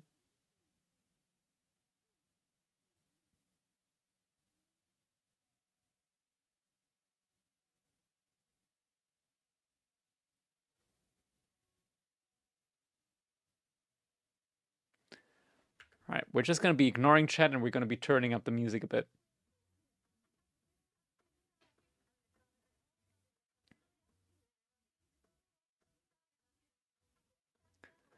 Is it Mr. Mock or Mrs. Mock? It's Mr. Mr. Mockridge. Yo, Lash, thanks for the raid, man. Much appreciated. Hope you had a good stream. We're waiting for B versus Numidan to start. Just 3 minutes, and we're going to be jumping in to our game number 2. In the grand finals of the Crack Cup number 9, prize pool currently sitting at $461 price dollars at $461.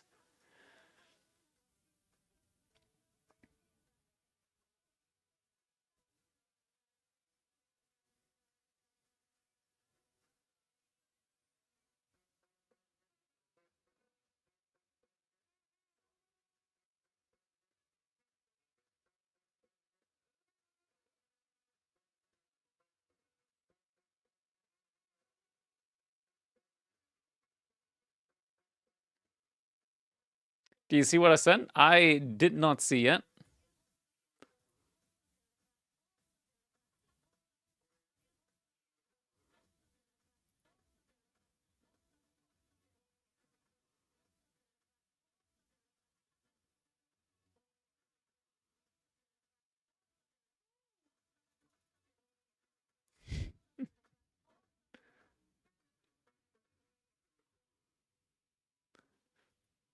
Cool graphic.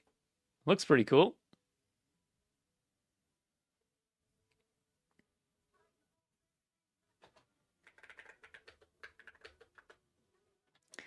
You know what? Are you trying to get me cancelled, Cow?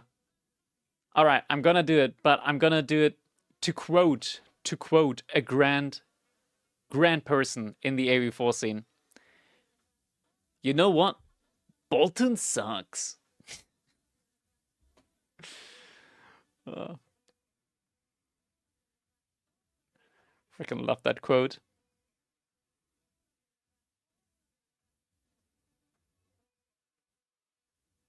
It's an insider. You guys can't get offended. It's an inside joke. God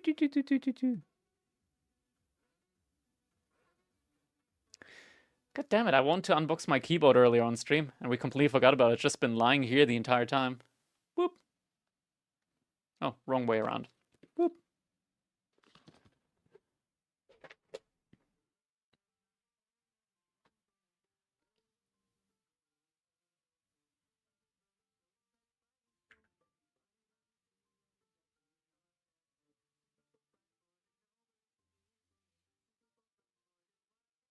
All right, 10 seconds.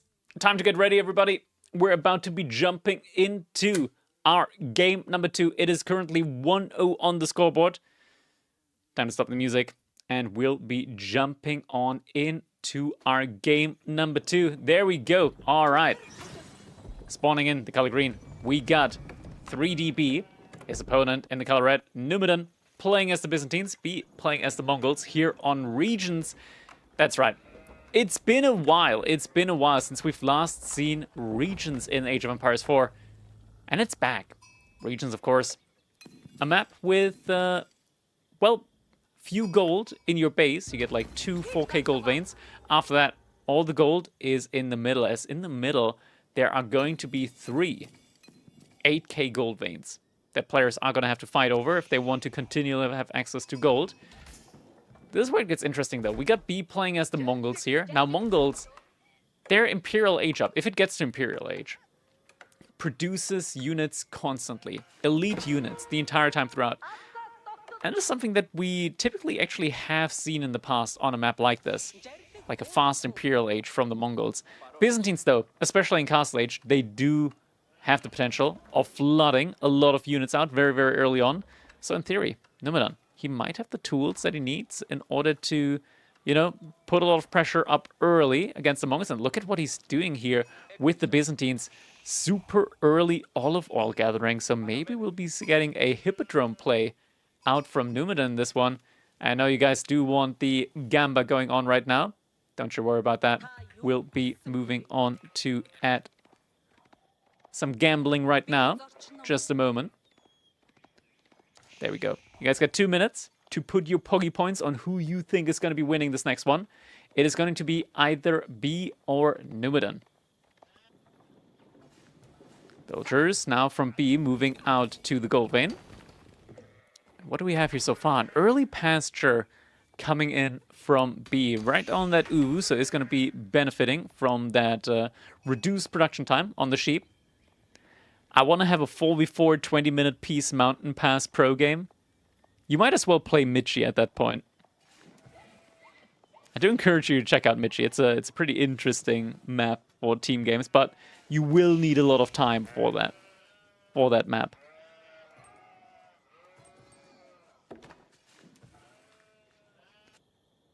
All right, but yeah, Numidan, he is going for this very early olive oil gathering. Why don't you say Uvu the right way? It's pronounced Uvu. Well, there you go. I lost on Michi on Wonder Victory in 1v1. Damn. That's a Fields Batman right there.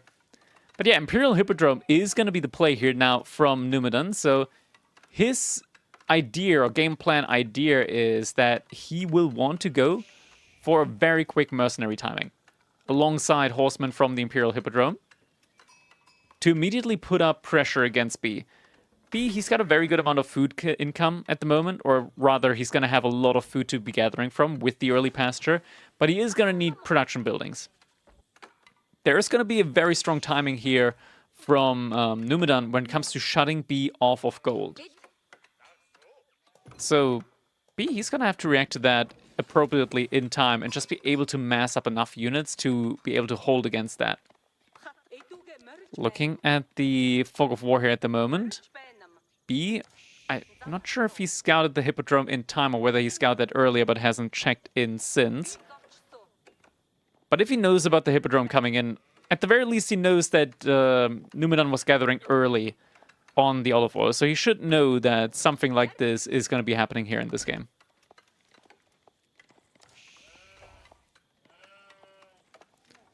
Sheep are being brought back towards the base of Numidan now.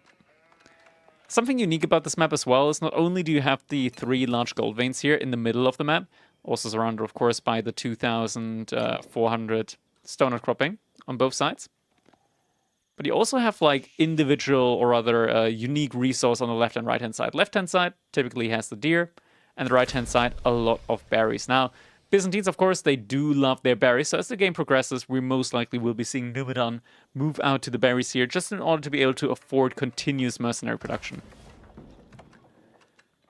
Hippodrome has finished up. We do see the first horseman now in queue coming in for Numidan. Meanwhile, B, just with 3 villagers, has been continuously gathering from the gold vein here. And I'm gonna call this out again, just because I think we don't see this nearly enough, but horticulture improved. So good at this point, so good at this point. I legitimately feel like you don't need to double produce units anymore, like Keshiks, which is gonna be coming in here now from B, but if you actually like save up 500 stone early on, getting 30% faster food gathering is so good. It's like you're gathering at Imperial Age gather speed immediately in Feudal Age. Very strong in my opinion. Though it does take a while to get there, like you need the 500 stone of course, and yeah. You lose out a little bit on the tempo there military-wise. I think it's definitely still worth it. Especially when you're up against a slower civilization, or at least typically slower civilization at the start, like the Byzantines.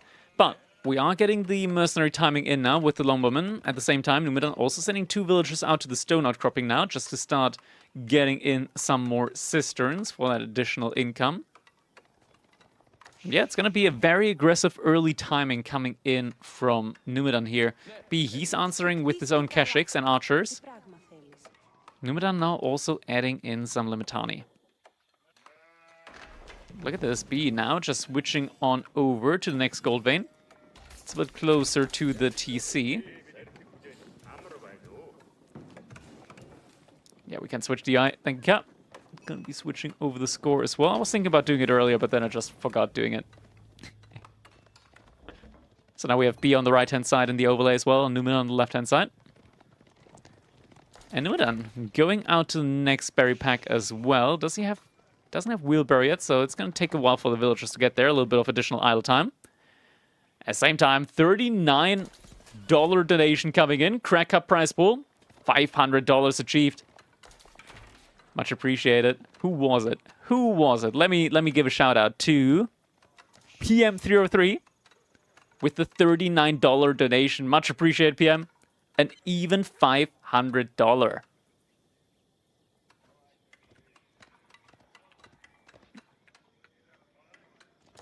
Very cool. Okay, let me update the title there as well. Updated that. Once again, much appreciated. Khan is going to get found out there in the middle of the map. But Khan also spots that Numidan is in fact gathering the olive oil now from the berries in the mid-map. Don't have any aqueducts moving out yet, though, to connect to the second cistern. That is coming in right now, though. So villager moving out to that. Behind this, B currently just massing up more Keshiks, getting in more archers, still double producing the Keshiks as well. Also just giving a little bit of a run around here on the sides. Needs to be careful, though. Doesn't want to lose them yet. Oh, boar pull. And with the boar pull, B turns around. Gonna be able to kill at least one of the horsemen there. Good value. And the boar definitely, like, getting a couple of hits in there as well. Outpost has been reinforced. With an Aristotle placement as well now.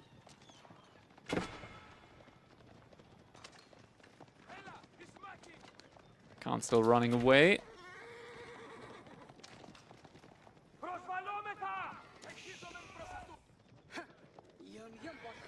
Kashyyyks are going to be coming into support. Khan will probably not get taken down. Still has the movement speed arrow as well. Should need be.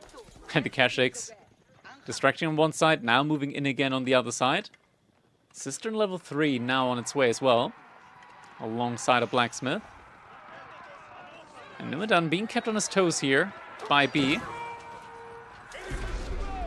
Khan gets sacrificed. Couple of charges do come in. One villager is going to get taken down by the Kashyyyks. Second villager will get taken down alongside. And now in the wood line, Numidan pulling the villagers in time, but he's down 2 villagers now. Great early pickoffs there by B. And also taking down a couple of the horsemen here as well.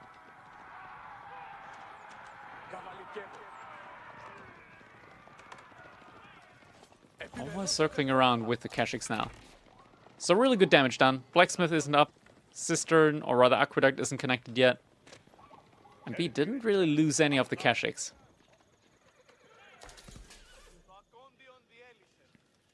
We're still only in the first pack of longbows as well, so no second longbow pack has come in yet, or mercenary bunch rather. The Kashyyyks still just trying to get maximum value. Point blank charge. Loses a Kashyyk for one horseman. Probably not the best trade. Tries to go for another point blank charge. Able to get another horseman down for it though. Another one is very, very low health.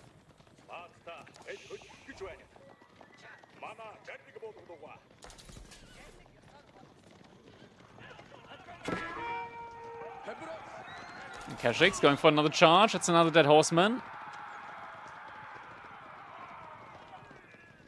Yeah, B, he's just getting a lot of value out of these little engagements every now and then, thanks to the charge. Numidan now moving further forward.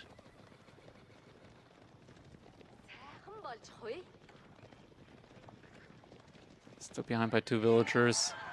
At the moment, doesn't look like B is trying to go for an A job yet.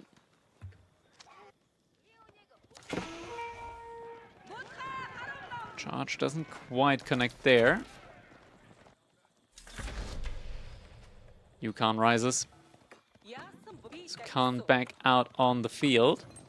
Kashyyyks just falling back for the time being, or rather getting ready to go for another raid, as B just is relentless with these raids. First layer of walls coming in now. Numidan realized he needs to just restrict B's movement potential here a little bit more. Cannot quite keep up with all of these raids on these individual little sides there.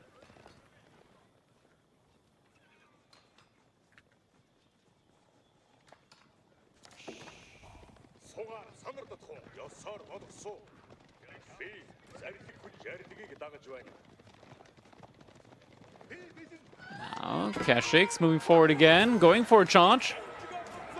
Able to take down one of the horsemen. Spearman just not quite there yet.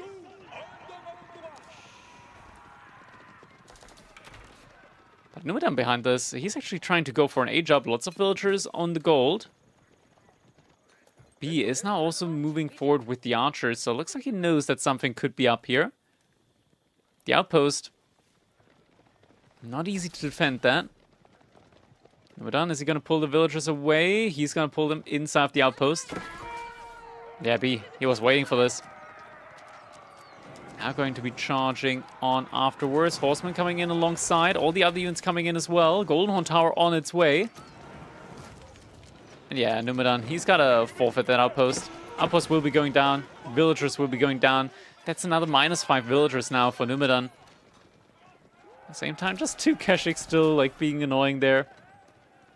Did the Golden Hunt target cancel? It is getting put up now. 18 villagers working on that. So he's trying to rush it up.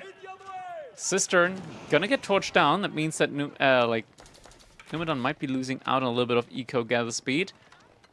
Oh, but no. Chooses to instead charge forward. Villagers on the outpost gonna have to evacuate. Fight seemingly about to be getting taken here. I don't think either of them really want to go for it though. Khan Falcon has been used. Probably sees the Golden Horn Tower. We're gonna verify. Yeah, he does see the Golden Horn Tower. So B, he's moving in deeper. We're also going to be getting the Mangonel emplacement with Dialecticus, so it's coming in a little bit quicker, a good bit quicker actually. And there it is. That's a very quick one. Very quick one. B realized now. Spreads out the military. Spread army formation and tries to go for the torch. Presidium. Not being activated. Could still get activated, but now with the fortification. Does B have what it takes in order to burn this down in time? Villagers jumping out just to repair. Just for a split second. One goes down though. One more goes down.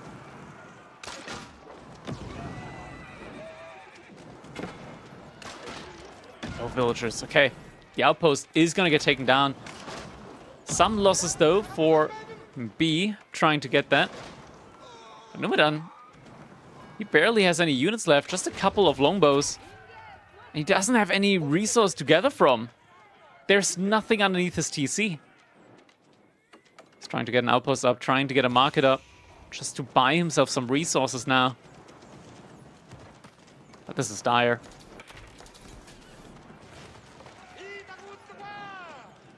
Absolutely dire now.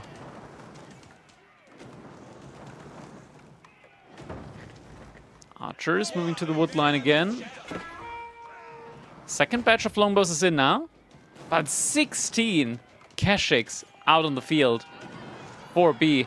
And the longbows just stepped up a little bit too far. Just a little bit too far. The Keshik's gonna dive deep now. Movement speed arrow gets activated as well. Villagers on the gold vein. They're falling back. Acro defenses. Not getting activated. Numudan. He's losing everything. There's just no way. No way back into this one now. 25 villagers compared to 51. The Keshik mass victorious here for B, and B able to equalize the set in game number 2.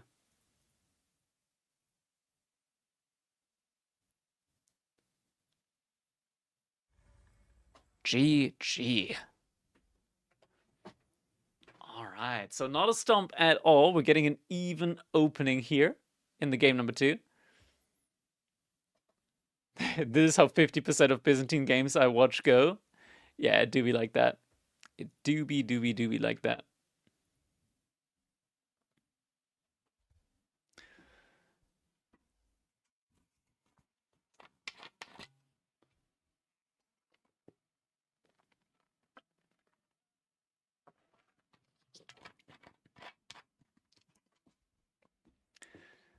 Yeah, Mongols don't have any, like, insanely good matchups at the moment. But it's still very fine. Still very, very fine. Alright, let's see. This one was won by B now. Closing out the predictions there. And next one is gonna be on Holy Island. Okay, Holy Island, KT versus Shushi's Legacy.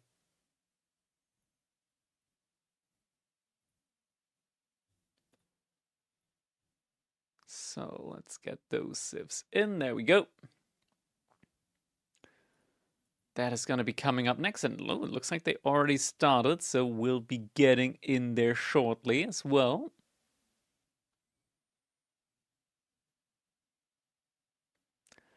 Mockridge living the best life? He is, he is.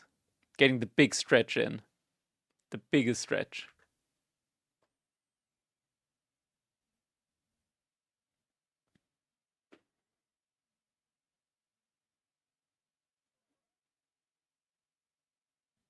Mockridge looks relaxed. Are we gonna get like a variation of the name every time now?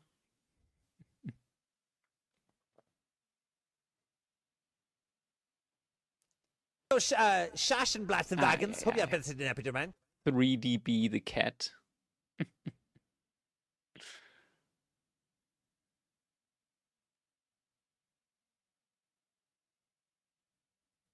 The best cat. The bestest of cats. For sure, for sure. All right, 30 more seconds. Oy, oy, oy, oy. Look at you, look at you.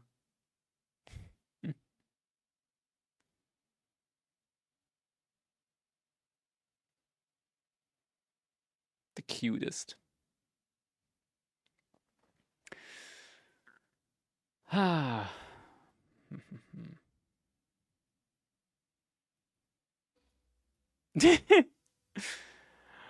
Oh my god. That's a nice setup, Car. We'll do it after the game, because we're already in our game number 3 now. So, ladies and gentlemen, here we go. Game number 3, we got in the color green, 3DB playing as the Shushi's Legacy. His opponent in the color red, it is Numudan playing as the Knights Templar here on a water map with Holy Island. We see players, of course, moving out, or at least about to be moving out soon to the water in order to dock their dock. Numidan needs to wait a little bit as he doesn't have a dock. He has a harbor, which costs a little bit more. So, gonna have to gather up a little bit more on the resource front in order to be able to afford that. It's also time for us to get our Gamba up again. So you guys get 2 minutes in order to put your Pogi points on who you think is going to be winning this game number 3 now. It is currently an even 1-1 between the two players in this best of 5. What's the difference between a dock and a harbor? Well, the dock is able to hold 3 fishing ships baseline. There are some exceptions for Delhi and Tuklak. But typically a dock able to hold 3 fishing ships, a harbor able to hold 4. Harbor has a little bit more health. They get a sprinkled emplacement instead of an arrow slit emplacement on them. That's about it. That's about it. It needs to cost a little bit more just because the wood income on Knights Templar is very strong. So to make it a little bit more balanced, they introduced the harbor just as a cheaper dock where, players that play KT on water need to spend a little bit of additional resources. I think it also takes longer to build. Let's see, 18, 15. Yeah, it takes a little bit longer to build as well. There it is. Harbor has been put up now, but production time is still the same. Harbor was too much of a nerf for KT, plus they should have at least changed the look from the dock. Yeah, but that would be difficult. It's easier to just change the name, right? Right. But yeah, both players just going to be starting out here now on water. Going to be investing into some prime fishing. And not a whole lot going on very early on here in this one. Just going to be scouting out, see where the opponent's at. We do have the inspiration, of course, or not inspiration, but like supervision from the Imperial Official, meaning that B is going to be getting a good amount of extra wood there as well. When do you think the technology will be possible for boats to have reflection on water in AoE4? 2027, 2030? Right, they do actually not have reflection. I've never looked out for that. Yeah, there's no reflection at all. What does actually reflect is the clouds in the skybox. You can see like the reflection from the skybox there on the water. Because there is actually a skybox in Age of Empires, and you can see like the clouds in the water. That makes it weird then that the skybox reflects, but the fish do not. Or at least I don't see them.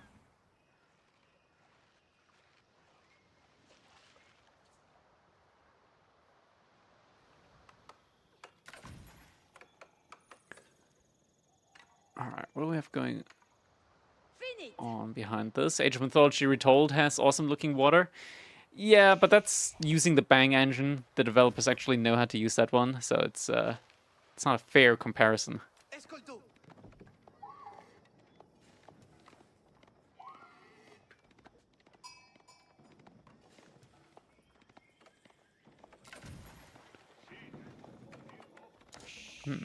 Damn, Relic doesn't know how to use Relic's engine? I don't think they do. As crude as an answer as that is.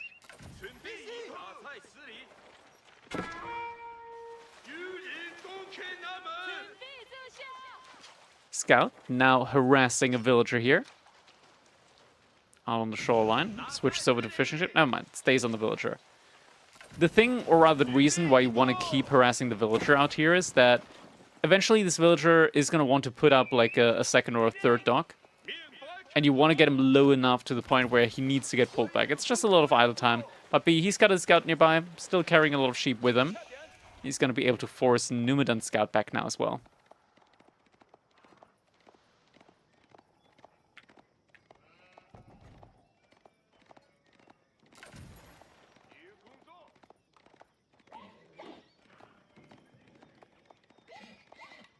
Scout falling back.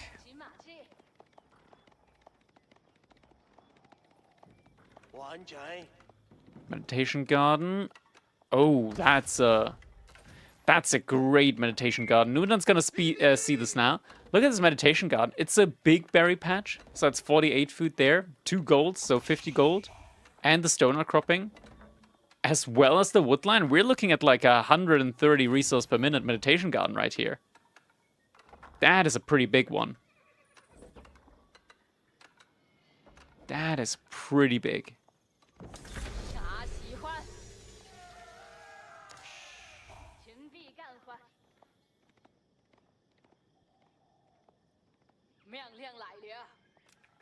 So villagers, it's a lot of walking time on 4 villagers, but it's a lot of value at the same time.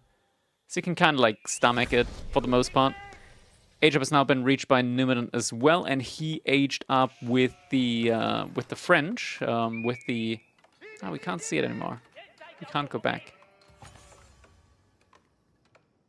Can I not see like the past age ups? I cannot see the past age ups. He did age up with the French bonus, so he does have access to the Chevalier as a special knight, and he does have more not more movement speed, but more production speed on his military buildings. There is a flag on TC. Yeah, we can see it. I just want to like show the actual tooltip. Cannot show the tooltip, unfortunately. Oh, we do have a little aggression on water coming in. Junk is getting focused down. Hulk is getting a huge early pick-off there.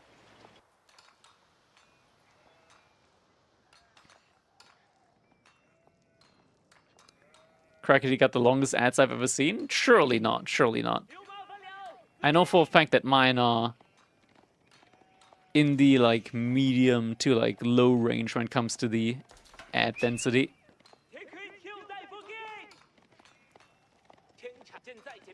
But you never know how Twitch actually does the mechanism in the back. Stable has been put up. We do get the first Chevalier Confer in now as well. Already got some Spearmen in for B. It's not the size of the ads that matters. True. It's how you use them. Second Chevalier coming in. Not going to be... Oh, never mind. Does turn around. Will want to go for a charge onto the Scout, but probably won't be able to catch up to him anytime soon. Scout from Numidan is going to see now that there's going to be some Spearmen out on the field as well for B. I think it's time for us to take a quick look at that meditation garden. 48 food per minute. 18 wood, 50 gold, 25 wood. That's pretty good. That is pretty good. Definitely nothing to sneeze at all.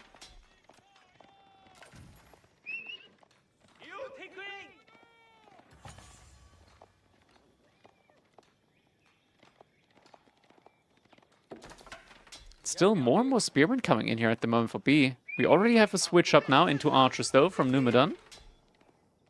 So B cannot just keep making spearmen. Okay, and he is indeed switching up now. Stable is up. We're going to be seeing some horsemen coming in. Looks like B has also been making a couple more fishing ships behind us. He's on 4 docks at the moment. So he is actually like very quickly producing more and more fishing ships behind all of this as well. Numidan, he's still just on 2 harbors, so not able to outmass what Numidan's putting up on water. Is there going to be any EGC games tomorrow? No, the qualifiers are over. I don't think there's any EGC. At least I know EGC doesn't have a tournament tomorrow. I'm not sure. I think Whammon might have a tournament tomorrow. I know there's like the ongoing Whammon's Cup going on at the moment. So I think that might most likely be happening tomorrow.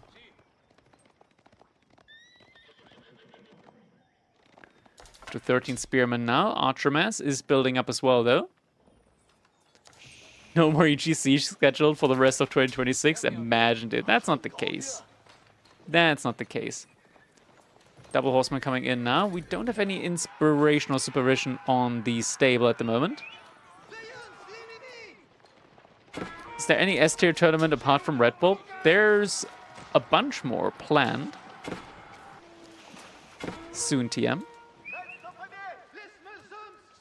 And also, of course, we're going to be getting the Homestead Cup in like a big LAN tournament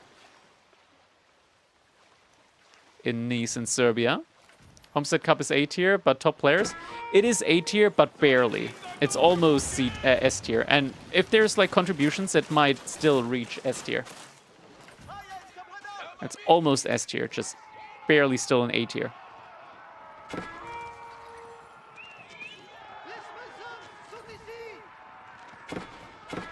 Archers. Not get closing onto the Spearman there. There we go, Numidan using it now. It's just a lot of distraction at the moment. Oh my god! Big demo ship connection. Numidan is entirely losing out on water now. More demo ships connecting. Oh my god. Complete and utter destruction on water. Demo ships just moving past. It's looking for the fishing ships here from the looks of it. Numidan, he does still have military on land. He's going to have to move forward now. Did I say C tier? I meant S tier. And big demo ship connection. Oh!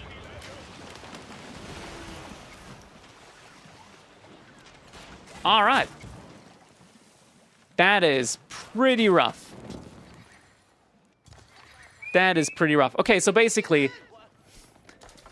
there's like 2 more minutes in this game now. Either Numidan is going to kill B in the next 2, or he's going to lose. And look at this. B, he's just putting up 3 defensive outposts, getting 3 hand cannon placement. He's like, dude, I just killed you. I just need to like not die myself, and then I win. And he's right.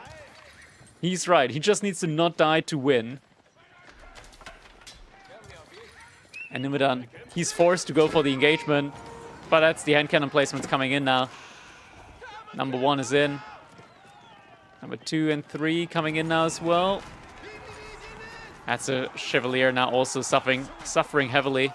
Villagers jumping out for the repair. Spearman getting targeted down though. Horseman not quite able to be the front line here that they need to be. That they need to be for B at the very least. So Horsemen do need to fall back. It's still like triple hand cannon placement at the moment. Definitely scary. And the fortification is about to be coming in now as well. Villagers healing again. Jumping inside. And there it is. Fortification is up now. With that, Numudan losing a lot of the Chevalier here. Yeah, I mean, 1,500 food to 300 or 400-ish food.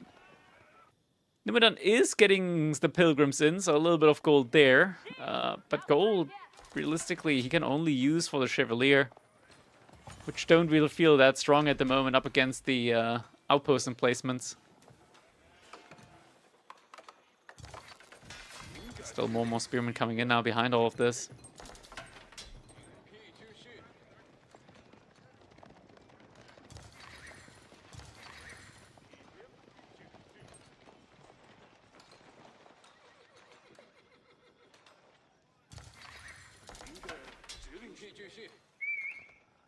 This Numidan just continuously massing up some more archers. Still no way for him to really regain control over on the water. He actually starting to distract a little bit with some horsemen as well. This is something that Numidan is going to have to react to, as all of his economy at the moment is on land. There's no economy that's not on land at the moment. And now double rams coming in, triple rams coming in, but the timing, it couldn't be worse. Reinforcement horsemen coming in. Numidan losing the frontline position, has to fall back. Archers, a lot of them are going to be going down. Reinforcement Chevalier coming in. Spearman, a little bit stuck on the archers. Okay, B actually not taking the bestest of trades there. But he can, in theory, afford it.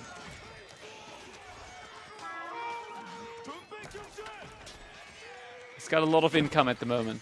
And he is actually just like smashing his head against the wall. He knows just what kind of situation he's in at the moment. He can outmass Numidan easily with the amount of resource that he's got. That's just a crazy amount of fishing ships there. Like an additional 22. Oh, make that 34 economy. Out on water for B.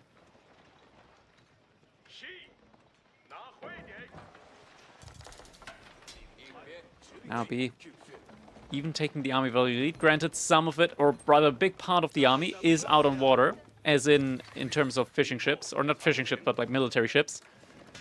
We're getting in even more barracks now. This could also be the point in time where B just decides to start making early palace guards.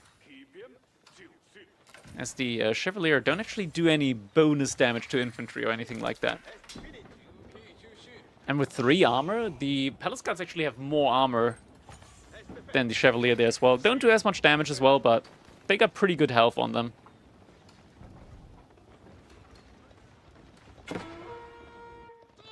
Still raids going on though. Osman raids. And yeah, Numidan, he knows, okay, I need to make something happen here. He's trying to go for a double ram play now coming in. Villagers just all getting pulled now.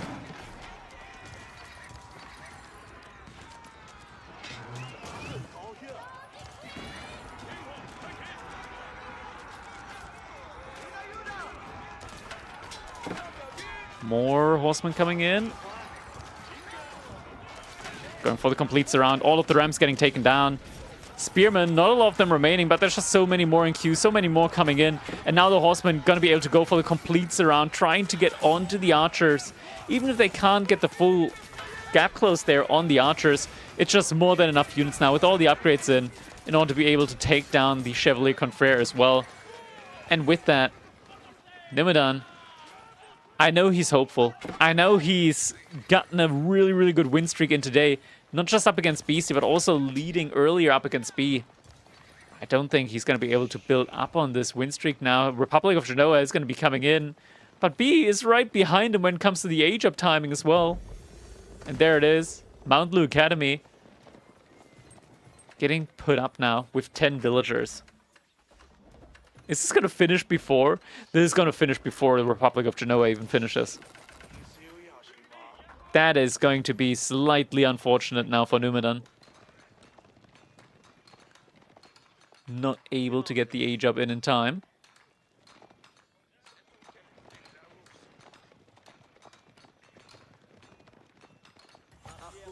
At least not really getting the age up in time. And I think like with the age up coming in now from B, and you're behind on your own age up when he has so much more food, is he going to try and play this on?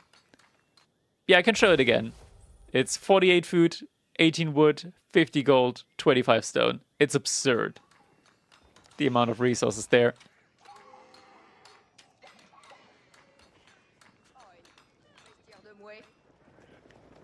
Pilgrims getting picked up at the front line. Veterancy upgrades coming in for Numidan behind this.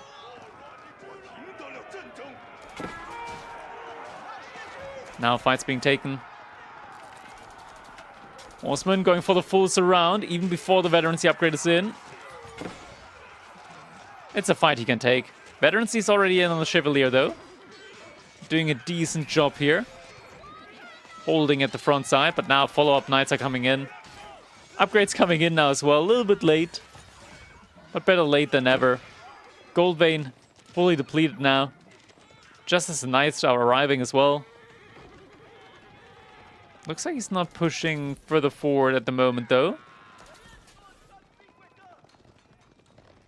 Could potentially just be waiting for critical mass to deliver the final blow.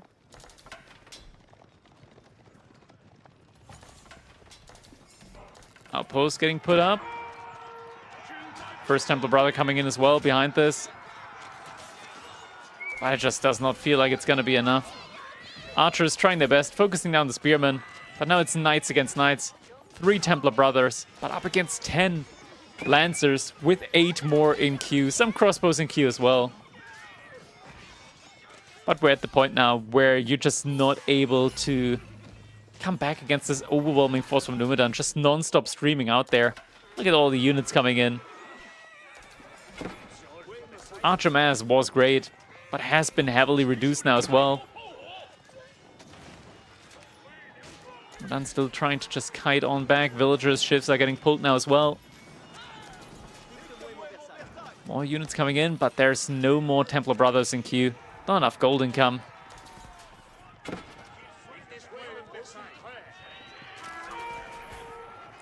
But I'm not calling it quite yet. Charge is coming in though.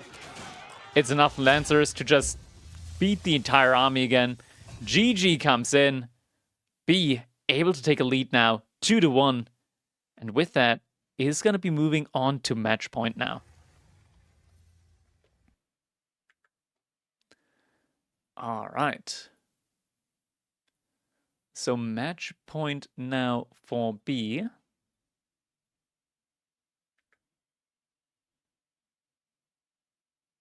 I'm going to be looking at the next draft then, see which map is going to be up next. And it's going to be Dry Arabia. Is this best of 5? It is. It is indeed a best of 5 grand final game here. And it's going to be Golden Horde for Numidan versus Malians for B.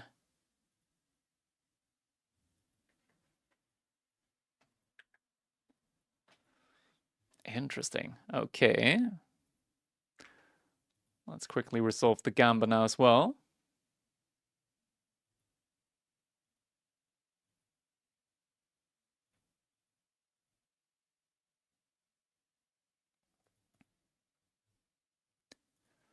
It looks like they already jumped into the next one now as well.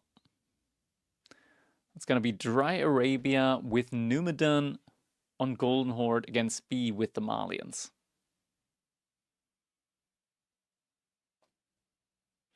I like Golden Horde in this matchup, but B Mali is strong. Yeah, I think Golden Horde, they are really good when it comes to like massing a lot of units. So they do have some pretty good matchups even up against the Civilization like Malians. But Malians just have such a strong economy on a single TC. And it feels kind of hard to overcome that. Something to keep in mind as well is that the Torguds, as imposing as they look, they only have like 10 damage. Like 10 melee damage. That is like half of what a knight has in Feudal Age.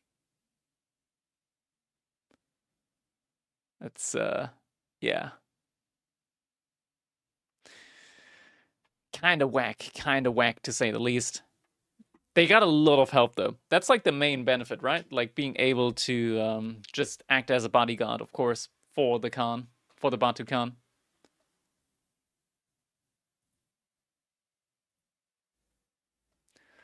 Right, timer's up now.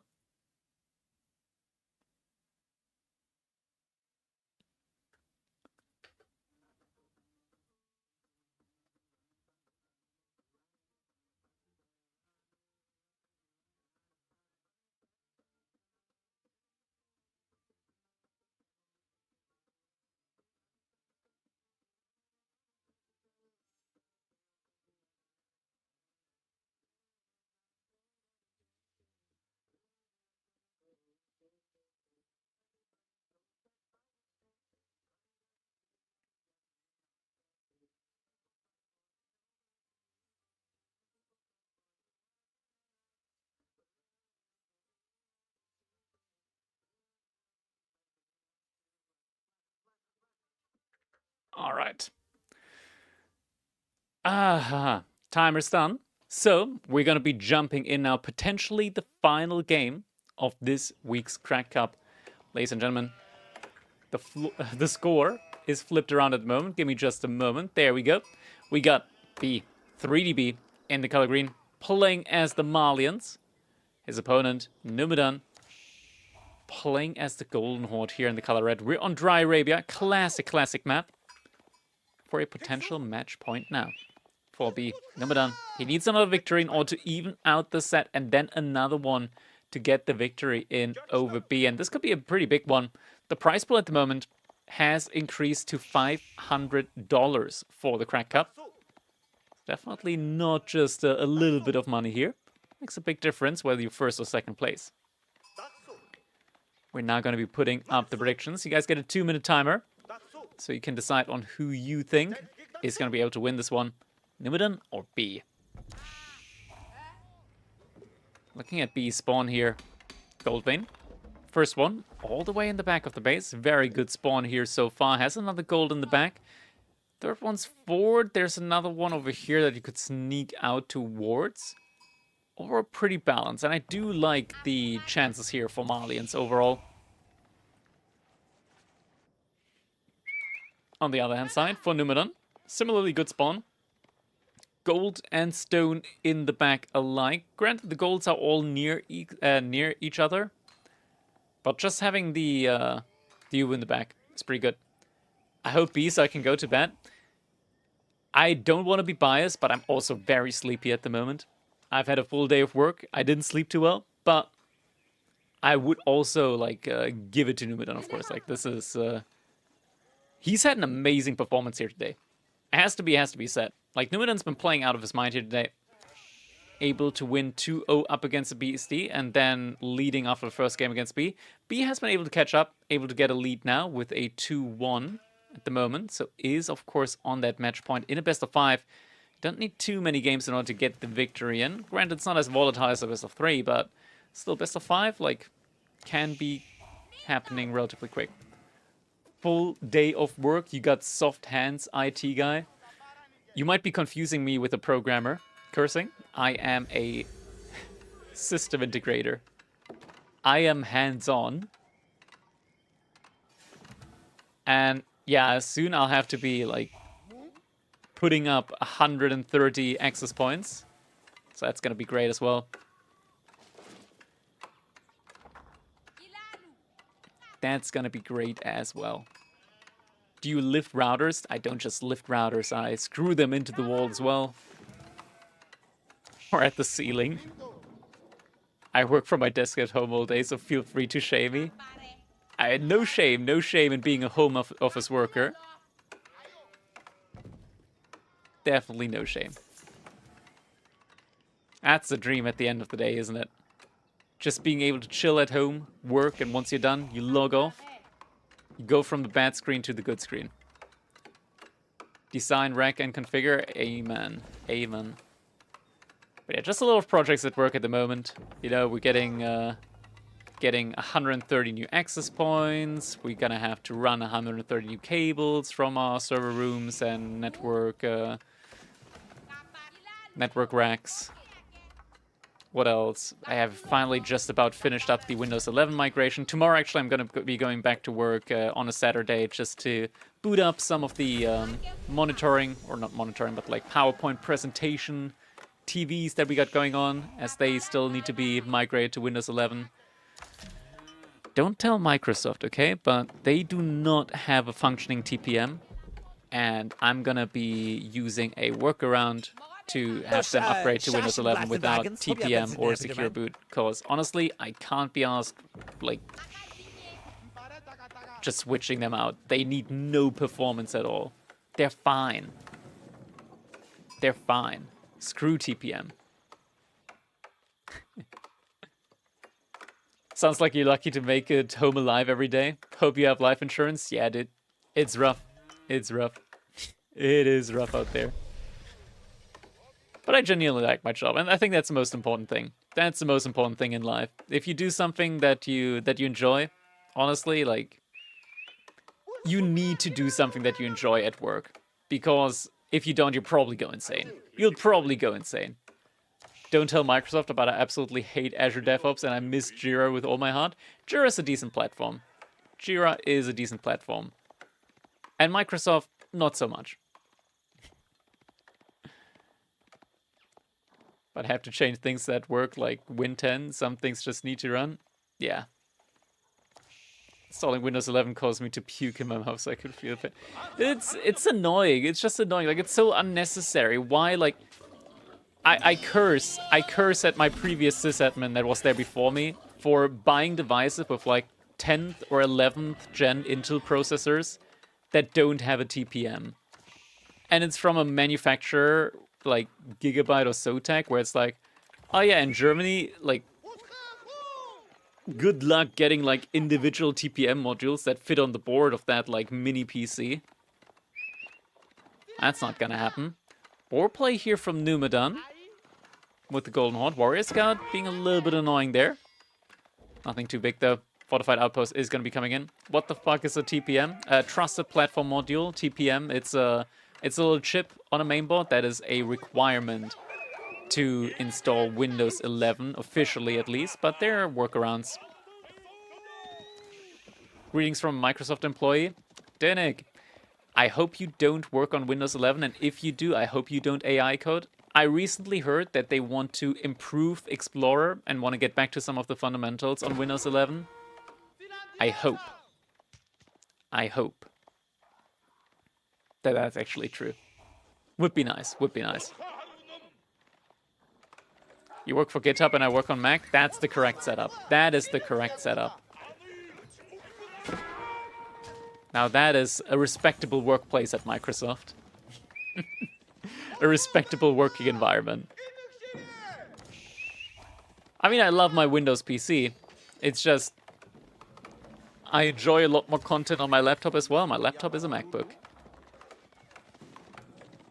Linux or bust? Oh, nah, man. You can't force end users to use Linux, man. They're gonna tear you apart. Linux for an end user is like nightmare for support as well. Oh, Batukan getting sent back a little bit. Needs to be careful though. All the damage from Batukan is getting transferred over to the Torgut. So even though he's running them back, they'll still take the damage. Charge is coming in now. There's a couple of spearmen now coming in as well. B though already preparing with some archers. And this is the issue that I talked about, right? Like the Torgut, yeah, it has a lot of health. A lot of health. But at only 10 damage with no bonus damage to archers. Like, you can just frontline with archers against Torguts and it doesn't matter. Like, they won't take that much damage. Hit mine in the back has been found out. Claude Sonnet is, oh my god. It's GAs in 3 days. Things are getting better day by day. Oh my god, have you not heard Claude has released 4.6? It's the industry standard for like the last 3 days. Get with the times, guys. Everybody's using Claude now. All the cool kids are using Claude. It's pretty cool, to be fair. I like how Claude's outputs, or in general, like anything but ChatGPT, are a lot more valuable outputs with the language that they use, and they don't spam you with like random emotes. Like every time I like switch AI, the first thing I personalize is use emotes rarely. Because nobody wants to read like a wall of text with tons of emotes in them. Alright, engagement coming in now. Mondo Sofa in there as well. Nothing wrong with Ubuntu. Ubuntu's pretty good. Ubuntu is one of the operating systems that you could actually like set, use for end users. It's just all the things around it that are annoying. Oh, Torgut, first Torgut going down. Dude, use Debian. We use Debian in apprentice school. And our instructor just could not get the environment to be stable. So many bugs, dude, so many bugs.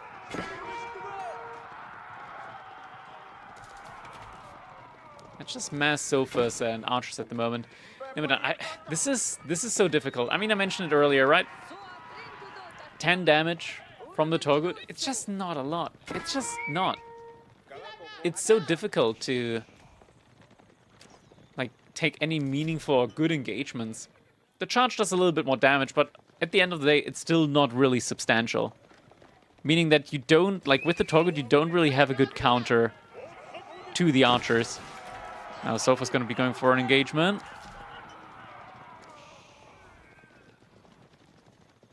But breaking that one up relatively quickly. We do already have the first stockyard in. Behind this, Numidan's starting to add in some archers as well. Crash out there too, just for a little bit of additional armor.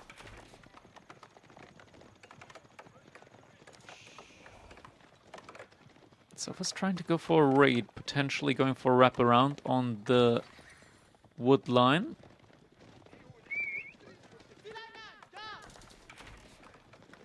Just running around, not really paragraphing immediately what he's going to be doing. It looks like he might be going for a attack onto the fortified outpost or the units next to it. Yeah, fortified outpost now being under fire. B, though, needs to be a little bit more careful. Might have overestimated his own military might. Good amount of Sofa going for the engagement. Spearman. Not too many left alive, though. Oh, why did it put me over there? All the spearmen taken down. Sofa's remaining. They do a lot more damage here, a lot more DPS compared to the Torgut. Khan in trouble here. Still, all of the damage getting absorbed by the Torgut. Karash is also still here. And we do have the Edict for additional health on all units nearby. Torgut's still alive for the time being. The weak ones are getting sniped out.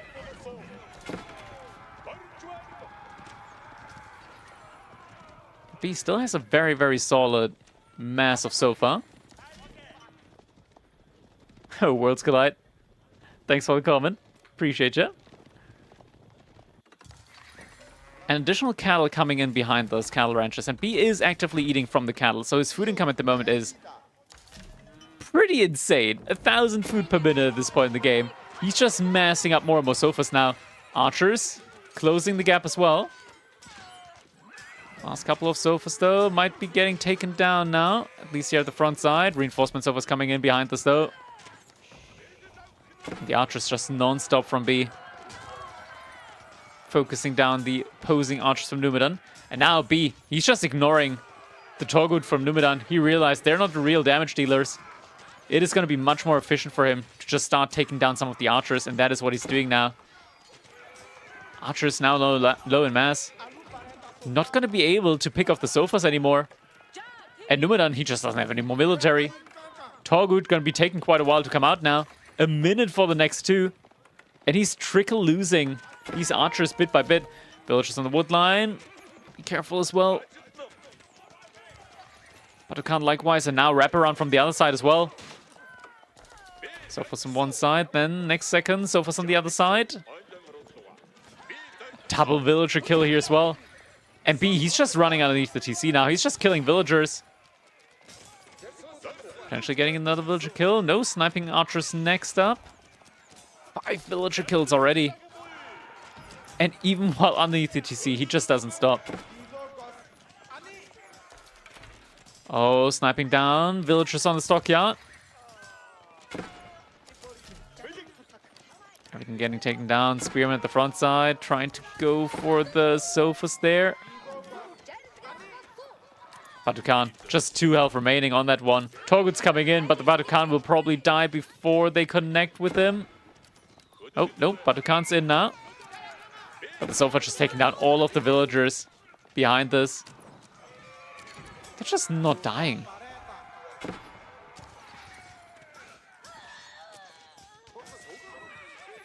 There's just more and more Sofas behind this. We just see this line of green dots coming in, and it's GG.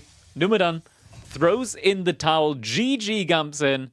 That means B, he's going to be winning our Crack Cup number 9, 3-1 against Numidan.